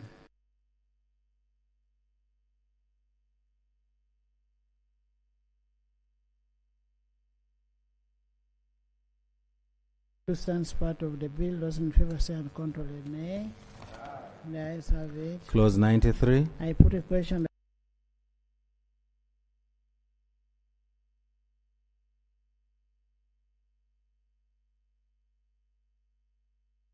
Of the bill. Those in favor say and contrary nay.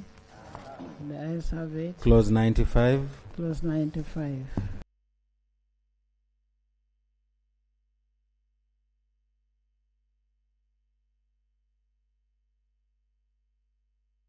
For the words 5,000, the words 150,000. And in D,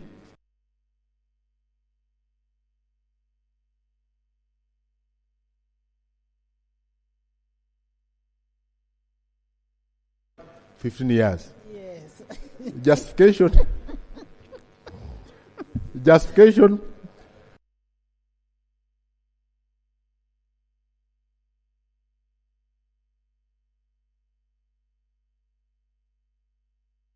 I submit.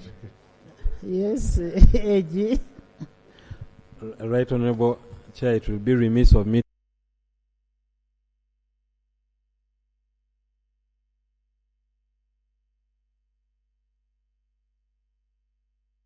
$95 be amended as proposed. Those in favor say and the contrary nay. The ayes have it. Clause 95 as amended.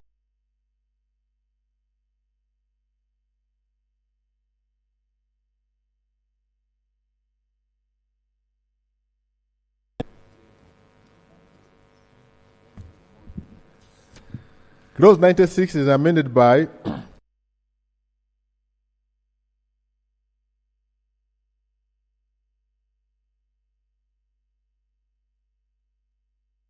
to prescribed fees and in the form prescribed by the regulations made under this Act, submit the advertisement to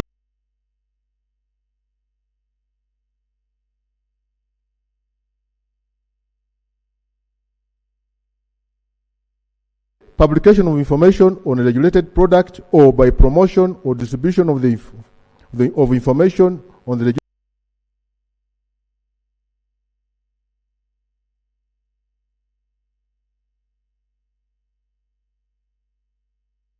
or distributed information on the regulated product. C, bringing the notice of the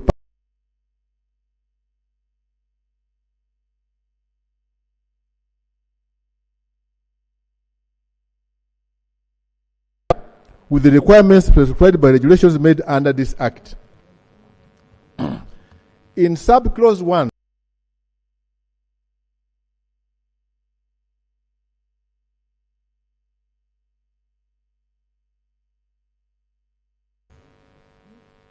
a person shall not advertise a regulated product or cause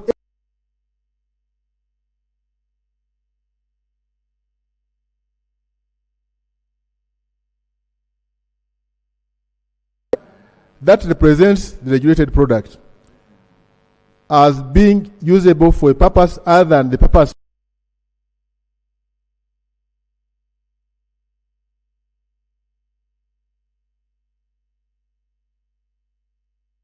for the words 5,000, the words 150.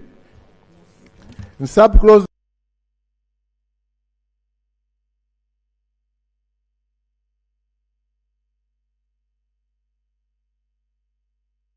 the words 15 years.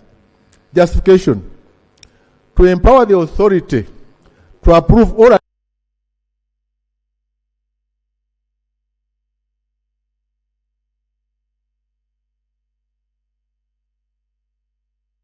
in subclause 1 is for clarity. The amendment in subclause 4 is to ensure the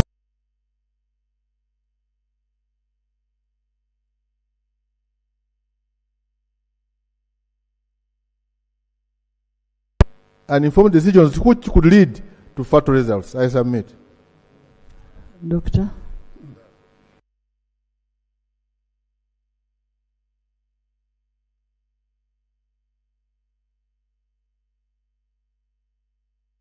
Regulating advertisement, but I don't think it's for here.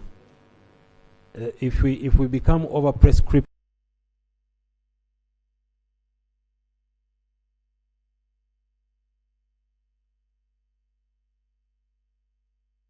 but must come to the authority. So people on WhatsApp, it becomes very difficult. So I was proposing that close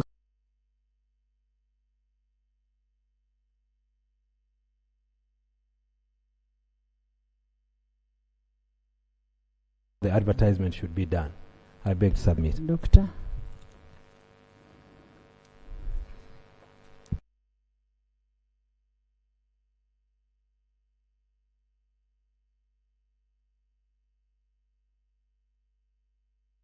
Question that clause 96 be amended as per the committee.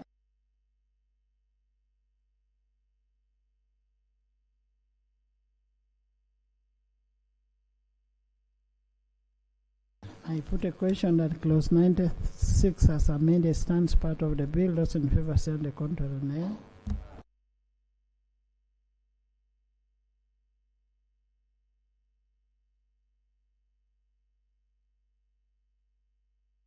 Clause 3. In paragraph A, by substituting for the words 5,000, the words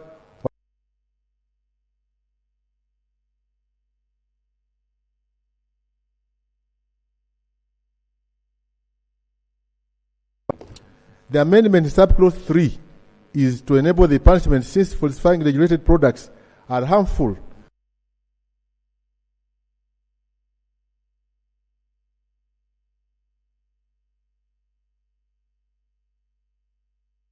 No objection, Right Honorable Chair. AG. No objection, Right Honorable Chair. I put a question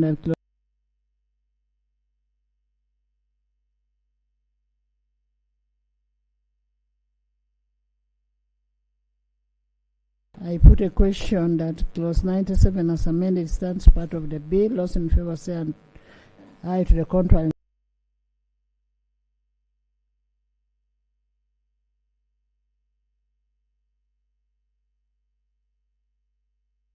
It is amended A by deleting subclause 3. B in subclause 4,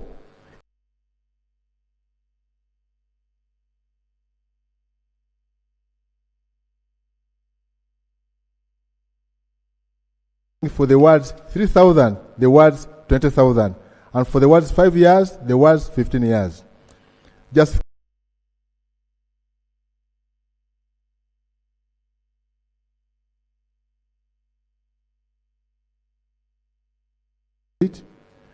the amendment in subclause 4 is to enhance the punishment since substandard regulated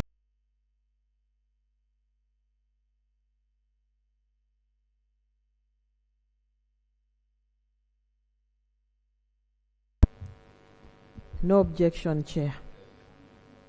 AG. No objection, Right Honorable Chair.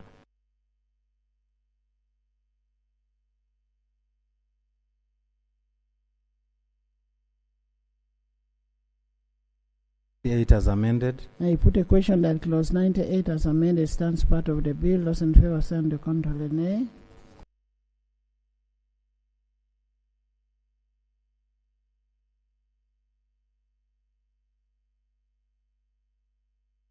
Immediately after subclause 4, the following. For purposes of this section, analyst means a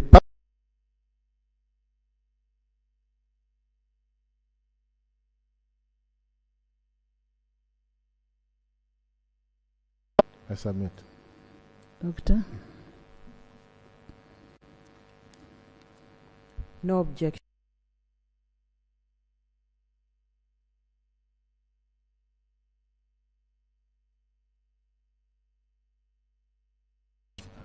The ayes have it. Clause 99 as amended. I put a question that clause 99 as amended sounds part of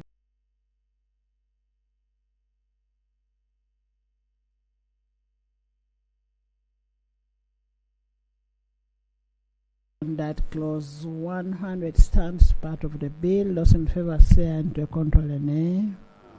Nay.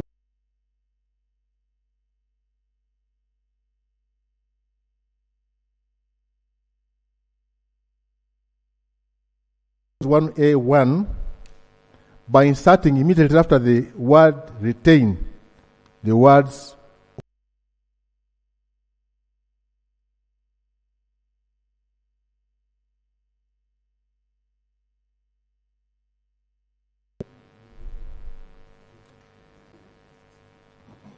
After. No objection, Chair.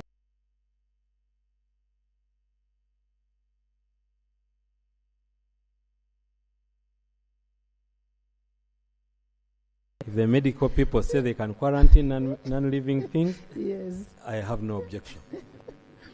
I put a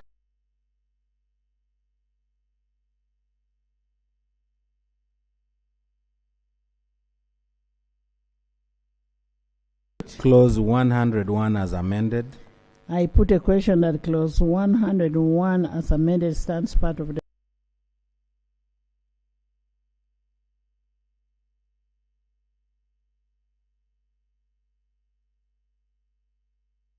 Clause 102 is substituted for the following: administrative review and appeal process.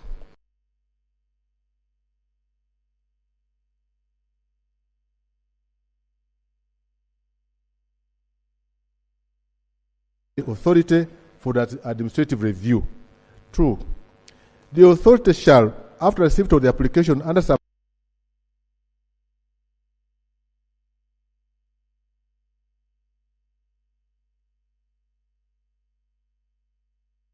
2, may within 30 days after being notified of the decision appeal to the High Court. Justification.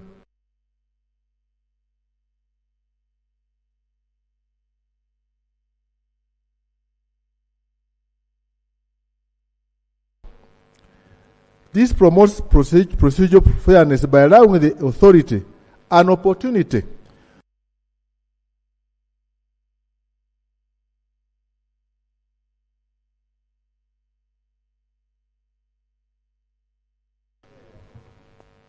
Right, Honorable Chair, we welcome the proposal of the committee. We want to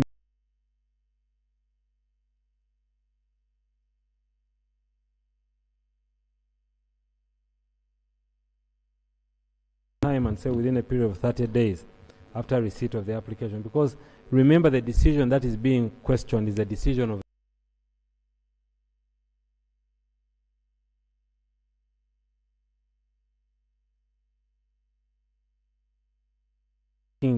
things away. So I think 15 to 30 days for the authority to make a decision and then gets out of their hands would be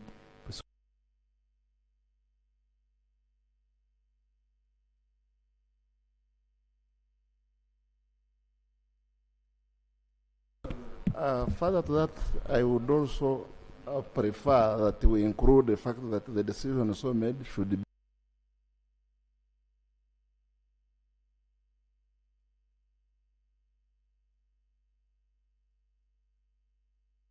have we agreed?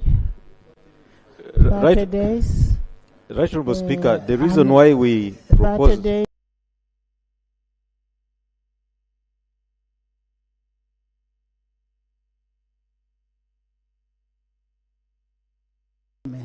Right, Honorable Speaker, the reason why we came up with reasonable time, at times that administrative review by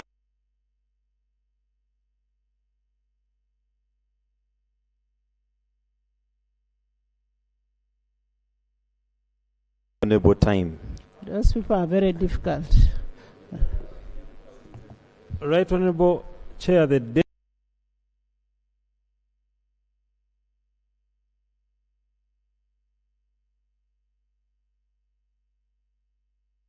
before you make a decision which is going to affect the public, you better be sure about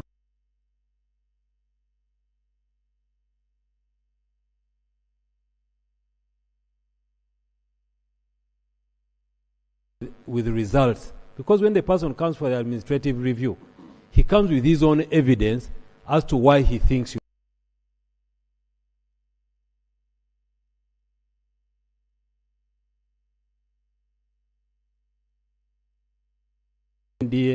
and we shall have more problems than we are trying to solve. I propose that if we think 30 days are not enough, let's put a specific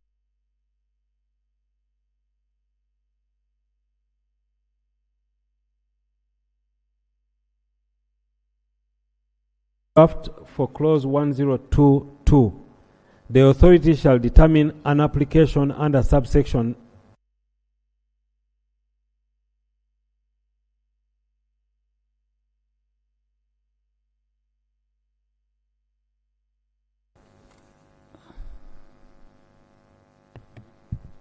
I concur with the Attorney General.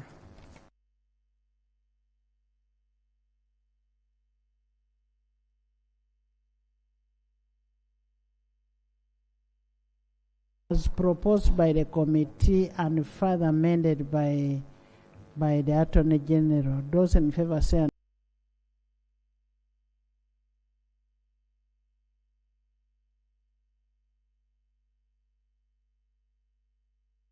stands part of the bill. Those in favor say on the contrary nay. The ayes have it. Clause 103.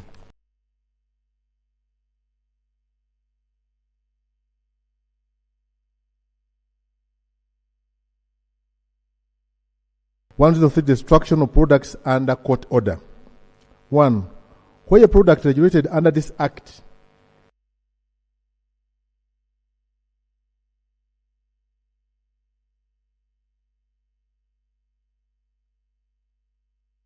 authority shall apply to court for an order for the destruction of the product.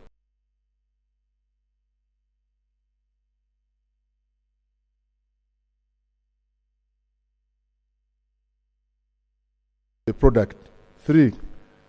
Court may order the person granted the certificate of registration, notification, or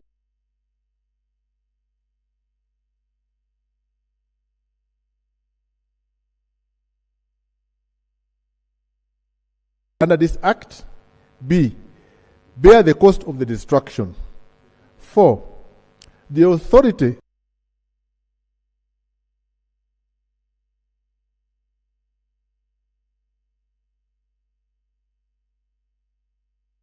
prescribe the manner in which a product regulated under this Act may be destroyed.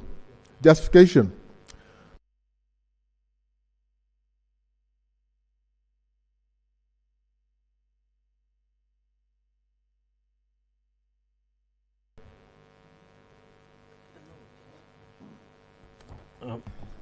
Right Honorable Chair.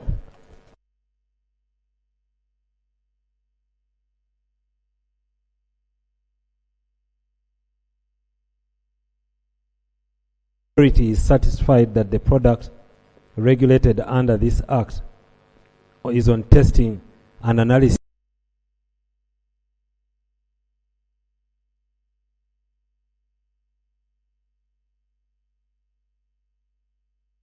have found them to be tested them, they are not wrong, they must come to the authority must first sit, because here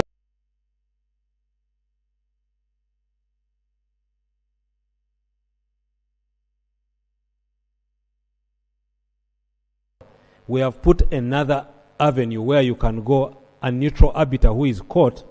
It is only court that can order.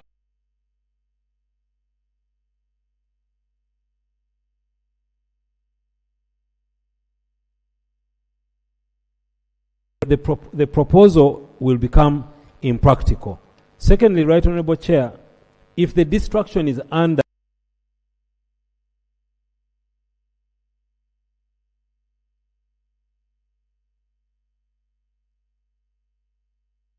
I have come to you for an order to destroy, but if you order me to destroy, this is how I want to destroy them. No. The moment you submit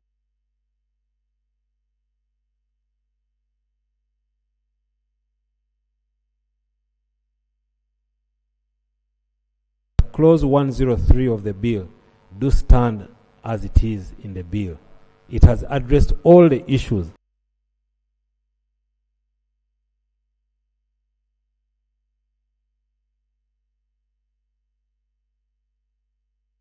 The users of these services, if you centralize everything in just the authority. I beg to submit.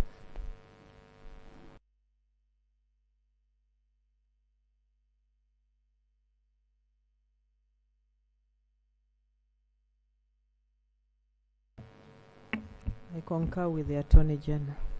Chair.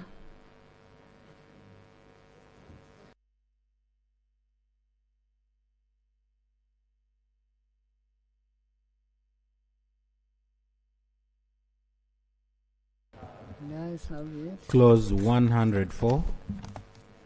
I put a question at clause 104.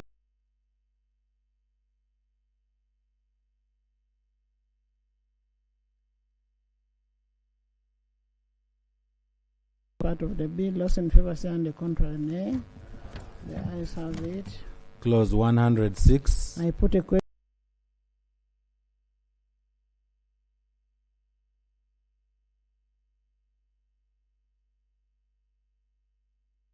And 7 cents part of the bill. Those in favor say on the contrary, nay. The ayes have it. Clause 108. I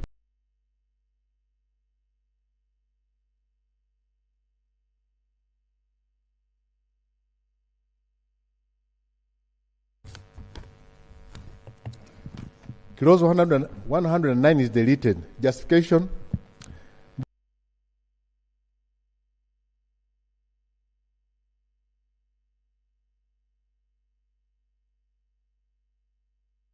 In the public sector, retaining the specific clause on national medical stores is unnecessary, and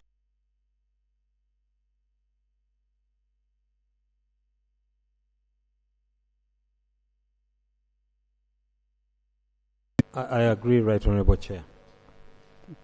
I put a question that clause 109 be the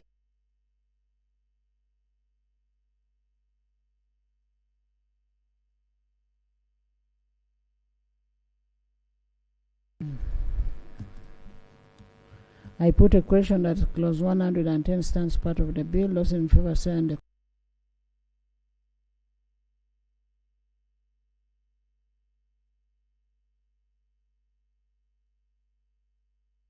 The ayes have it.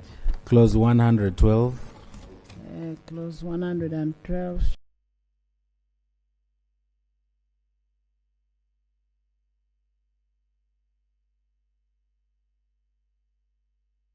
Authority shall establish and maintain registers necessary for the performance of the function of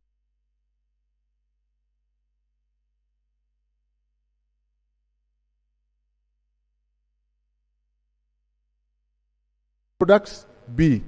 Licensed manufacturers, distributors, suppliers, importers, exporters, wholesale.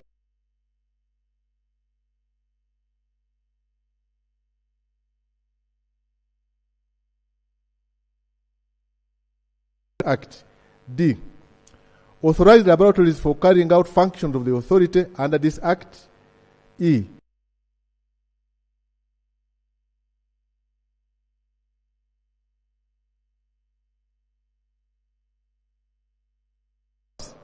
As the authority may deem fit. Justification. For clarity and to enlist all registers required to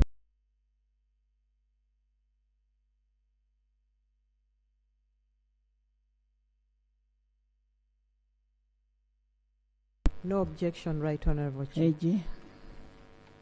No objection, Right Honourable Chair. I put a question that clause 100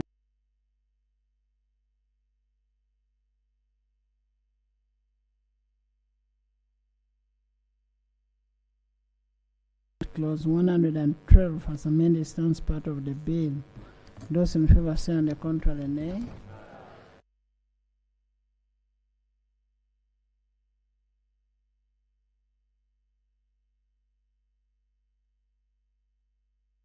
Two. By substituting for the words 50,000, the words 500.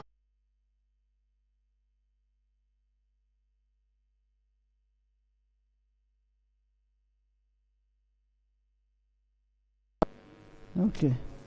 It is from 500 It was to written, 5. they wrote 50, 100. In Instead the of bill.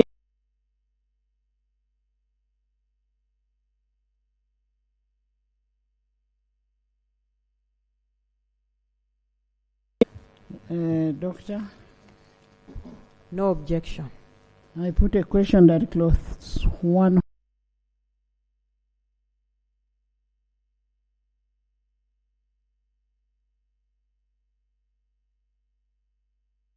I put a question that clause 113 be amended. As amended stands part of the bill. Those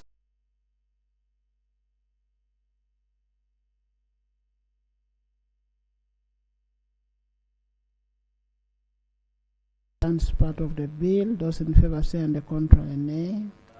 The ayes have it. Clause 115.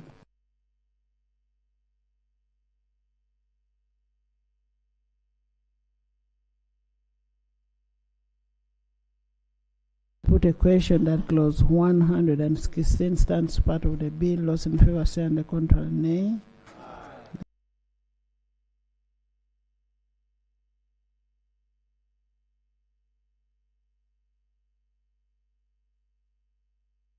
The ayes have it. Clause 118. Chair.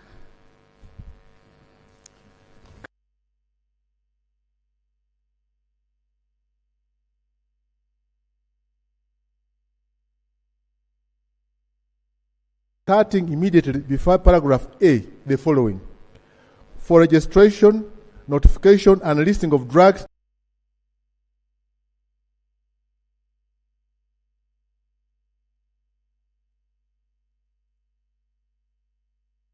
following.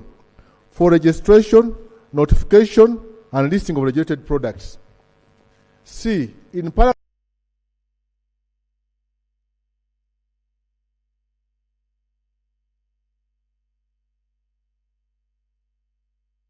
after paragraph J, the following.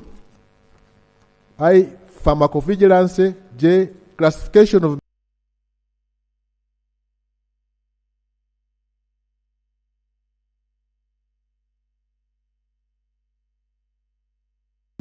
to empower the minister to make regulations for items prescribed under the substantive provisions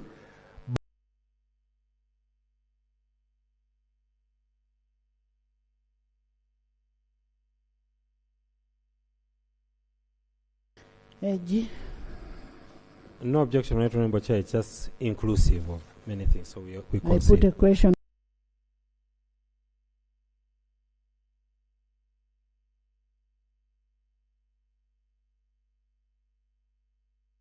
I put a question that clause 118 as amended stands part of the bill. Those in favor say and the contrary nay.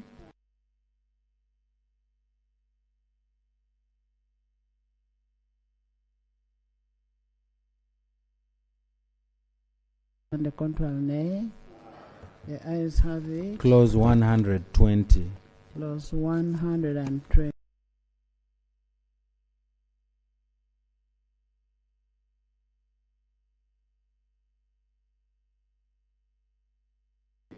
to be the licensing authority for export, import, production, and distribution of narcotic drugs,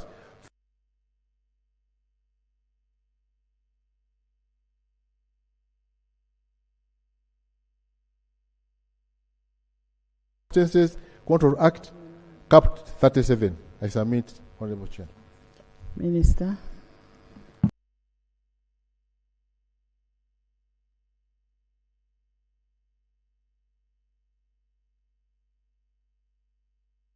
That proposed. Those in favor say on the contrary nay.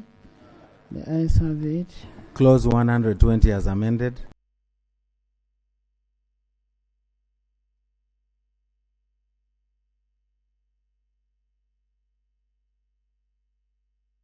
Chair. Clause 121 is amended.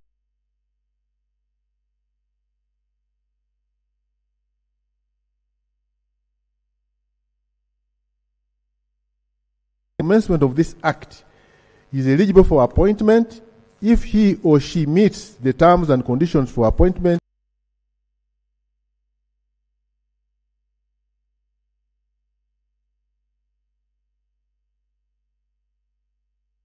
authority in office. At the commencement of this act shall continue in office until the expiry of his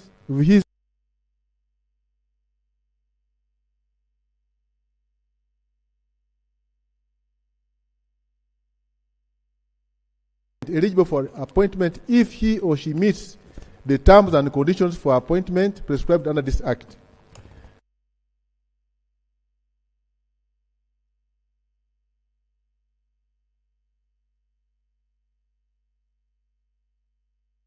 Drug authority shall continue in the employment of the authority.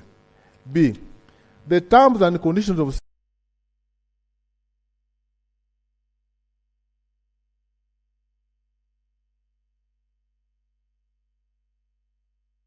than the terms and conditions of service applied to the person before the commencement of this act. And C. There shall be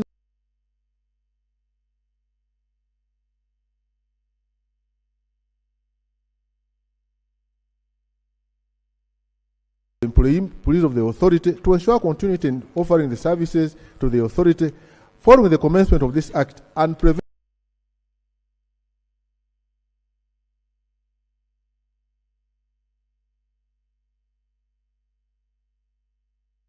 Right, Honorable Chair and Honorable colleagues, you are sitting here creating a new entity.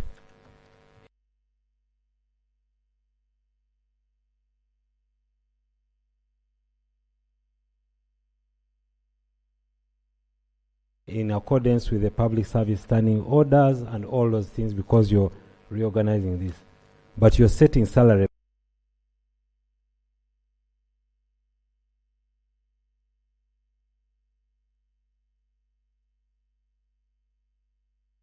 And then the terms, because you see, I mean, if government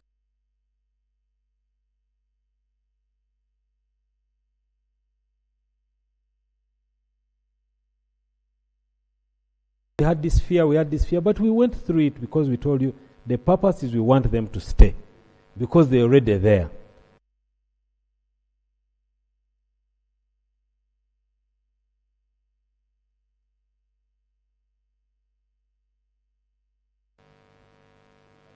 Madam Chair, in fact, I was wondering why the chairperson of the committee was making a law with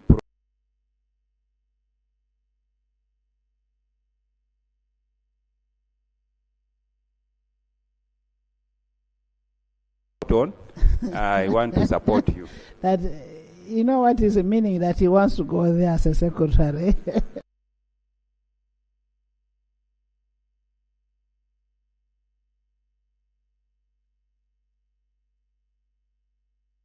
Been reduced 7 to 7 from the current 22 9 from 9. So at the end of the day, you want now to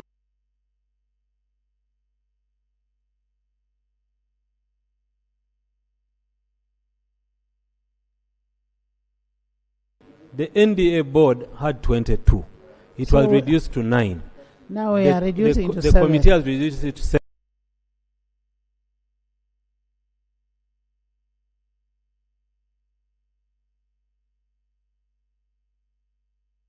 The authority, as per the law, will be accommodated. And anyone who is being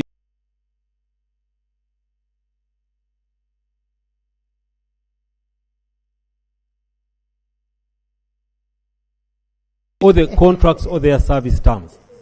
We did it in RAPEX and we succeeded.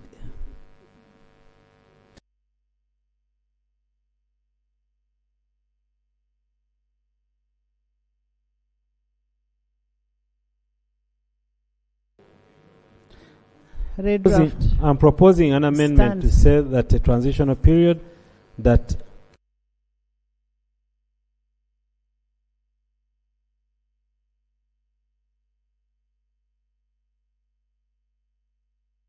and anyone who is disengaged should be disengaged in accordance with the law.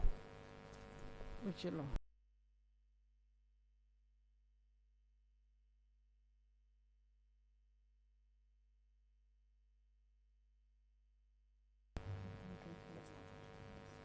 I put a question that clause 121.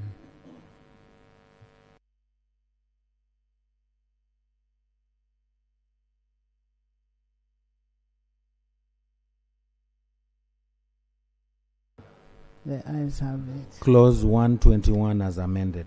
I put a question that clause 121 as amended.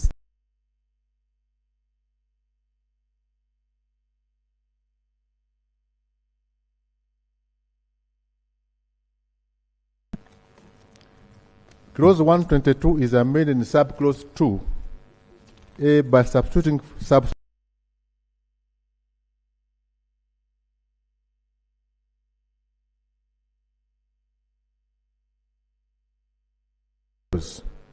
B in paragraph C by inserting immediately after the words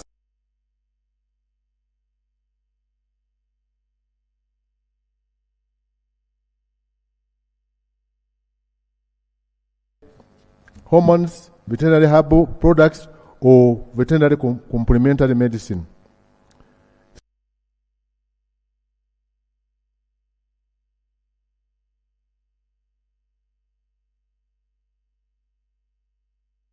to pharmacovigilance includes veterinary pharmacovigilance. Any reference to drug advertisement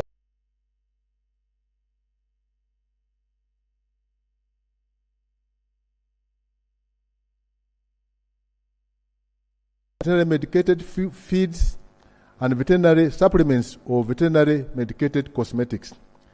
Any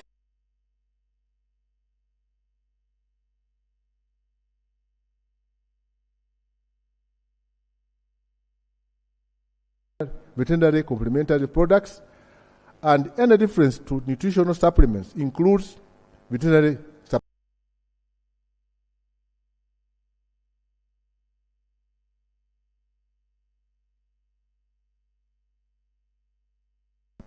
I submit, Honorable Speaker. AG.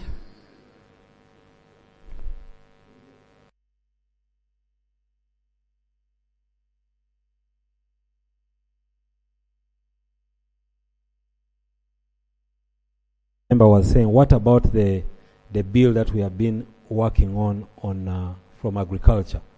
That's why this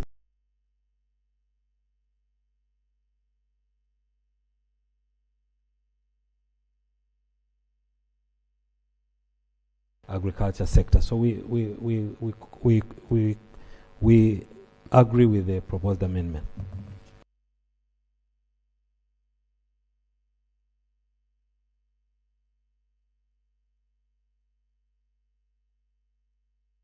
I put a question that clause 122 as amended stands part of the bill. Those in favor say and the contrary nay.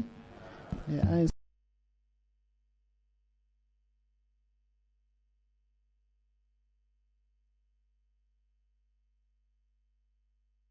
Nations.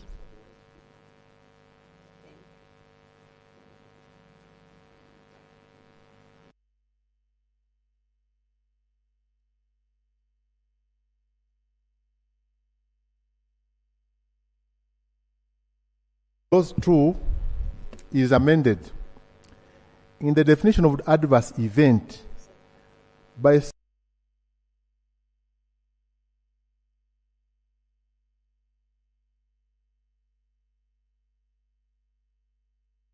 reaction the following. Adverse reaction means any noxious or unintended response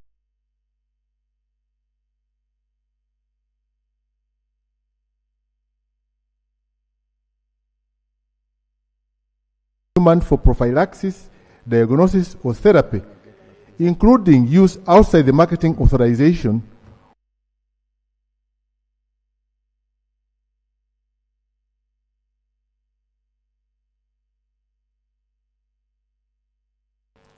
in the definition of authorized pharmacopoeia by inserting immediately after the word means.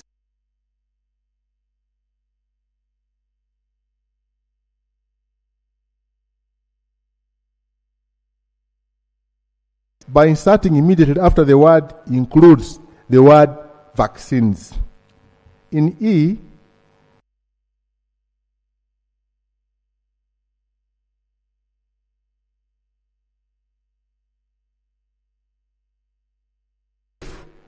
the paragraphs providing for glutathione, kojic acid, salicylic acid,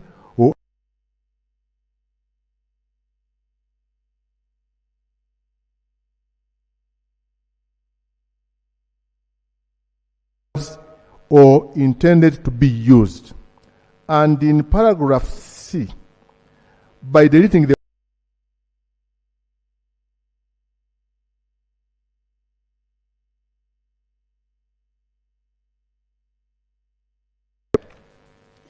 and in two by inserting immediately after the word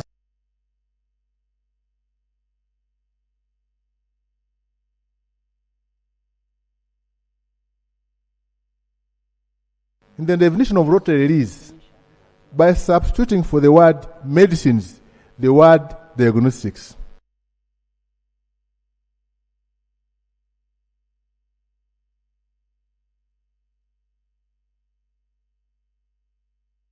The words cleaning or sterilization. G. By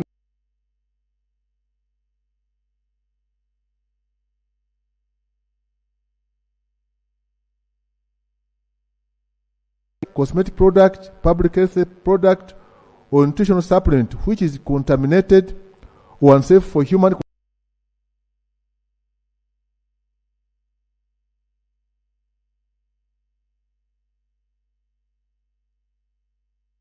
any harmful or unauthorized substance or has been substituted, diluted, or otherwise treated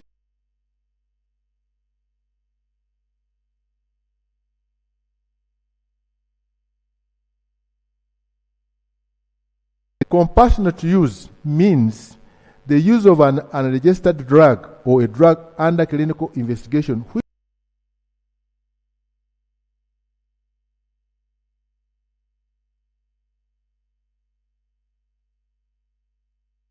registered prevention or treatment is available in Uganda. Falsified means a drug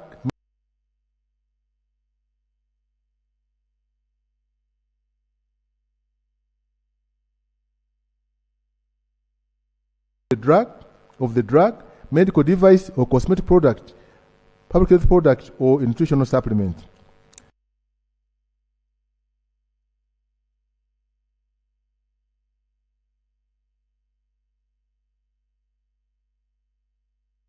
Okay, manufacture. Falsified means a drug, medical device, cosmetic product,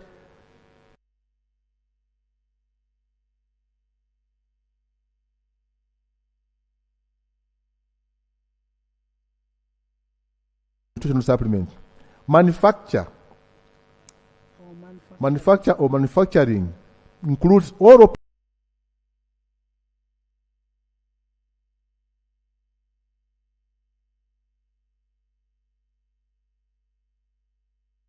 quality control, release or storage and related controls of the drugs, medical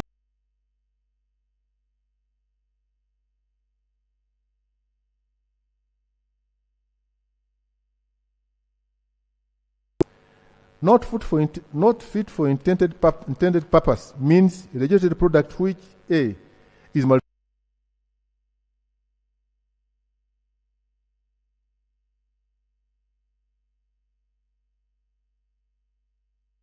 that means the drug, medical device, cosmetic product, public health product, or nutritional supplement, which is not,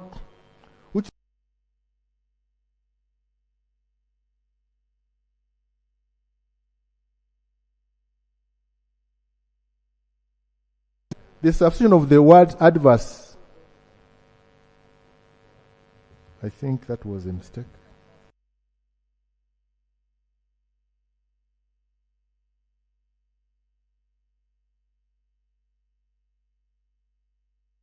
The amendment of the word drug is to cater for intended use of drugs.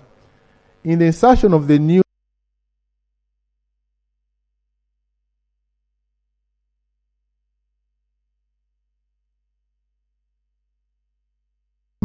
I submit, Honorable Chair. Thank you. All right, Honorable.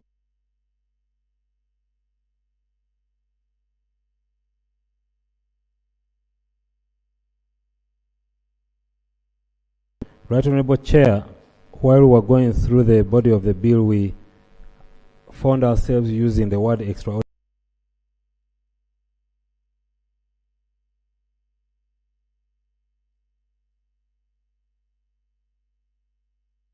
member, sorry, not just the member.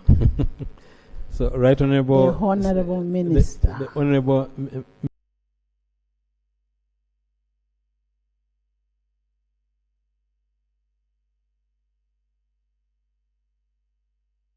circumstances are to be included immediately after emergency situations. To read, extraordinary circumstances may include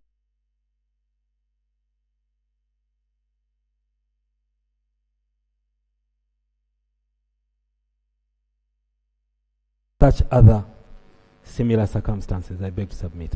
Thank you. Doctor?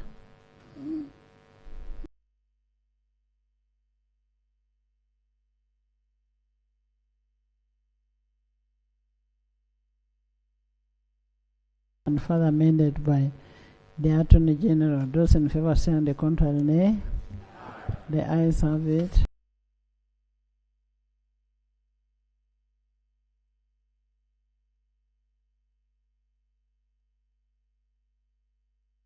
Schedule 1. I put a question that the first schedule stands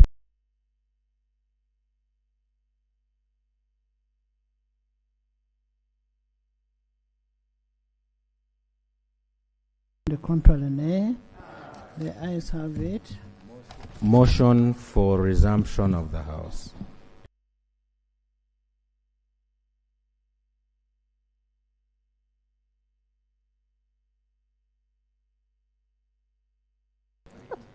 Madam Chairperson, I beg to move that the House do resume and that the committee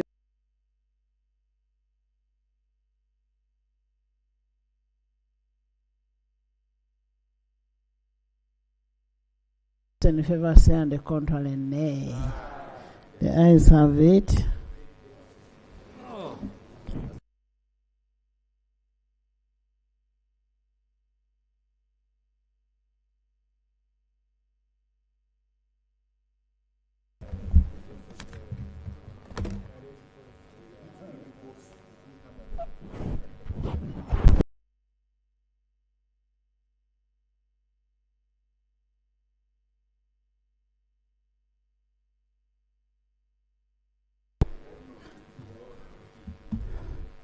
Please have your seats.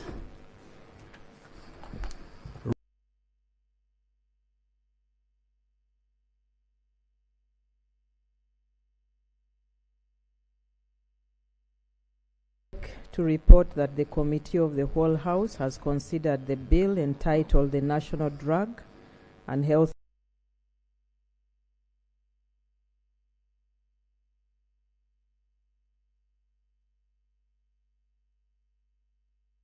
of the report of the Committee of the Whole House. Honorable Minister. Madam Speaker, I beg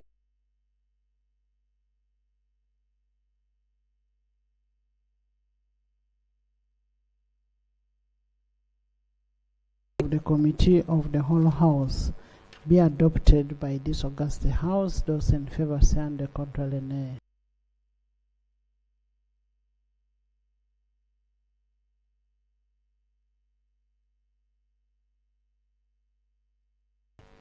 Honorable Minister.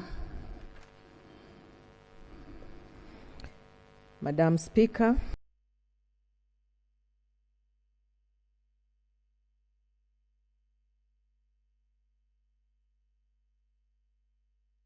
third time and do pass. I put a question that the National Drug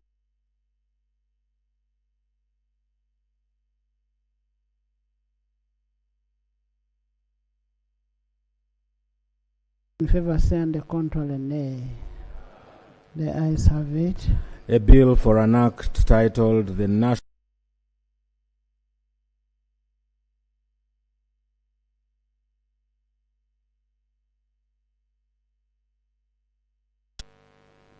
and bill passed.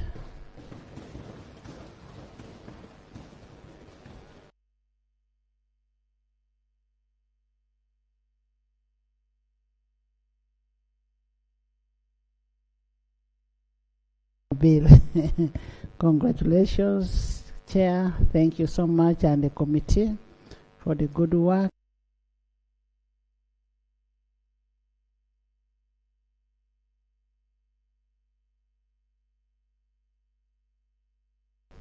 And everybody in the House. Honorable members and the Prime Minister for being here.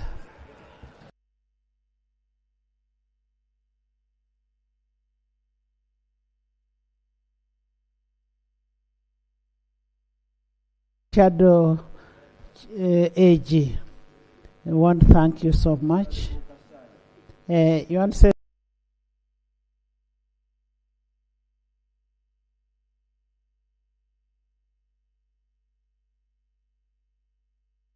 Next, Item 6 on the order paper. Appreciation. Okay. Just 1 minute.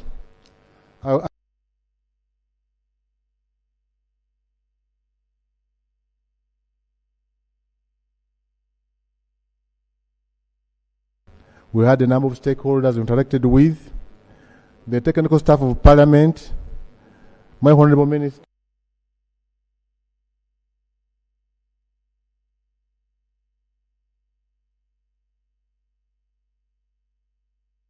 I thank you all. Let me hope this bill will be assented to by the President. Thank you. Thank you, Honorable.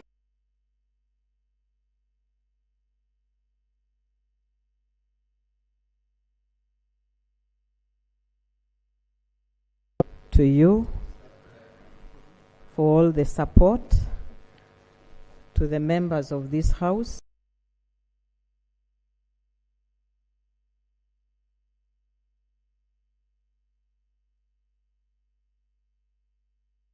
On health. They did a good job.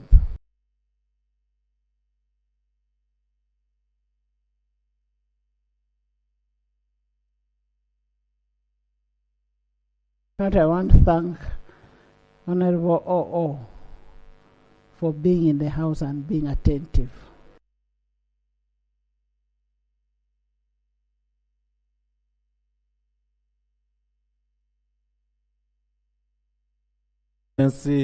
And Conservation Bill 2024. Honorable members, you may recall that the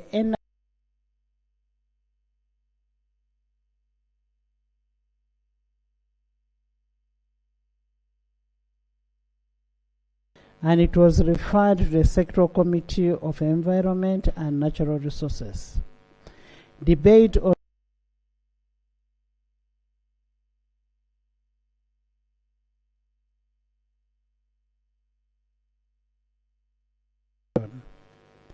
what was left was harmonizing the clauses.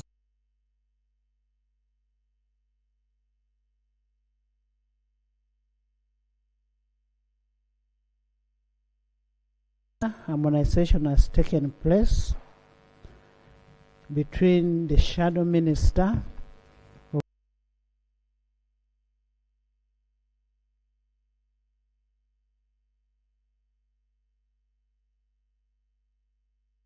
and then we go into the harmonized clauses.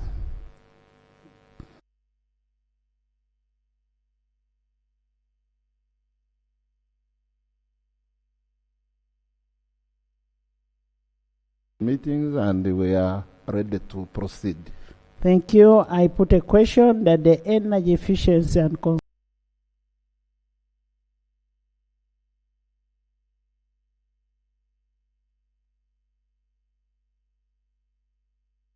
The Energy Efficiency and Conservation Bill 2024, Bills Committee stage.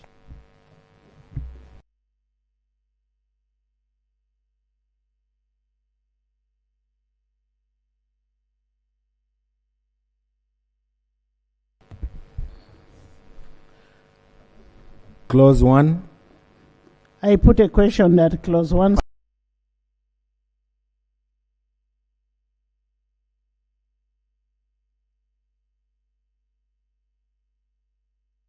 Section reads thus: This act shall come into force on the day appointed by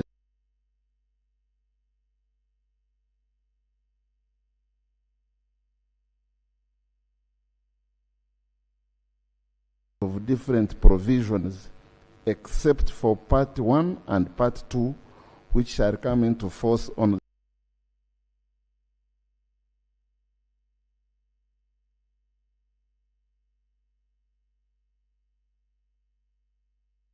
before bringing into force the critical provisions of the bill, after assessing the readiness of the country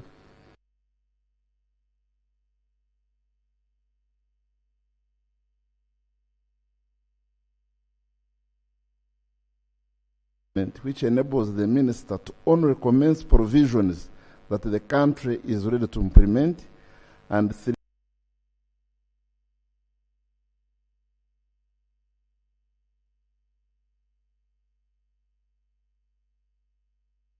to allow for the operationalization of the administration-related provisions under clauses 4, 5, 6, 7,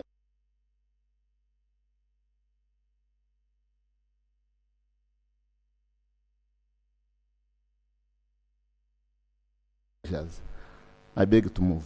Thank you, Honorable Minister. Is that the harmonized position?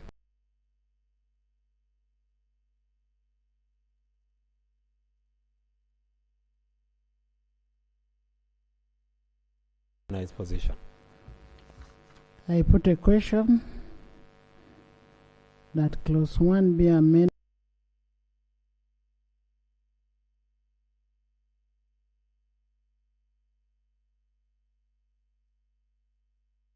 Clause 1 be amended as proposed by the Shadow Attorney General and stands part of the bill. Those in favor say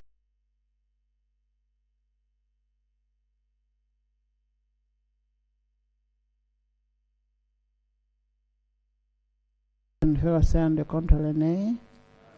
The ayes have it. Clause 3. 3, Chair.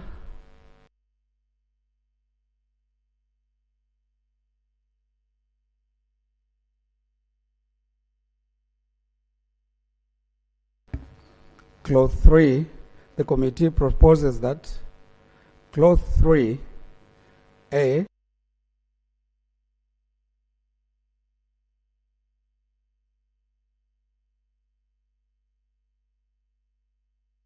the word lighting immediately after the word cleaning. B, in the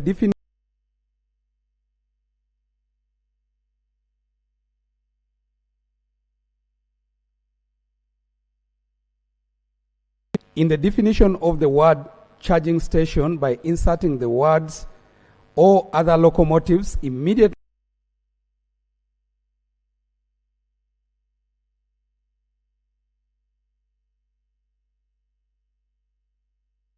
the environmental impact of traditional cooking methods. The words, the negative impact of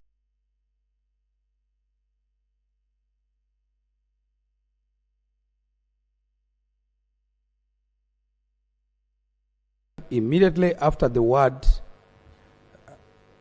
minimizes. In the definition of the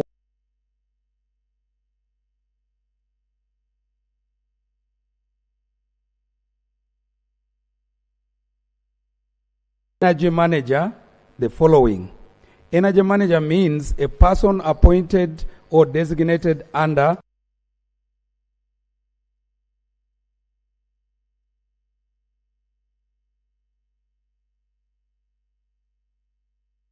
after the definition of the word minister, the following. Ministry means the ministry responsible for energy efficiency.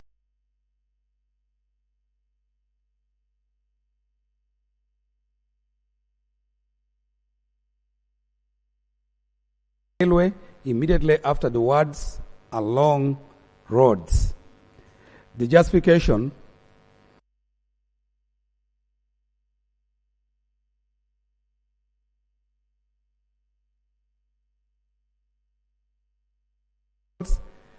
in the definition of the clean cooking and cooking technologies for clarity to provide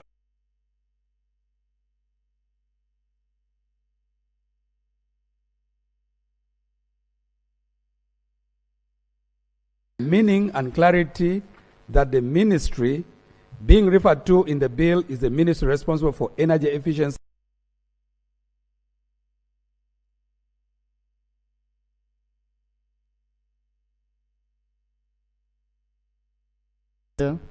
we are proposing to insert immediately after the definition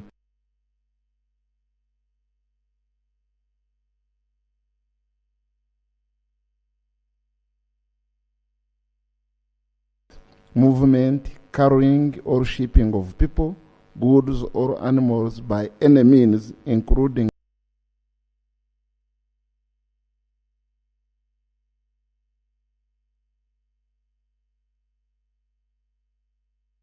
crude or modes of transport. And the second definition we want to amend is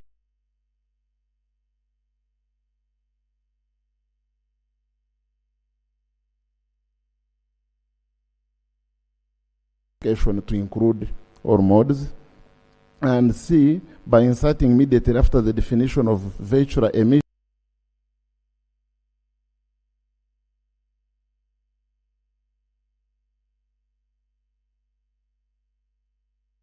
or capable of being used as a means of transport.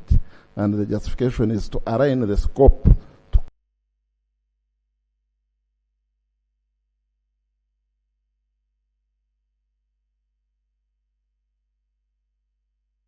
this, and this was an agreed position. No objection. AG.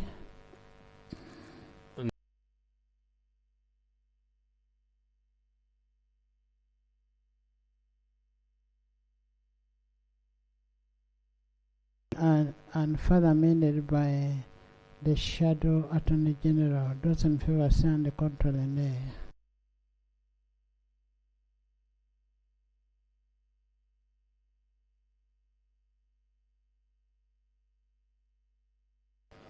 The ayes have it. Clause 4.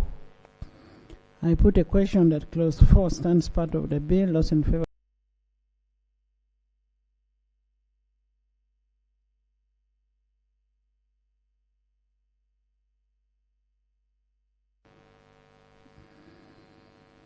Madam Chair, the committee.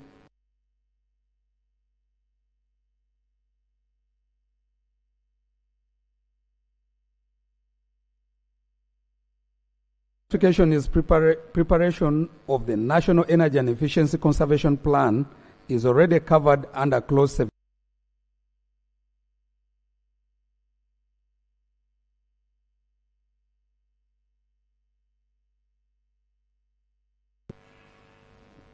No objection.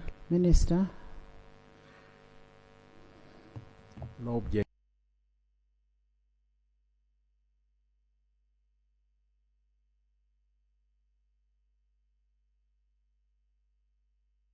The ayes have it. Clause 5 as amended. I put a question that clause 5 as amended stands part of the bill. Those in favor say.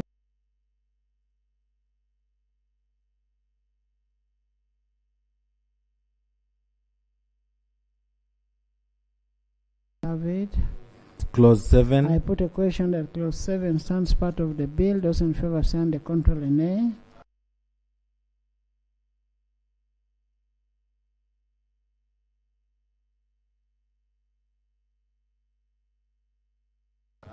The ayes have it. Clause 9. I put a question that clause 9 stands part. Madam Chair, we propose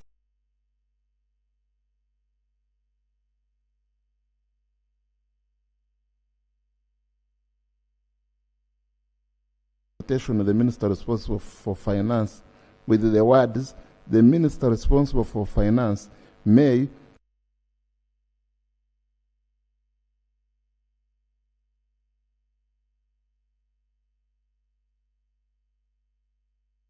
including tax incentives, grants and rebates. So it's therefore important for the minister responsible for finance to go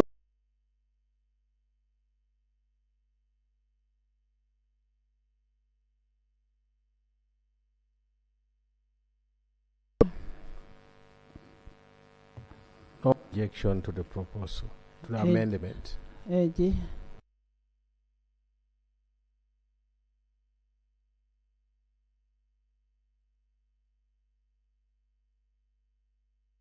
Those in favor say on the contrary nay. The ayes have it. Clause 9 as amended. I put a question that clause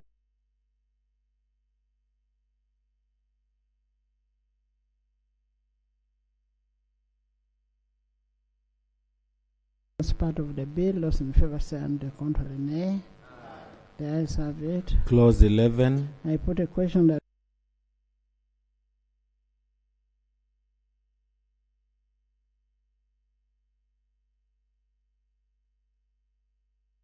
stands part of the bill. Those in favor say on the contrary nay. The ayes have it. Clause 13.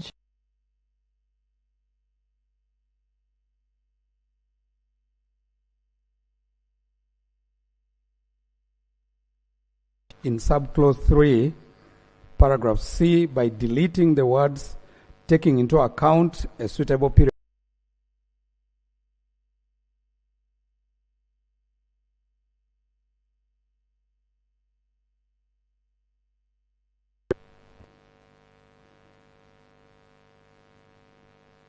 No objection.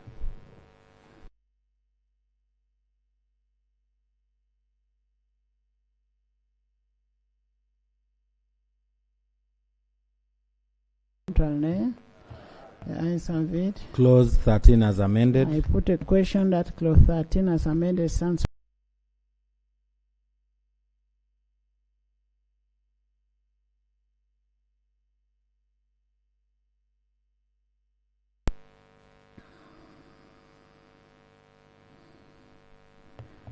Madam Chair,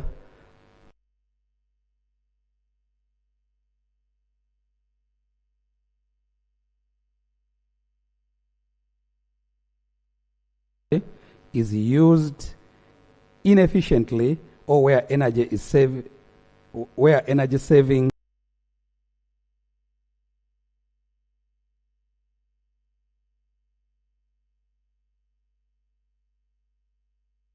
the words and implementation plan immediately after the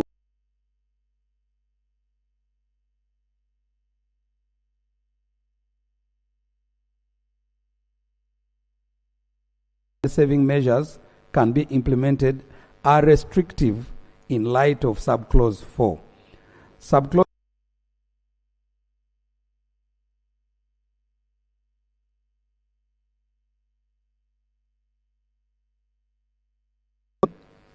is a consequential amendment arising from the merging of subclauses 3 and 7.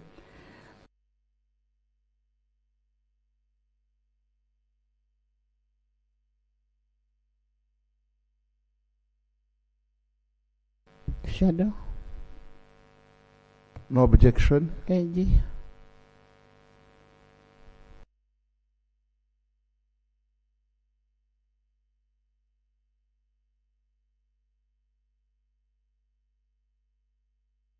Is dealing with energy audits, and they are saying that clause 1 is saying a designated energy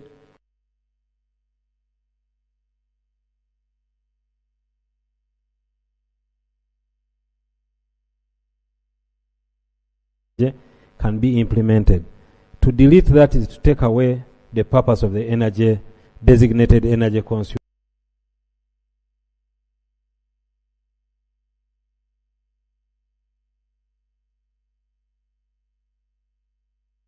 Then there is no purpose for them being a designated energy consumer.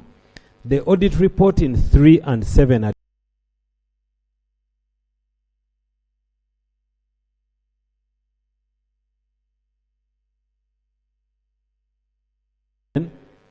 a designated energy shall submit an energy audit report to the minister within prescribed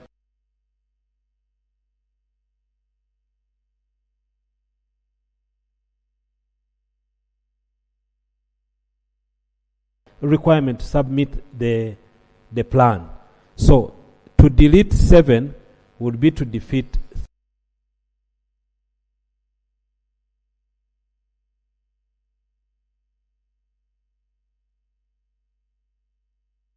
has 1 leg, but 3 has the 2 legs, and I beg to submit. Shadow.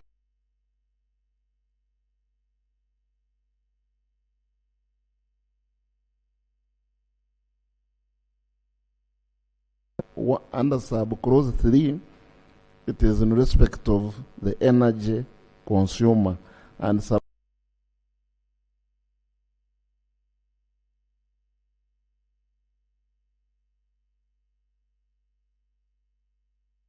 of the committee to abandon the proposed amendments. Honorable Minister.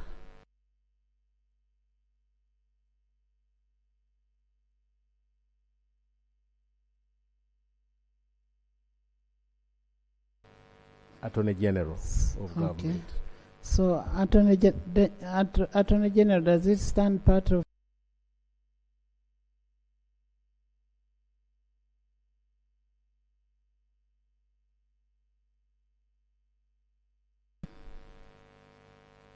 Honorable Chair, in the spirit of the harmonization, I concede. Thank you.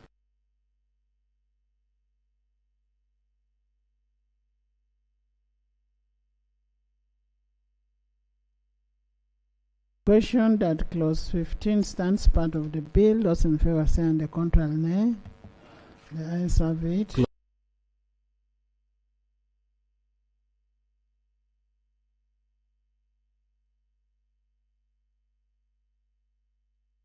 Clause 17. Madam Chair, we just have a small amendment on clause 17.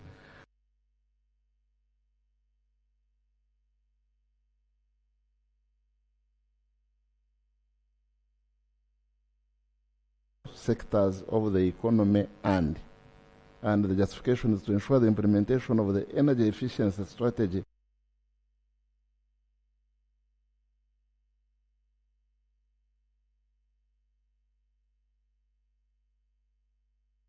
That's correct, Right Honorable Chair, because as the economy grows, other things would change. So this allows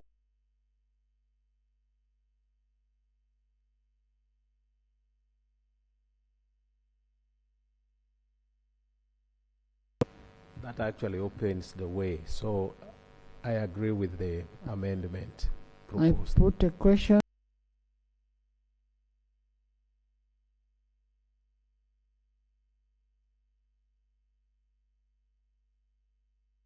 Favor say on the contrary, nay.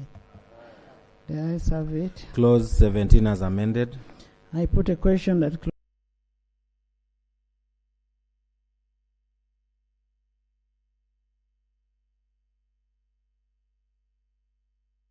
Clause 18 stands part of the bill. Those in favor say on the contrary, nay. The ayes have it. Clause 19.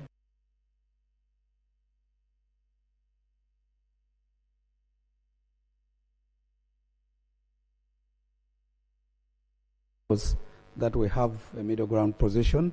So I would like to give space for the committee proposal for the Shadow Attorney.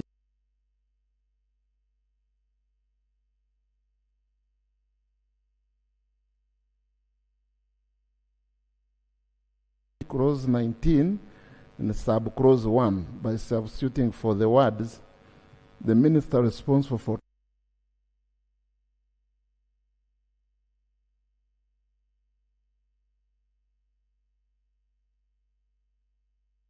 the consultation of the minister responsible for transport and the minister responsible for energy efficiency and conservation.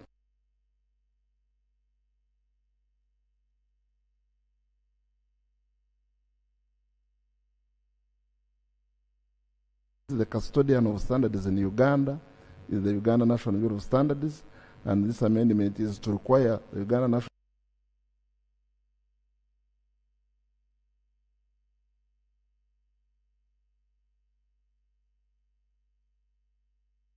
AG. Yes, thank you very much, Right Honorable Chair. That's a harmonized position.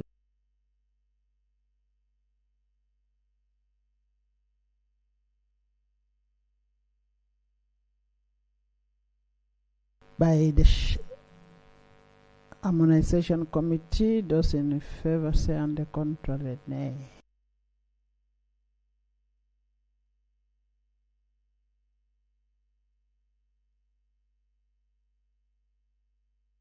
Have it. Clause 19 as amended. I put a question that clause 19 as amended stands part of the bill. Those in favor.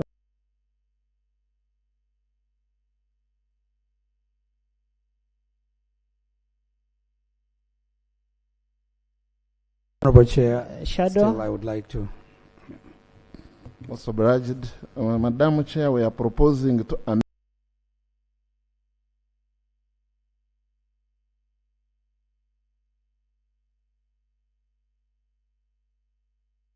Roman 2 by substituting for the words motor vehicle, trailer, or engineering plants, the words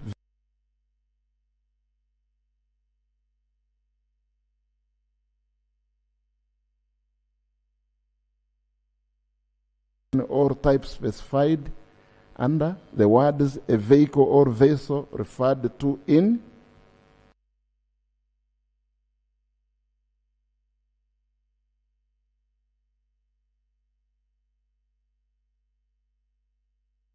the words responsible officer.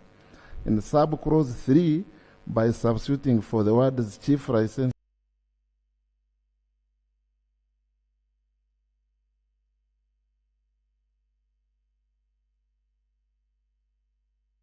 to cover the entire transport sector by covering both vehicles and vessels, because currently the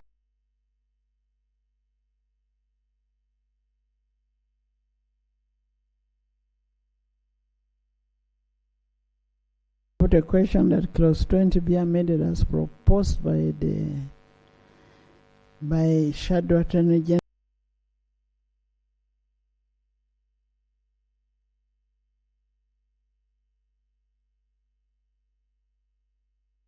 Clause 20 as amended stands part of the bill. Those in favor say and the contrary nay. The ayes have it.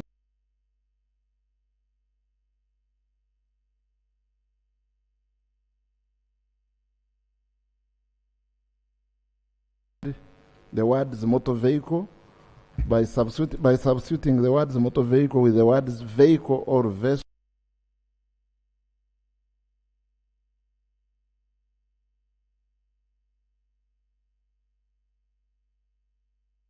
And that clause 21 be amended as proposed by the committee. Those in favor say and the contrary nay.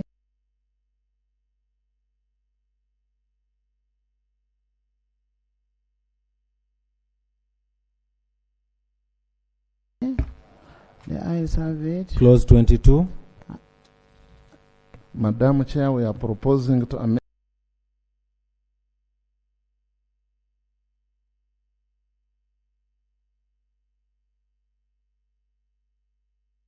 justification is a consequential amendment and to cover all modes of transport. AG.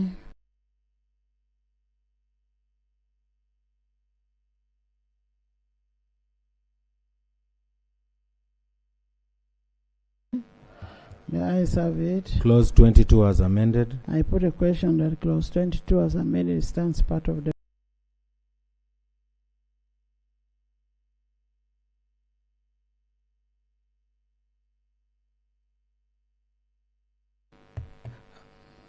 Right, Honorable Chair, the committee proposes that clause 23 is amended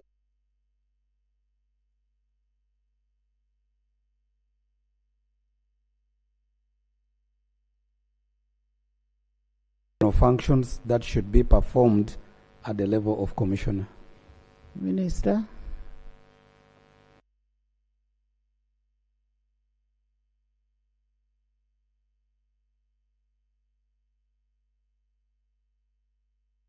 Put a question that clause 23 be amended as proposed by the committee. Those in favor say on the contrary nay. The ayes.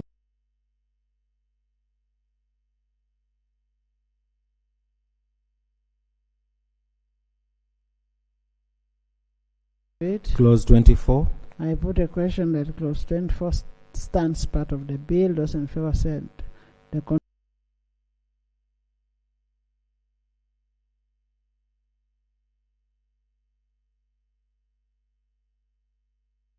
by inserting the word or vessels immediately after the word vehicles.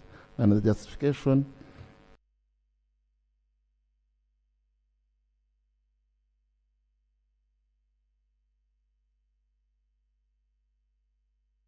clause 25. Clause 25.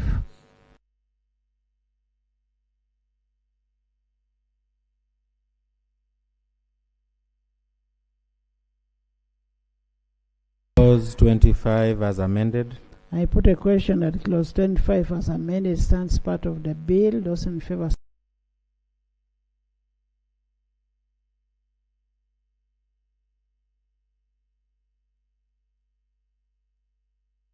Contrary nay. The ayes have it. Clause 27. Chair.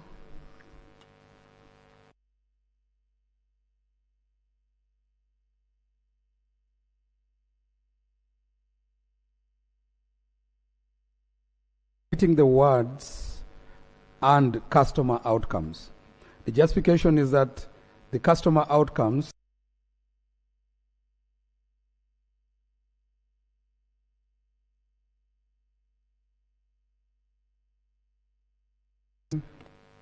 AG.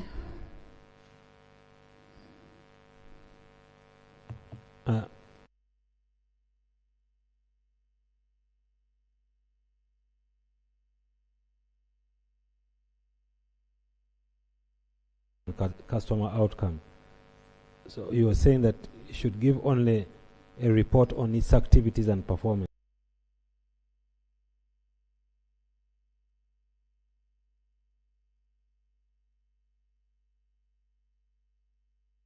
Have it. Clause 27 as amended. I put a question that clause 27 as amended stands part of the bill.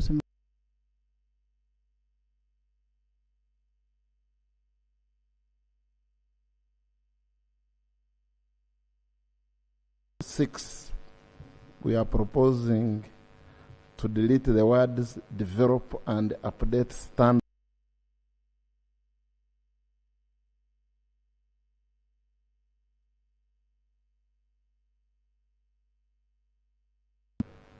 The custodian of standards in Uganda is the Uganda National Bureau of Standards. And the amendment is to require the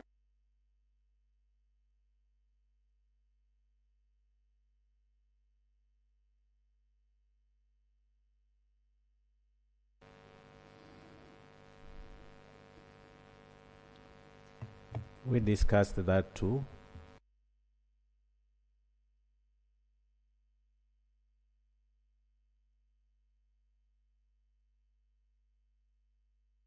Eight be amended as proposed. Those in favor say on the contrary nay.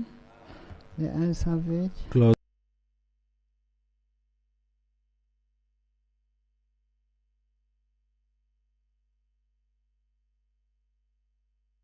Clause 29.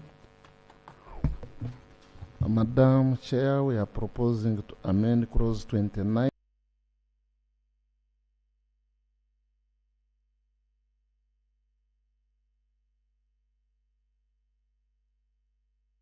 Share in consultation with the minister, and the justification is as per my area submission on the previous clause.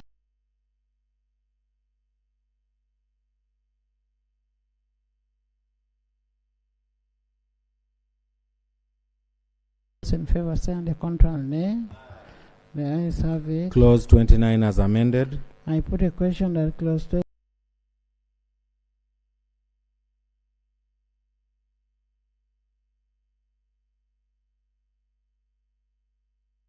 part of the bill. Those in favor say on the contrary nay.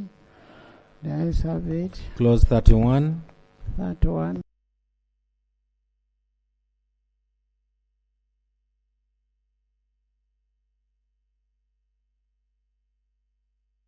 National Bureau of Standards. The word is the Uganda National Bureau of Standards share in a consultation with the minister. The same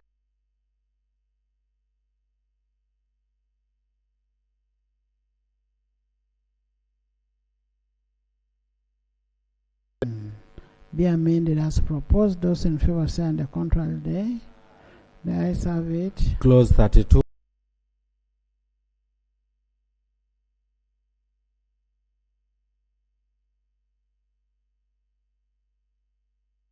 As amended. I put a question that clause 31 as amended stands part of the bill. Those in favor say on the contrary.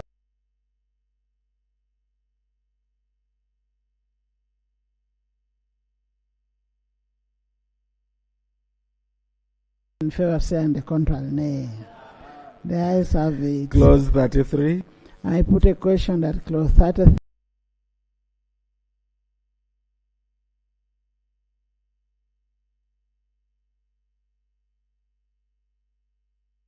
stands part of the bill. Those in favor say on the contrary nay.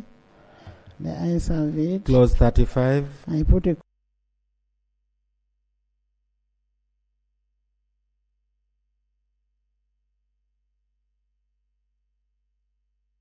question that clause 36 stands part of the bill. Those in favor say on the contrary nay.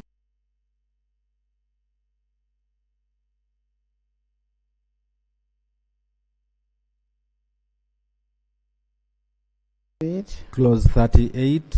I put a question that clause 38 stands part of the bill. Those in favor say on the contrary nay.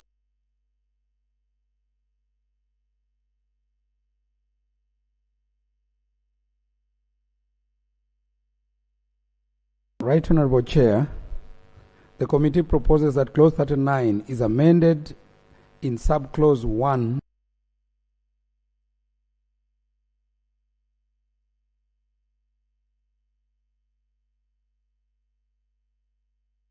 that to give relevant stakeholders the opportunity to be consulted before establishing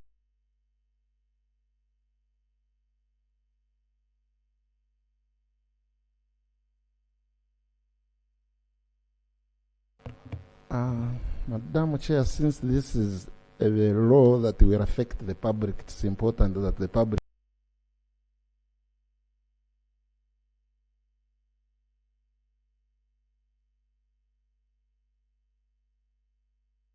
Right Honorable Chair, the government is a very consultative government. Everything we do.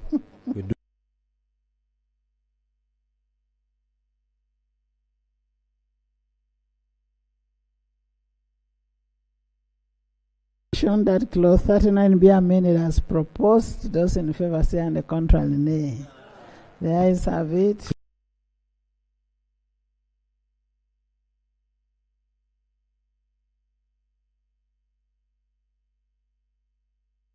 Clause 40. I put a question that clause 40 stands part of the bill. Those in favor say and the contrary nay.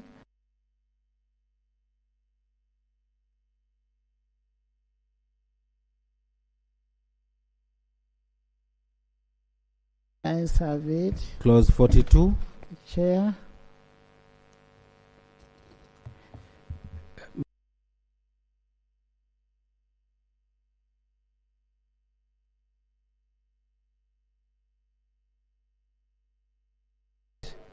And wherever it appears in the clause, the justification is to broaden the scope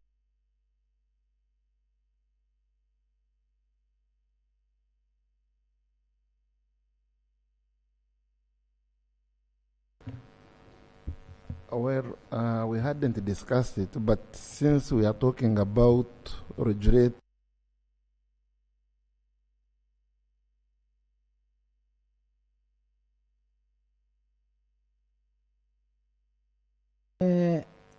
AG.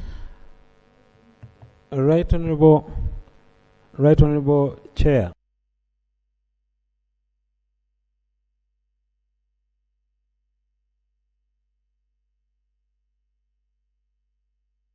To know what is it that is regulated. If you say a person shall not deal or use any of these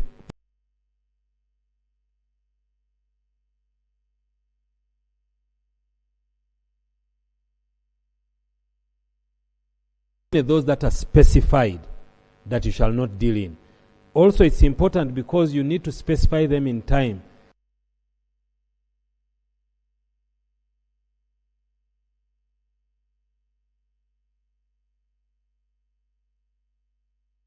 Will affect all. Say if the minister commences this section, then it will affect all energy consumers.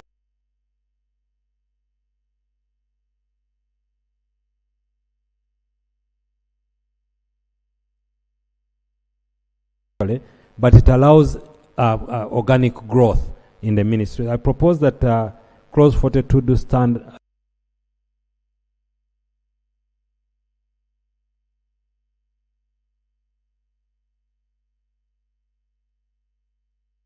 Omnibus what? Regulation. Should be selective and continually getting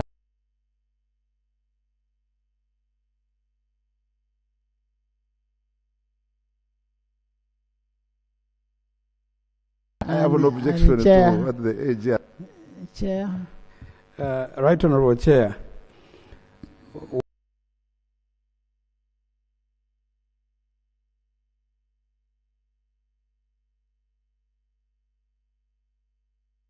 Follow him where he is. I put a question that clause 42 stands part of the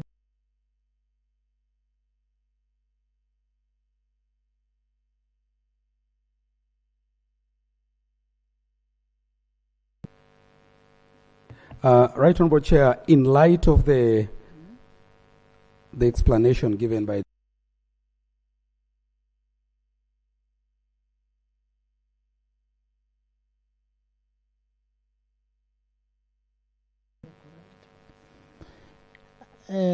that's 43. 43.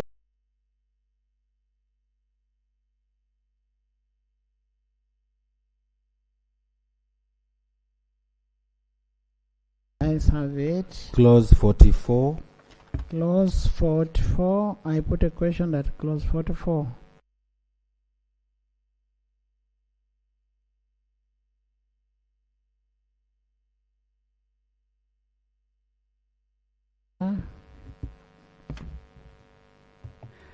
Right Honorable Chair,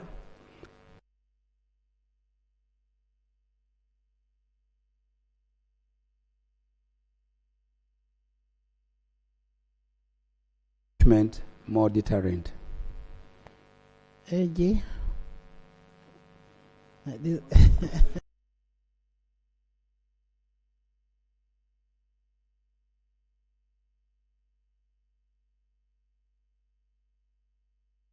Clause 45 as amended. I put a question that clause 45 as amended stands part of the bill. Those in favor say under contrary.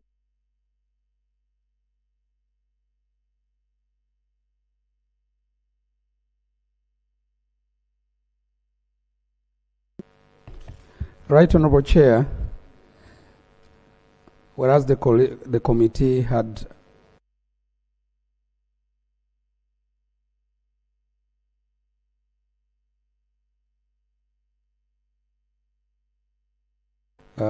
is considered on our part. B, we propose an amendment under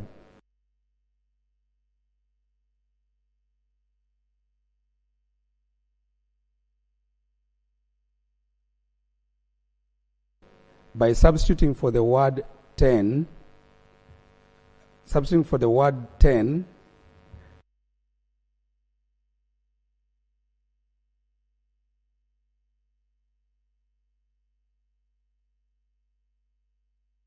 our idea is to broaden the ambit of the Act and the regulation, to widen the scope of the provision.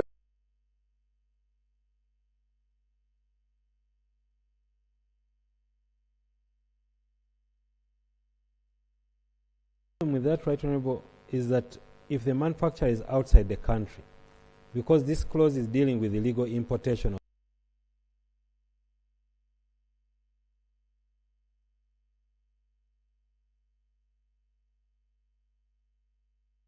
our jurisdiction, because we are importing this product. So if you add manufacturer, then you put an onerous burden.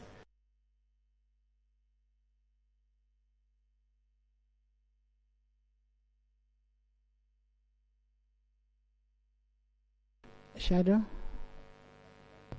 Yeah, I agree with the Attorney General, because this particular clause is about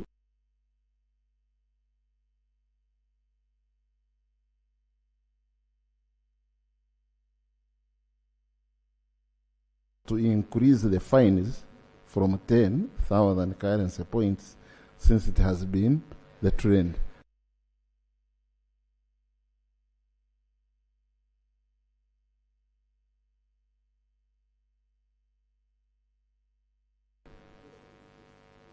Concur with the, what the Attorney Generals have put on the table. Okay.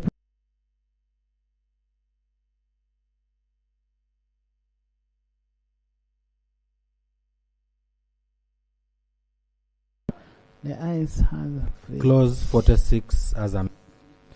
I put a question that clause 46 as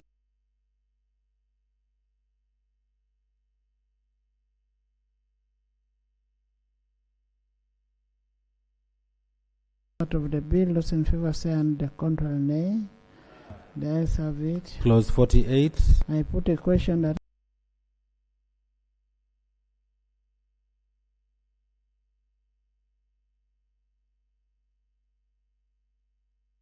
it stands part of the bill. Those in favor say and the contrary nay. The ayes have it. Clause 50.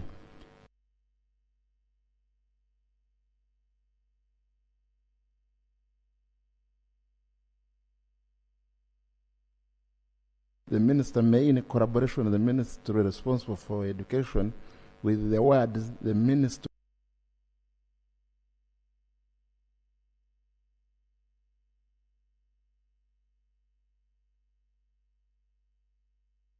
into the national education curriculum is with the ministry responsible for education, which can only do so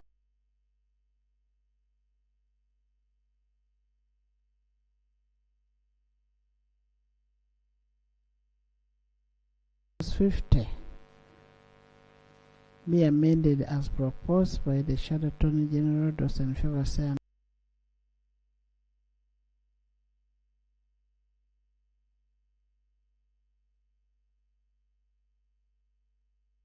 Contrary nay. The ayes have it. Clause 51. Madam Chair,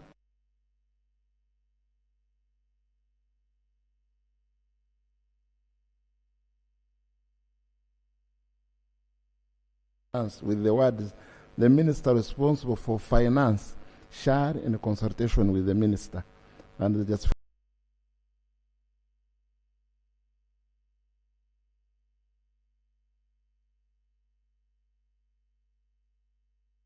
should be with the minister for finance, since the one who can only do so in consultation with the minister under this particular.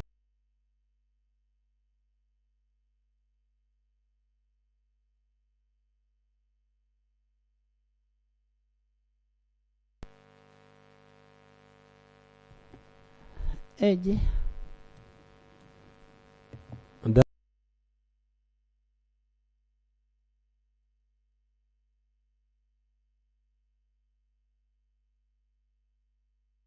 Control nay.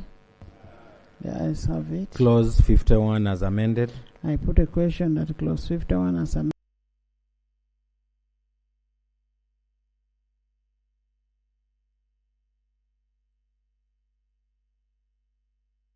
Part of the bill, those in favor say and the contrary nay. The ayes have it. Clause 53. I put a question.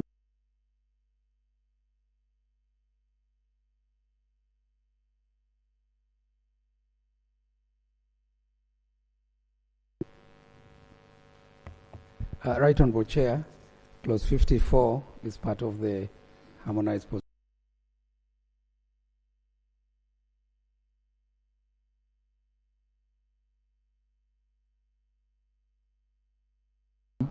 By inserting after the word instrument, the words and with the approval of cabinet. And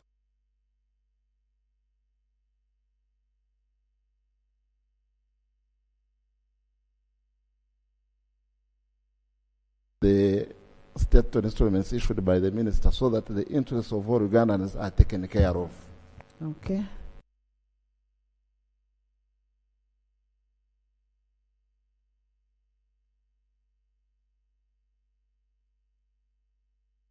Reach of this kind of bill and did not want to leave it in one particular sector. I wanted a whole of government approach, and we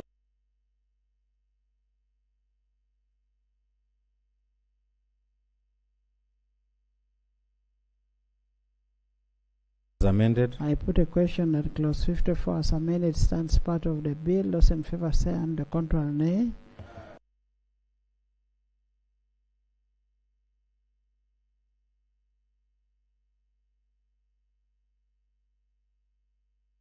Clause 56. Chair. Yeah, clause 56. Madam Chair, we are proposing.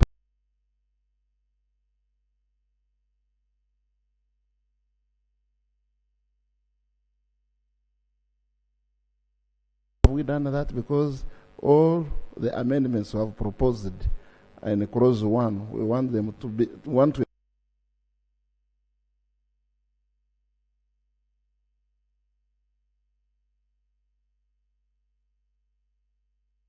after. AG. That's the harmonized position, Right Honourable Chair.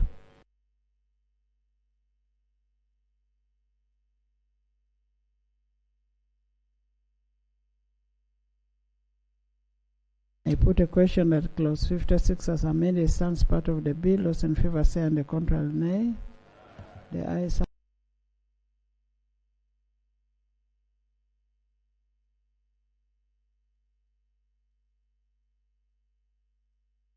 contrary nay. The ayes have it. Title. I put a question that the title stands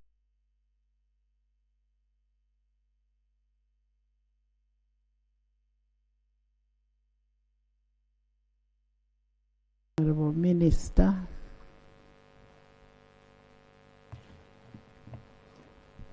Right Honourable.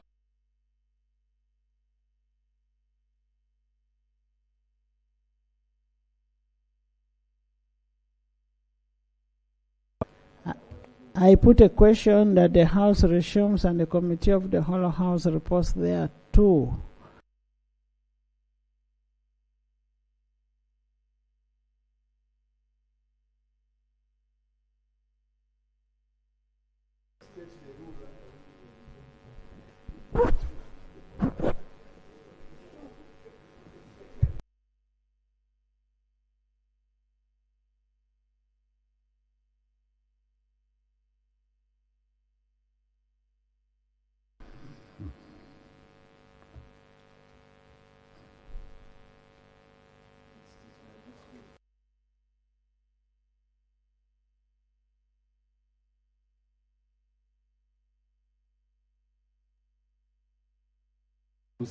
has considered a bill entitled the Energy Efficiency and Conservation Bill 2024.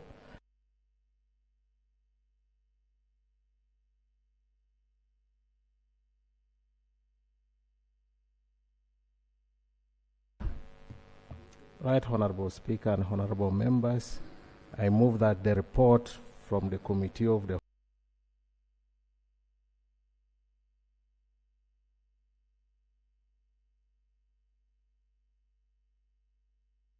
Those in favor say and the contrary nay.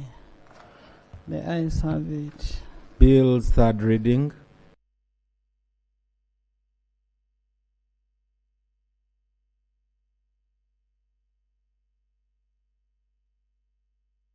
I move that the bill entitled the Energy Efficiency and Conservation Bill 2024 be read.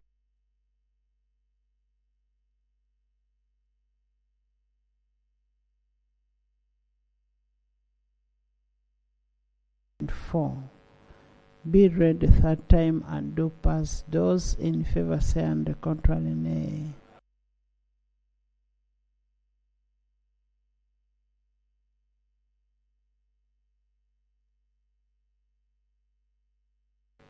Title settled and the bill passed.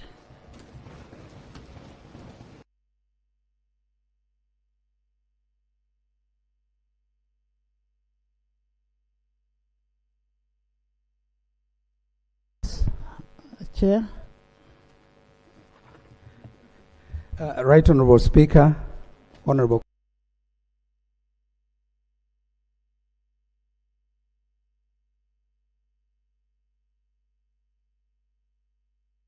and Attorney General, the Honorable Minister, the Land Shadow Attorney General, all of you colleagues.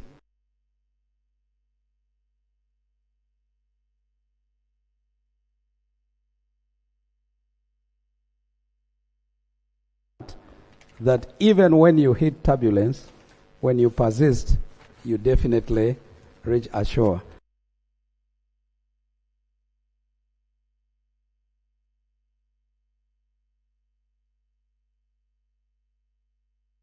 Position can shift immediately, the circumstances are different. But once again, I most appreciate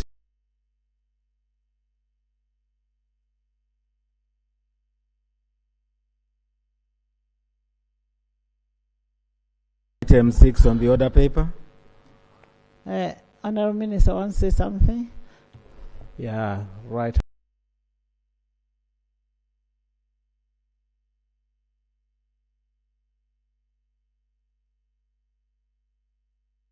The committee and then my technical staff who actually persisted that we have got to deliver this.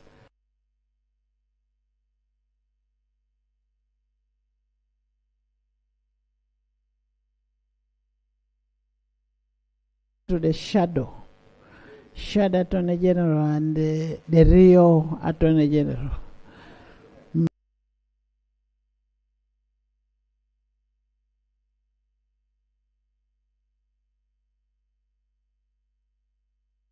Amendment Bill 2026.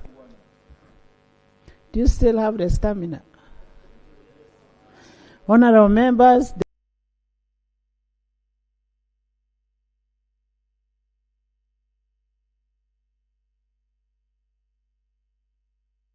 2026 and refer to the Sectoral Committee on Legal and Parliamentary Affairs.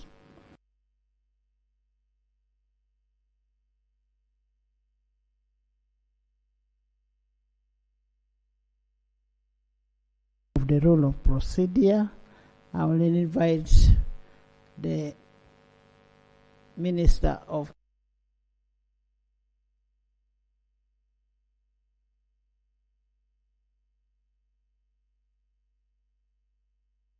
Speaker, Right Honourable Speaker, in accordance with Rule 136 of the Rules of Procedure of says Parliament. you are an aspiring speaker.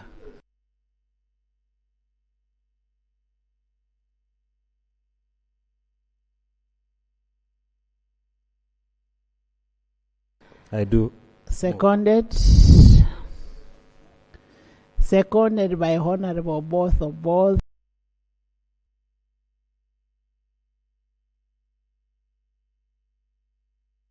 By Achayo Juliet, by Honorable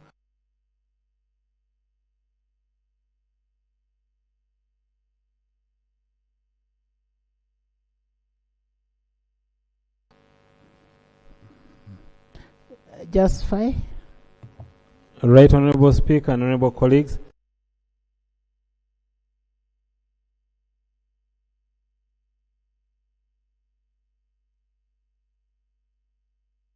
The people. Right, Honorable Speaker and colleagues, we now have a chief magistrate at every district, and we are working on getting a magistrate G1.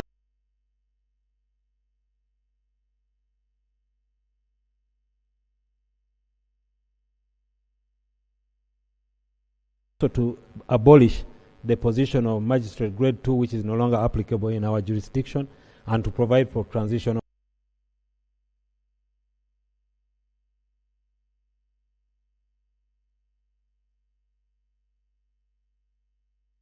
I'm aware that the report from the committee is available, and the chair to the committee would love to.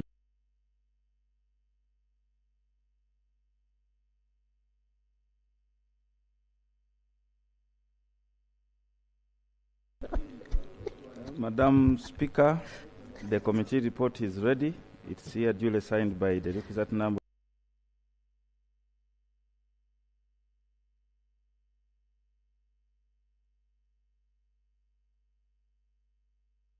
So can I proceed to present the report, Madam Speaker? Or now that we have... There is a motion.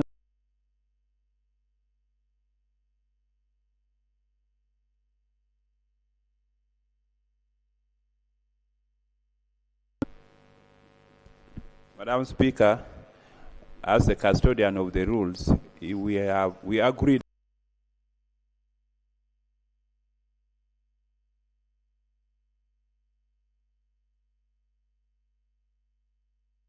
loaded.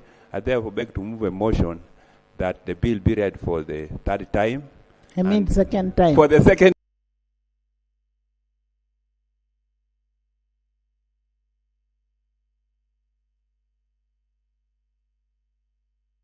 I beg to move the motion. Seconded by the Shadow Attorney General, by the Minister of Local Government.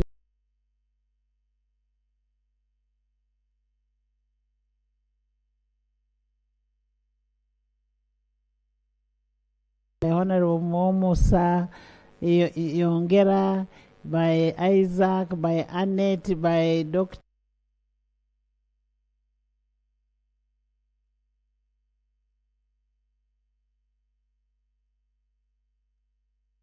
Moses and Jennifer. Thank you. The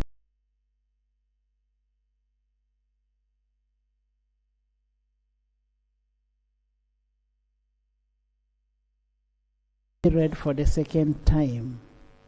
Those in favor say the contrary name. The ayes have it.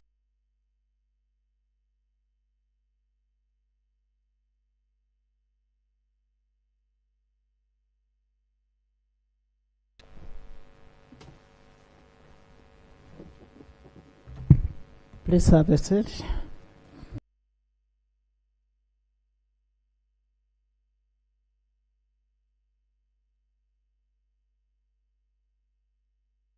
This part of the bill, those in favor say and the contrary nay.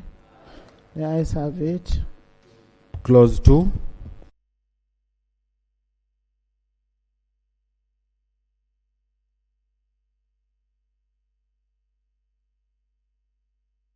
Of the Principal Act in the following terms. Clause 2 of the bill is amended in the proposed section 2 by inserting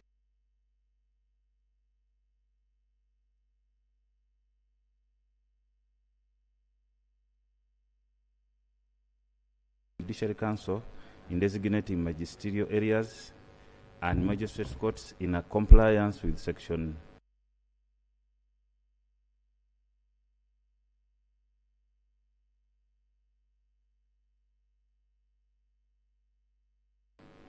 AG. I have no objection to the proposal. Shadow.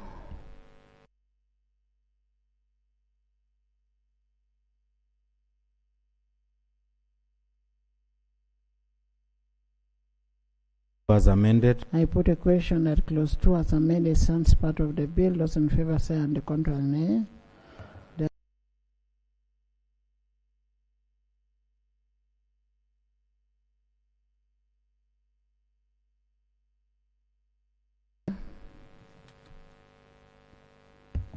Madam Chair, clause 4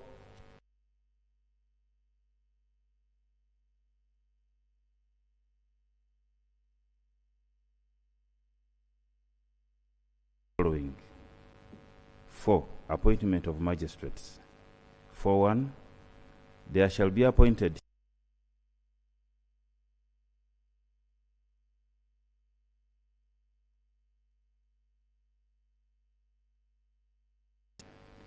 Two, 4.2. Magistrate shall be of the following ranks: A. Chief Magistrate, and B.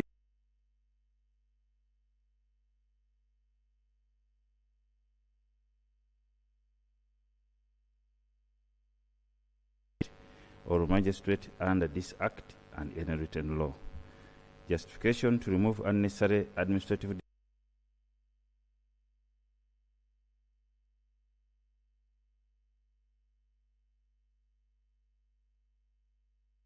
areas and determining the number of magistrates by the Chief Justice by requiring the Chief Justice to be advised by the Judiciary Council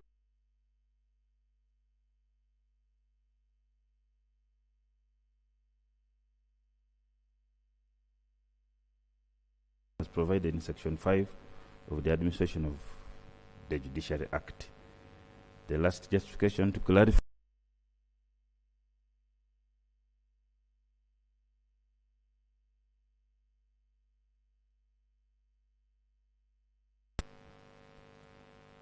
Right, Honorable Chair, we have no objection to the redraft.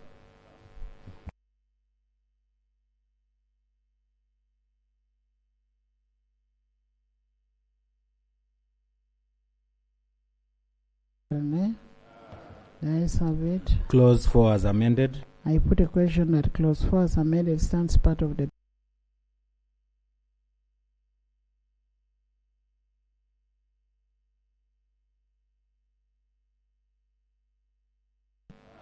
the ayes have it. Clause 6. I put a question that clause 6 stands part of the bill. Those in favor say and the contrary.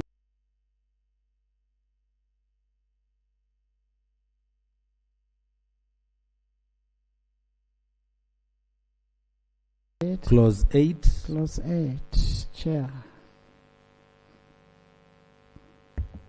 Madam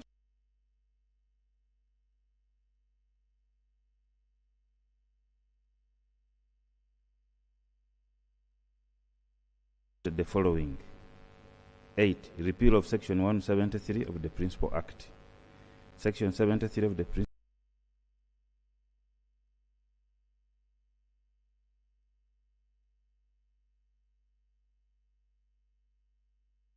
of the Principal Act requires sentences of 2 years and above passed by Grade 1 magistrates to be confirmed by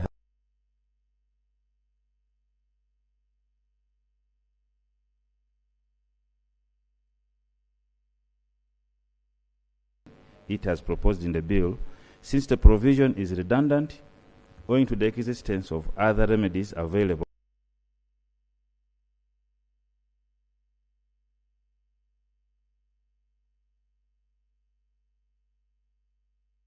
Proposed by Grade 1 magistrates. The provision also contributes to case backlog in the High Court, since it saddles the High Court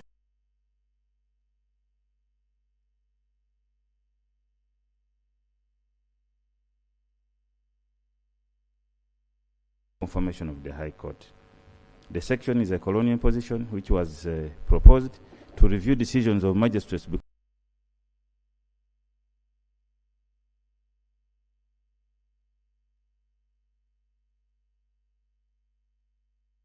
AG. Right, Honorable Chair, we welcome this thing. We agree that it will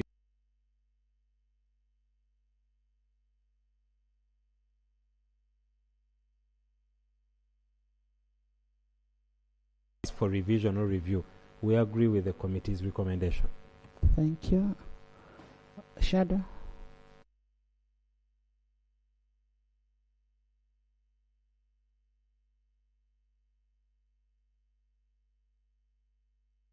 Thank you. I put a question that clause 8 be amended as proposed. Those in favor say on the contrary, nay.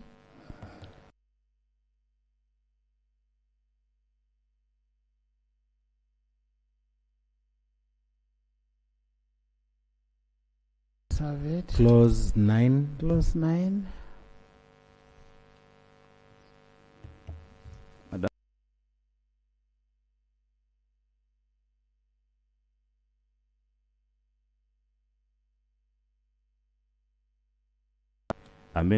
Amendment of Section 203 of the Principal Act.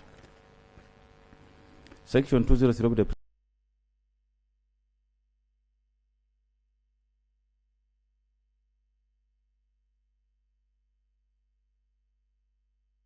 B, C by repealing subsection 5, and D by repealing subsection 6.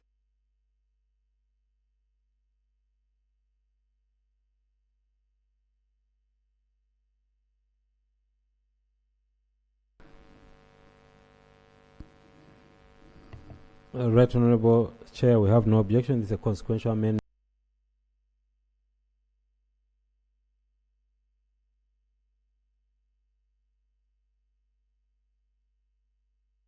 Been abolished. I put a question that clause 9 be amended as proposed. Those in favor say on the contrary, no.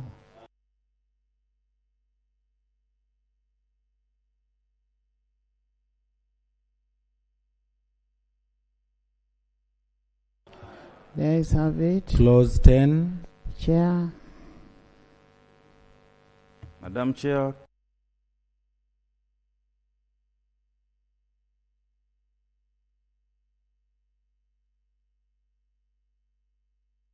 A, in paragraph A, by substituting for the words 5,000 the words 10,000. B, in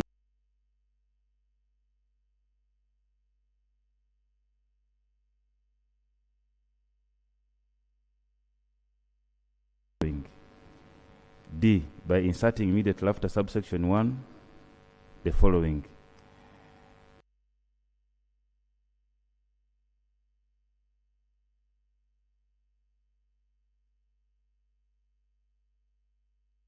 Under subsection 1A and B. Justification to increase the civil jurisdiction of magistrates courts in order to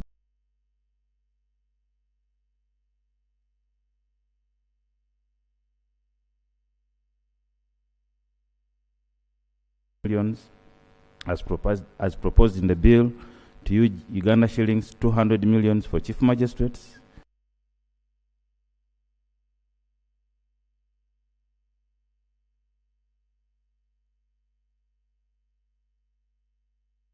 case backlog at the High Court.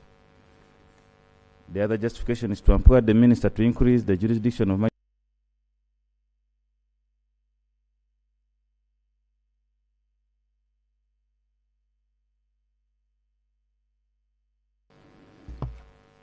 Honorable Attorney General.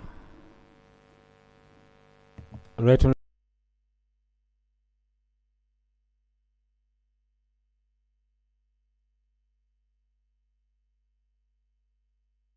Increased to that level, so we welcome that and we have no objection to that amendment. Secondly,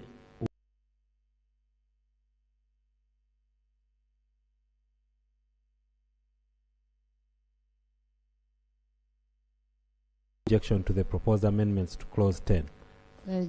I mean Shadow. All right.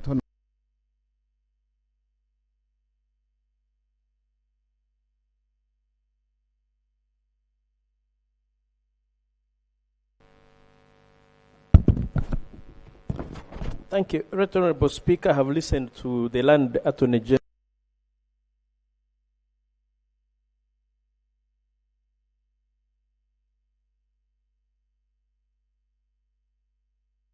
But 100 million or 200 million for chief magistrate is awfully too low.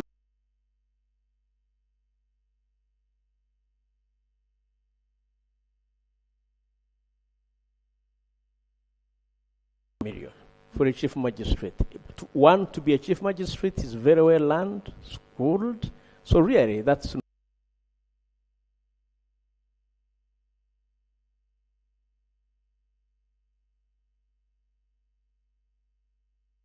might not cure the backlog as you had actually intended. I propose, Right Honorable Speaker, that we put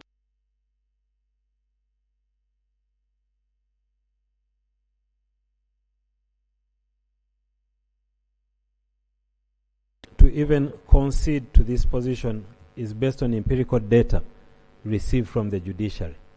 But we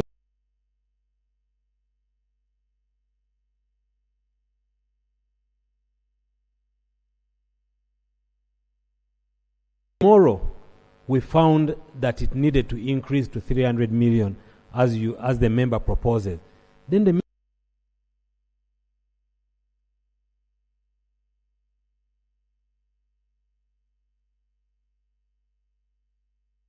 arrive at the correct answer. I propose that the committee's proposal on this amendment be adopted by the House.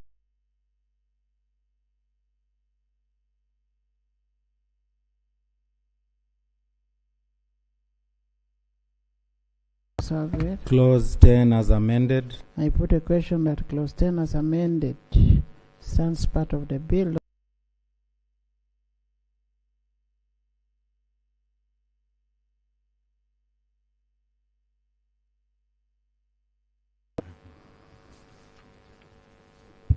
Madam Chair,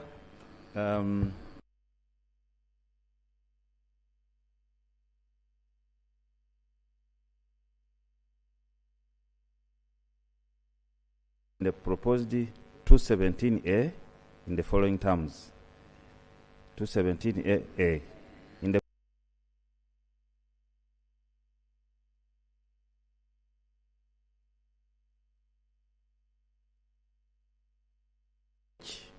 in the proposed paragraph B, 2 by insert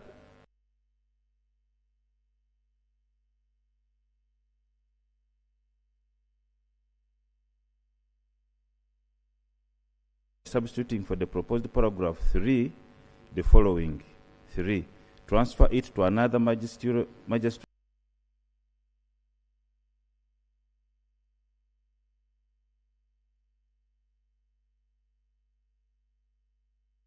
Chief Justice by limiting the powers of the Chief Justice to transfer or withdraw matters in the same court or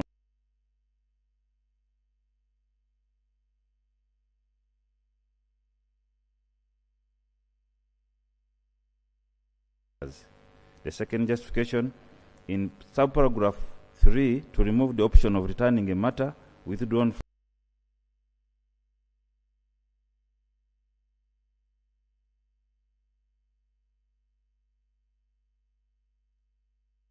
is on application of a party to the matter. I beg to move. Thank you.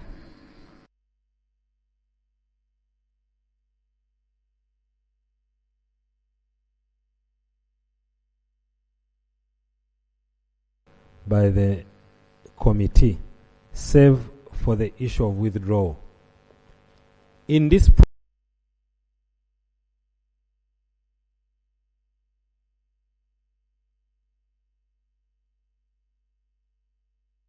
that pecuniary jurisdiction could be moved, and if it cannot be taken back, it will remain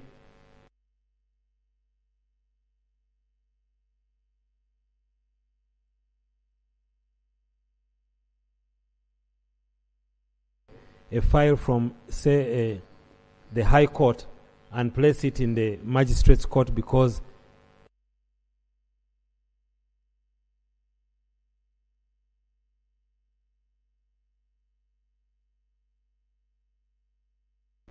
if that file cannot be withdrawn and taken to the correct jurisdiction, we have no administrative provision here.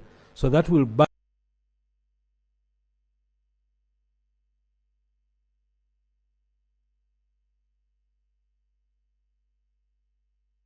to withdraw and return in case they find that error happening. But the rest of the provisions, we have no problem.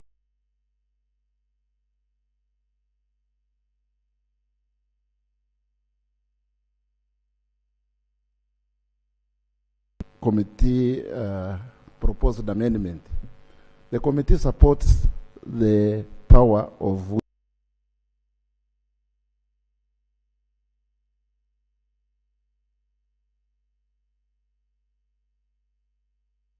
from a magistrate and transfers it to himself or to another magistrate.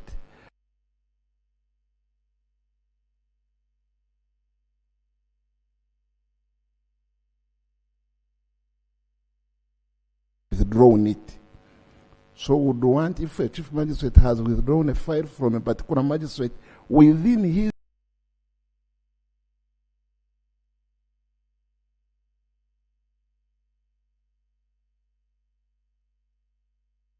jurisdiction or territorial jurisdiction, this particular provision is okay. It allows him those wide powers.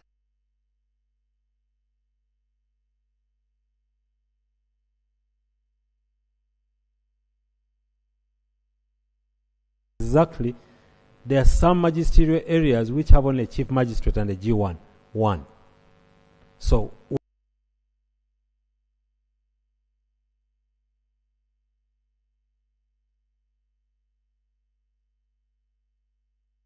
here of administrative power of the chief magistrate.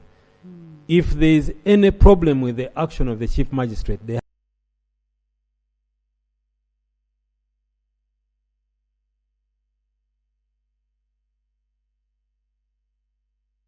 a problem than we are trying to solve. We do appreciate the concern that why are you withdrawing, but it will happen.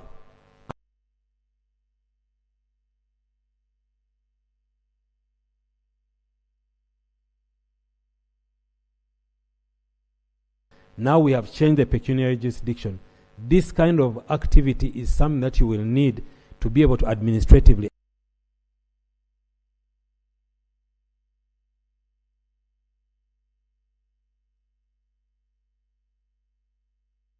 abuse, but it will be an important administrative function.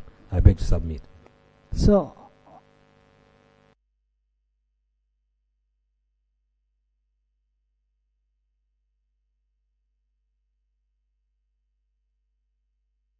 that is okay. This one of returning to the is same, that okay with the AG? Okay. that is okay. Yeah. So now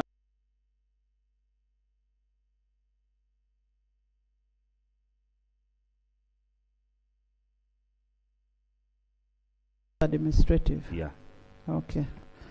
I put a question that clause 11 be amended as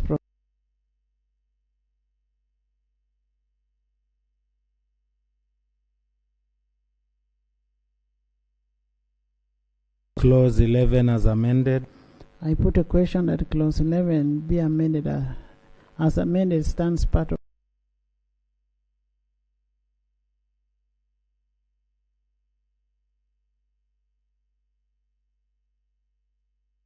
say and the control nay. The ayes have it. Clause 13. 13.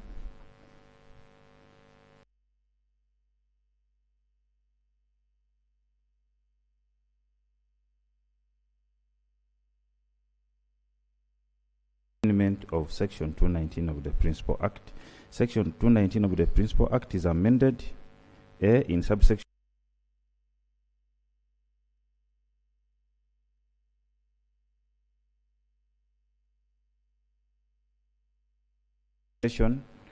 the repeal of paragraph B of subsection 1 renders subsection 2 relating to powers of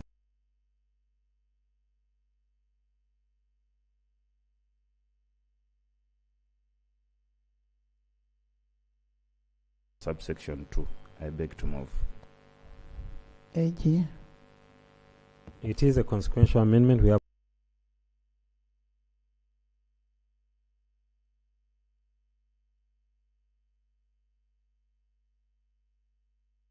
Ayes have it. Clause 13 as amended. I put a question that clause 13 as amended stands part of the bill. Those in favor say aye.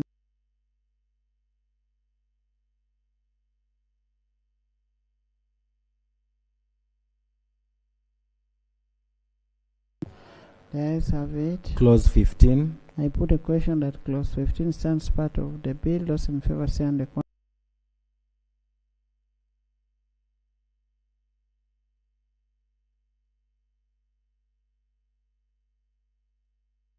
The ayes have it. Clause 17. Chair.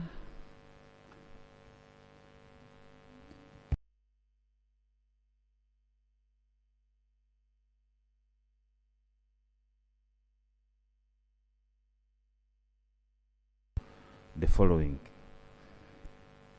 The Chief Justice shall issue practice directions on the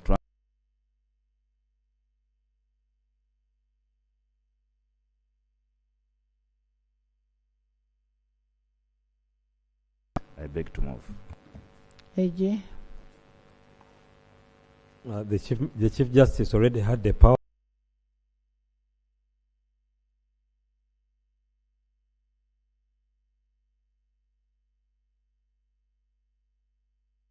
The ayes have it. Clause 17 as amended. I put a question that clause 17 as amended stands part of the bill.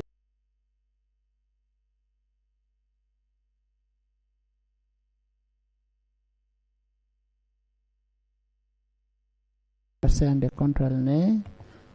The ayes have it. Motion for resumption of the House.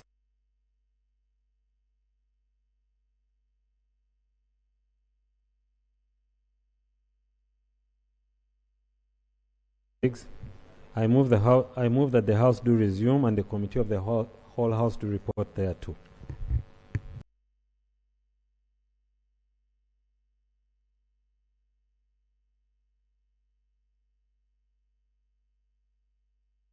Wait.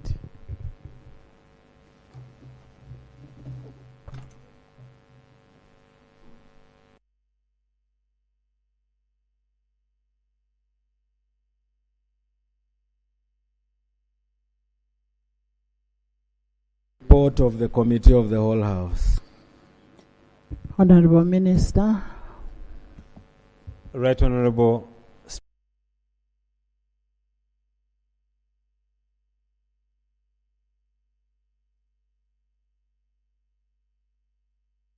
it with amendments.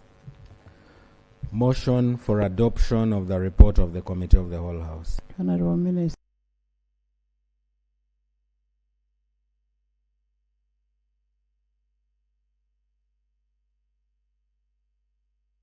Of the Committee of the Whole House be adopted by this House. Those in favor say, and the contrary nay.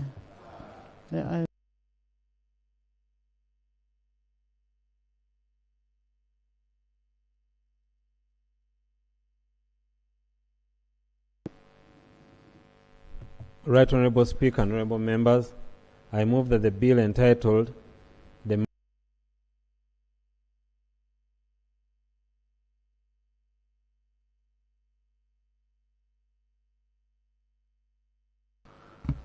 I put a question that the Magistrates Court Amendment Bill 2026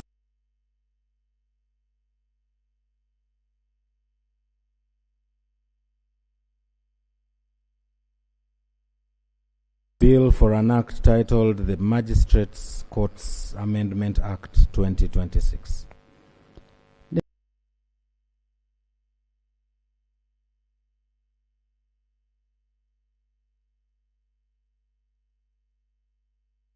and congratulations. Thank you for the work today. It was rather on a sad note.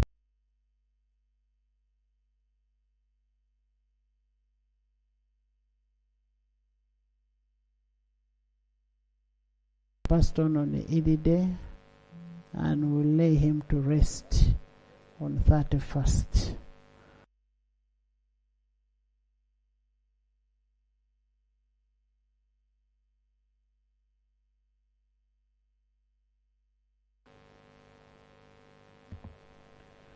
May his soul rest in eternal peace.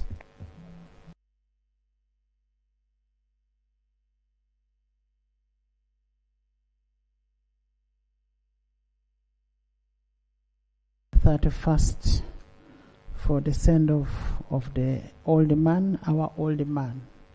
That is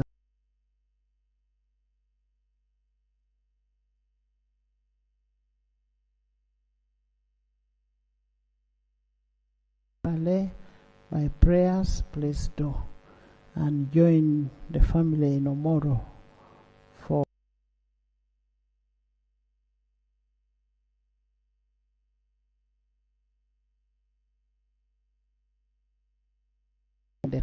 bills and the budget estimates. Have a blessed evening.